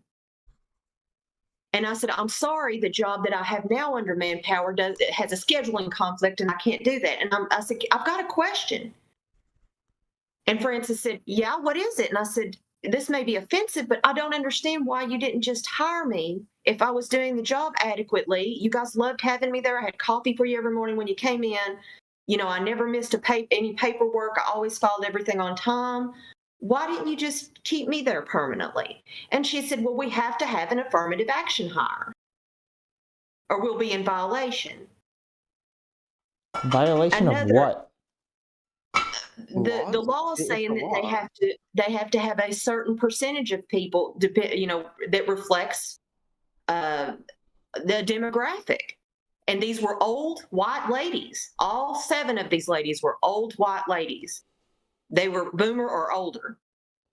So if And you're gonna if you're gonna talk about like affirmative action hire laws, I don't know how I feel about that.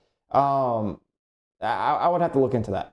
Well, I'm saying though that I was denied a lucrative job not once but 3 times because they had to hire an ethnic person.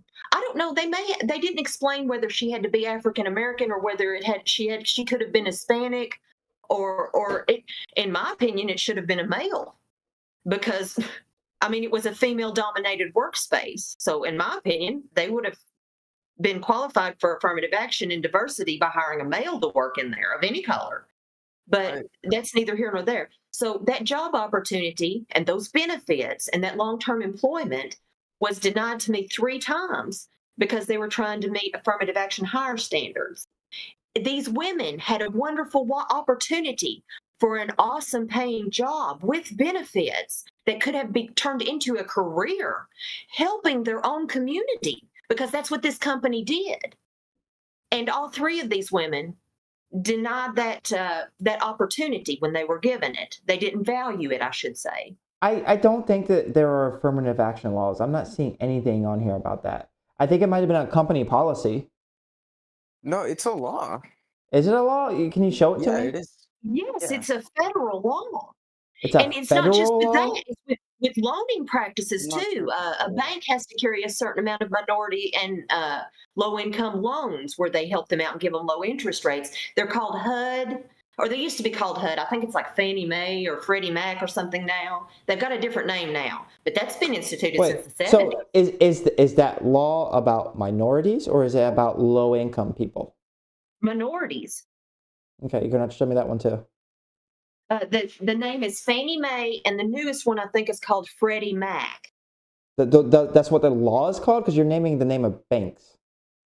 No, these aren't banks. These are federal institutions that were set up to serve minorities and to make sure they had equal. I DM'd you the name of something, Cluck. I DM'd you the name of one of them. They're not a company. They were set up to make sure that minorities had equal economic opportunity and equal loaning, banking opportunities. These are federally funded. And then They're not some company. They're federally funded.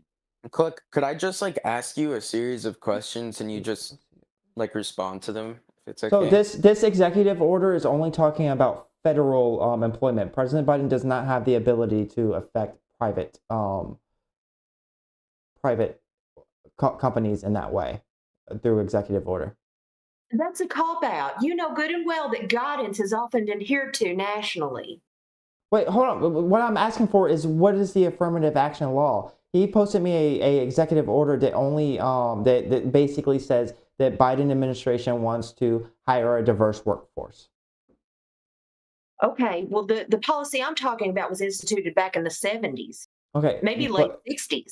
But like I'm not finding it, and you're making an affirmative claim that there is this thing that says that companies have to hire a certain amount of minorities, or else they're in violation of federal law. I don't think it's illegal if you don't. I think they raise your taxes if it's disproportionate. No, they don't raise your taxes. You get tax benefits. You get deductions. Yeah. They don't raise the taxes on you. You get deductions for hiring. Tax deductions for hiring minorities. I know that there's a tax deduction for hiring people who are poor and on welfare. If that were true, then I would have been hired. No, I mean, that is true. That was a questionnaire that my Airmark, who I was dealt with, the company which I was dealing with. Yeah, okay, so they made me fill out a form because they could have possibly gotten a tax deduction if I qualified financially. Okay, and see that same thing for impoverished people is available for college students too. But have you ever worked in a financial aid division of the college? No. One of the places that I worked for in Manpower was Eastern Kentucky University, where I worked in the financial aid office. The disparagement between the grants and the federal loans available between the races is huge. And the interest rates are huge. For example, a Pell Grant for a white person in poverty is $200. Well, back then it was $200. It's probably much, much more now, but back then it was $200. Work opportunity tax Yeah, credit. I found it. I found it. The Pell Grant for a person of color was $2,000 back then. I apologize. Probably greater now. I kind of mixed up my words. It's not illegal if you have a disproportionate amount, but they give you a lot of benefits if you do have Well, yeah. It looks like they get a tax credit. Yeah. They get benefits if they do pursue affirmative action.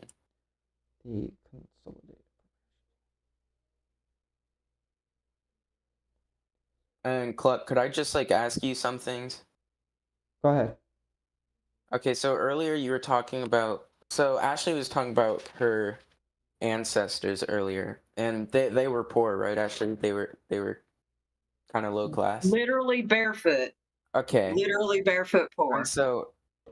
And so Cluck, you said that if a black person in the same economic status as them, if they both tried to improve their lives, it would be harder for the black person, right?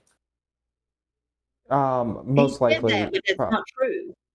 So wait, hold back, on. Back then, I think it would be because there was. Well, I think it's still. Well, I think it still applies today, but just to a much lesser extent.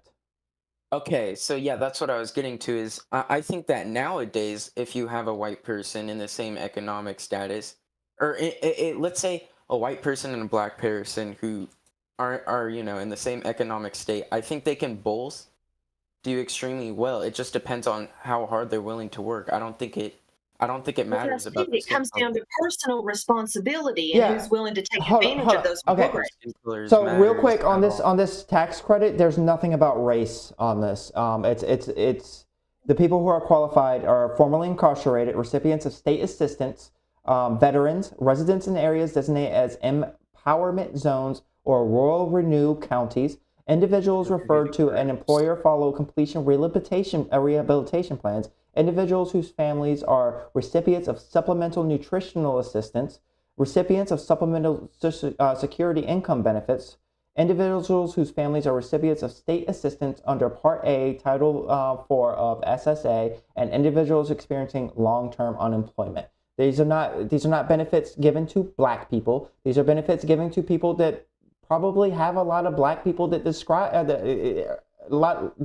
a lot of black people. But this was a situation in which you saw two black people get this job and get fired, and you assumed that they were hired because they were black, but it was probably because they qualified for one of these. Told me.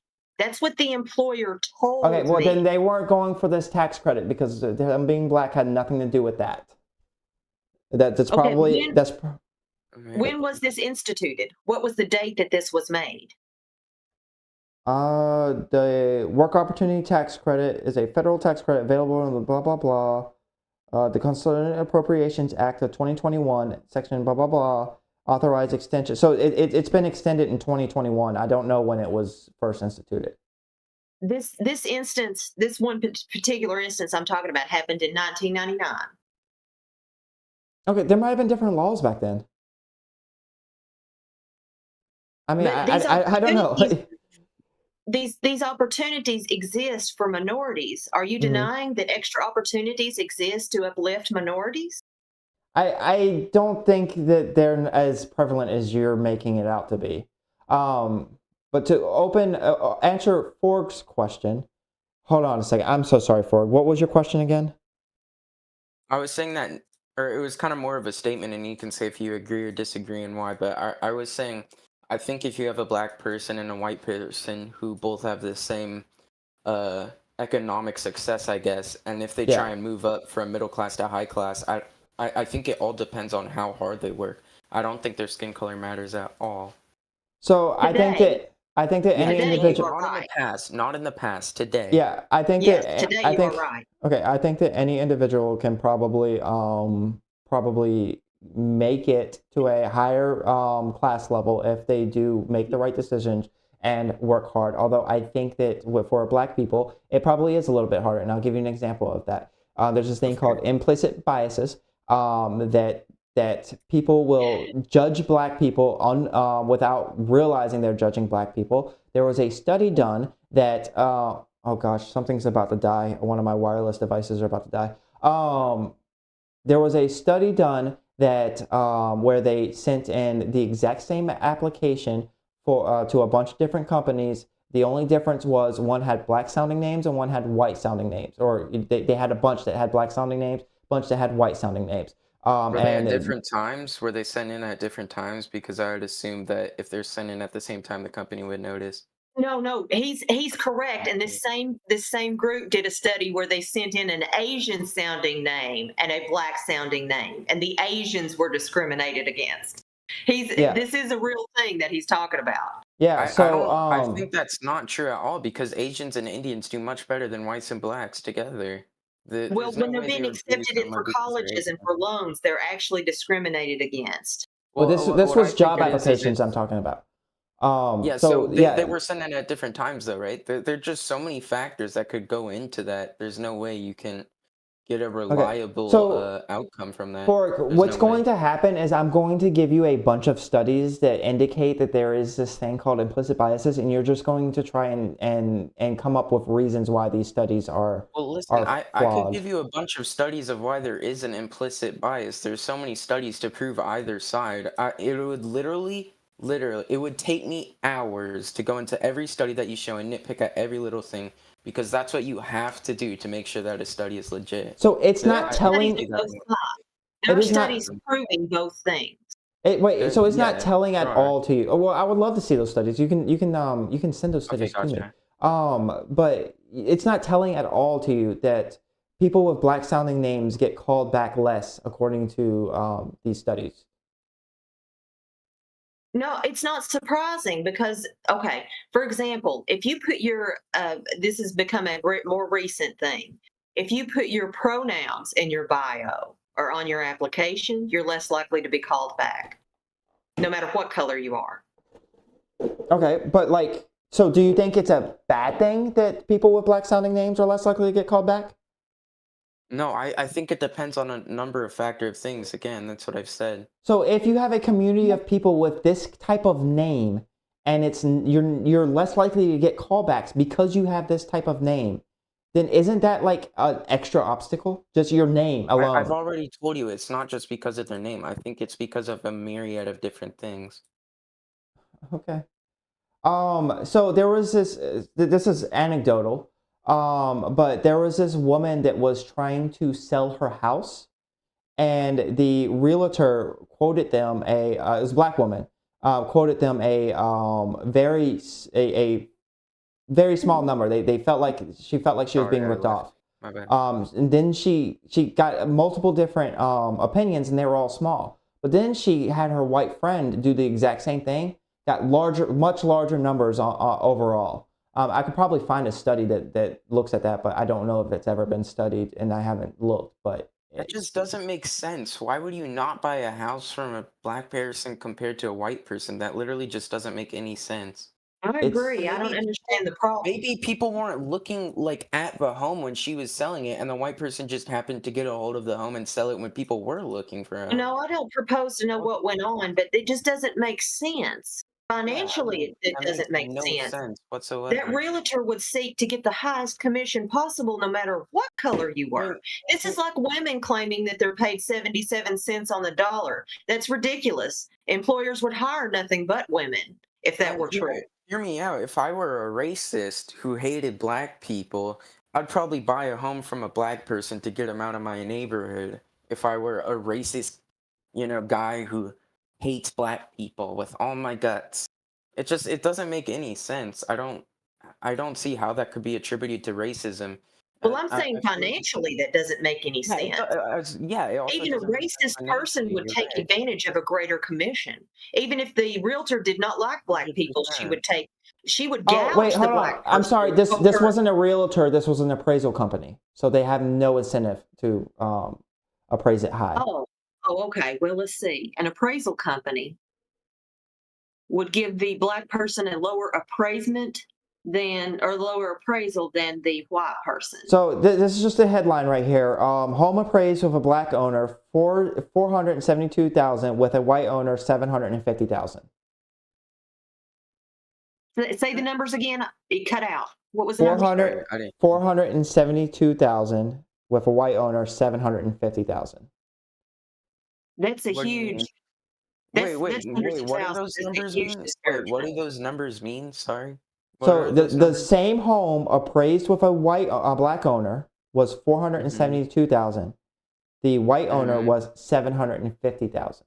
That's how much they sold it for? That's how much it was appraised for. The appraisal. Okay, I don't know how that works.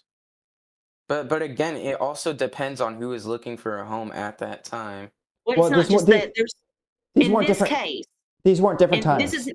this is not an appraisal policy though. But in this case, I You said it personally. was the same house. Wait. I'm sorry. I might be getting confused, but is it not that a black family tried to sell a home and they couldn't, and they let a white woman sell it under her name, and she did it?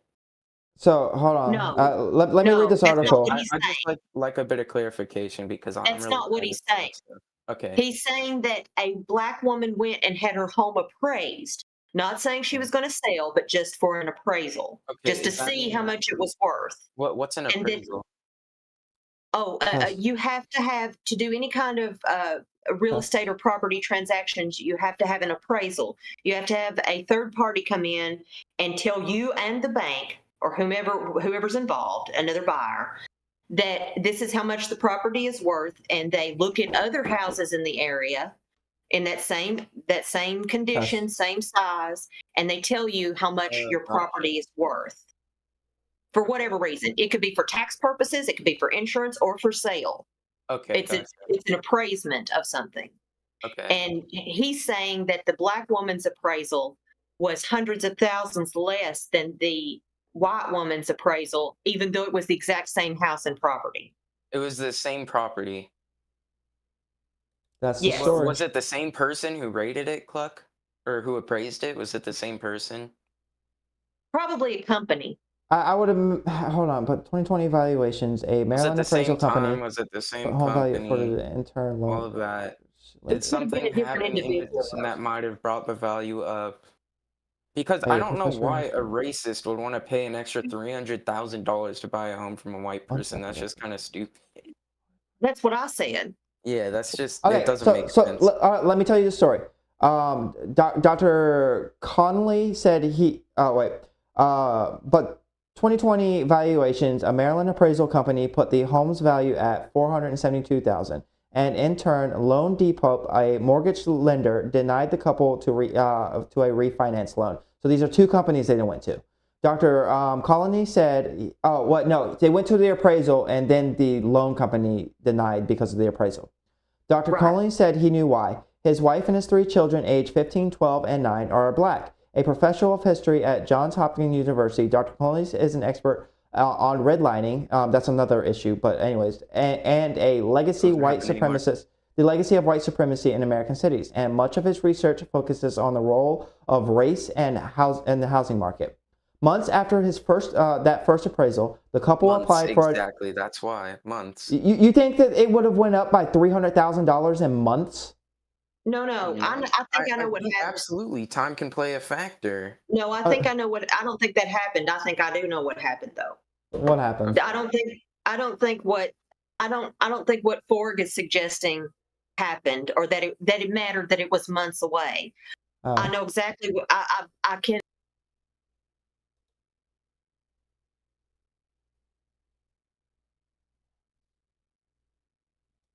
So this happened to my mom. She wanted to take out more debt in home equity. She wanted more loan than what she already had. She wanted more money to take out. So she had her home appraised so that she could get money. The appraisal did not allow her to take out a home equity loan. They said that her leverage was already too great and that she could not receive a home equity loan because she owed too much and the home didn't have enough equity according to the appraisal. Hold on, are you talking about this? Are you talking about this specific case? I'm sorry, my headphones died and I had to switch headphones. She's talking about her mom, right? Okay. Okay. So mom wanted to borrow against her home. because she wanted more money for things that she wanted to do, home improvements, take a vacation, stuff like that. When she had her home appraised in order to be able to take out this home equity line. The appraisal was turned into the bank, and the bank said, no, we're sorry, we can't give you a home equity line because the debt that you owe on the home is too great compared to its value. If you owed less on the home, we could give you a home equity line, but we cannot. So she had her brother go in. My mom had her brother go in. I think it was 6 months later. It was quite a while later. And tell the bank that they just wanted to have, or tell the appraisal company they just wanted the home appraised, and didn't mention that a loan was sought. Didn't mention that money was being sought, just to have the home appraised. I think he told them for insurance coverage purposes to know how much insurance to buy. That loan was, and around here, this is no small amount. That appraisal was $70,000 higher than my mom's original appraisal because my uncle didn't mention that a loan was being sought. He just mentioned insurance coverage. Okay, well, this is $300,000 difference, and the only thing that they changed was that, according to this article, that they took away all the family photos, and they had another John Hopkins professor, who was a colleague, a white colleague, stand in front of the house when the appraiser came. Same company, right? Yes, I mean that's But what it's. he was seeking a home equity. He was seeking a loan as well on his application. No, he was just standing there as the stand-in. I just think it's ridiculous to blame things on race when there's literally no evidence. It's literally just hoping that it's true. It's the same thing with time, and that's why I brought it up. Is if you're blaming it on race, you might as well blame it on time. Like there's so many better reasons. Like I actually brought up, or I'm sure there are because I'm not very I don't really know how selling homes work and all of that crap. But I'm sure there are better reasons than just because the race is swapped. Again, like if you're being as absurd to suggest that, then you might as well just suggest that within like 6 months it went up by 300 grand. That's what I was trying to say. No, Cluck, this and it could very well be a case of racism within that appraisal company. It could very well. It's feasible.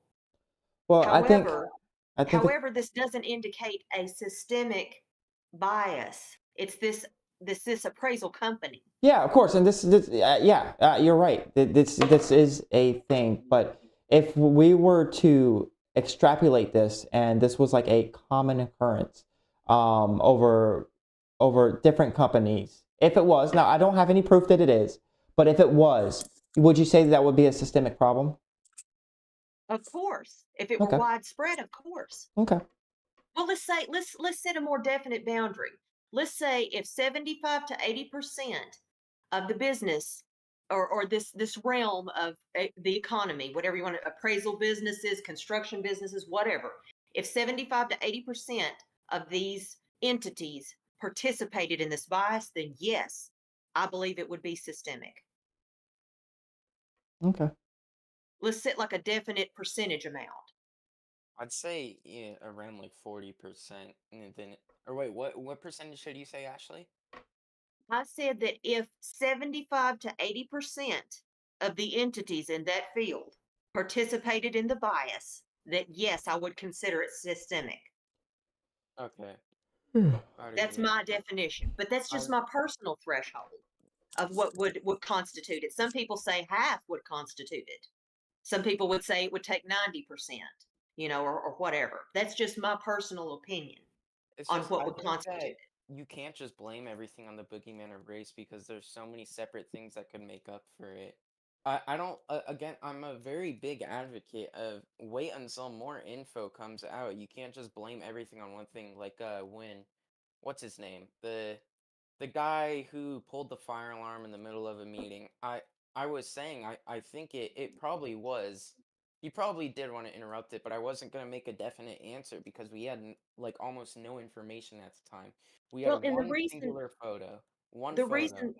The reason that I place so much value on personal accountability is because when we were talking a while ago, this black lady who was a doctor was telling me that I still had white privilege, even though in that first she denied that my grandparents were even sharecroppers, and that's an absolute truth. And not just them, many families from my community were.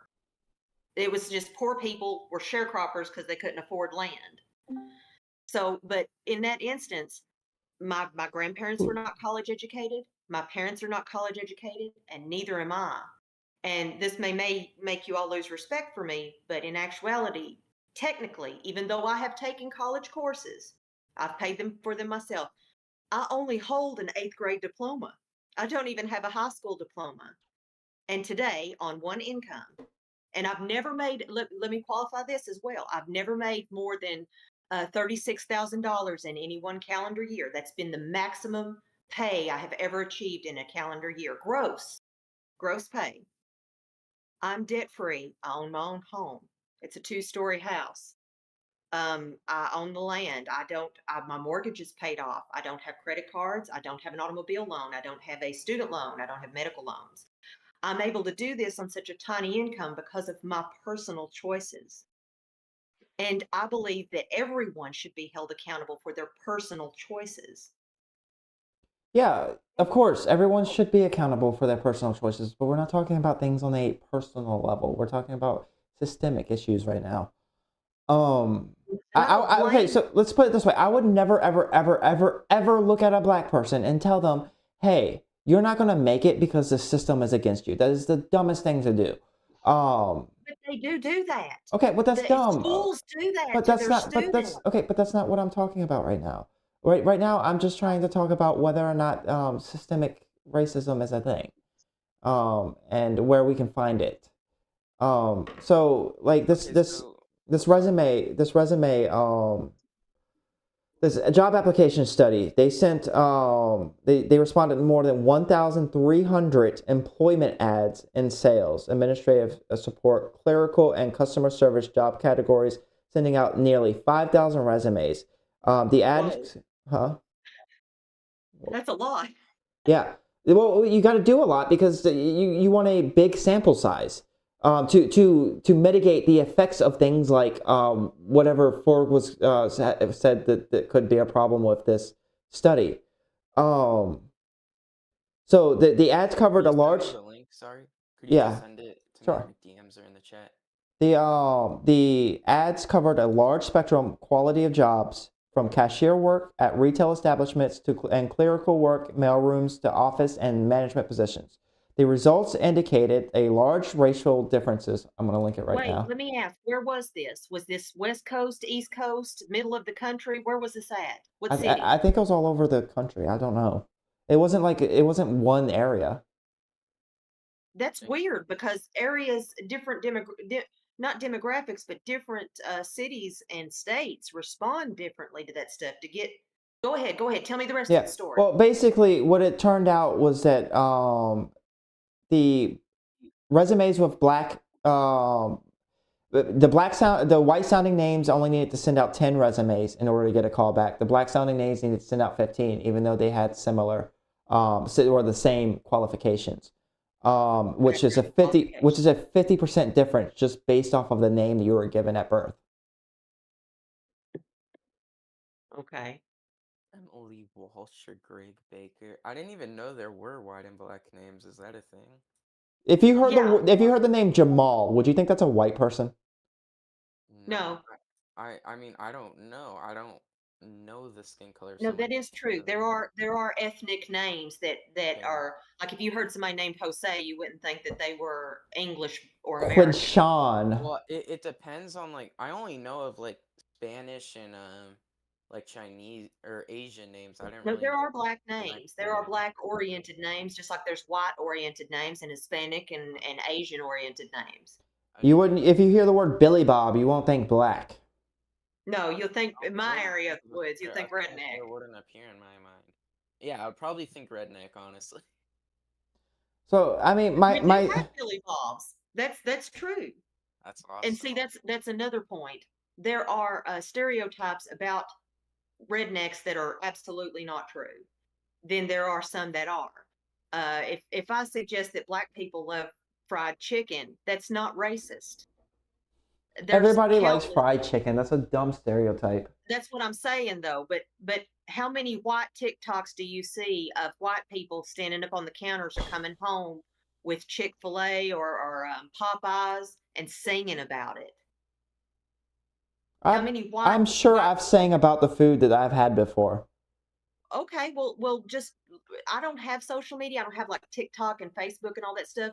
Do a little research and see how many white people. Just put people singing about Popeyes and see how many white TikToks that you find of people singing about their chicken from Popeyes. Getting up on the counter in Popeyes. It's very awesome. I love it. It's hilarious. Wait, okay, so are there like white people on TikTok singing about Popeye's chicken? I mean, there may be one or two. There may be one or two. Okay, I'm going to bed. Y'all have a good night. Oh man, really? Yeah, I gotta go to work tomorrow. I'm up way past my bedtime. All right, y'all. Later. I'll try to make the Saturday thing. I mean, if I get real life things to do, then obviously I'm gonna do them because they're more fun. But if I'm at home and not doing anything anyways, then I'll pop in. Sounds great, man. It was nice having you. I miss talking to you. I think I need your Discord link, so DM that to me. Yeah, DM that to me. It was enjoyable for me to talk to you too. I like Yeah, same hearing here, other people's Ashley. opinions, even if I don't share them. Don't you have a Discord? Yeah, Me? I sent it to you. Sorry. Yeah. Okay. No, Cool. good talking about it. All right. You have a good night. Good night, fellas. Have a good night, man. Good talking to you. Yeah, I was not dealing with that thing, Brandon guy that popped in at the last minute. All right, y'all have a good night. Thanks for tuning in.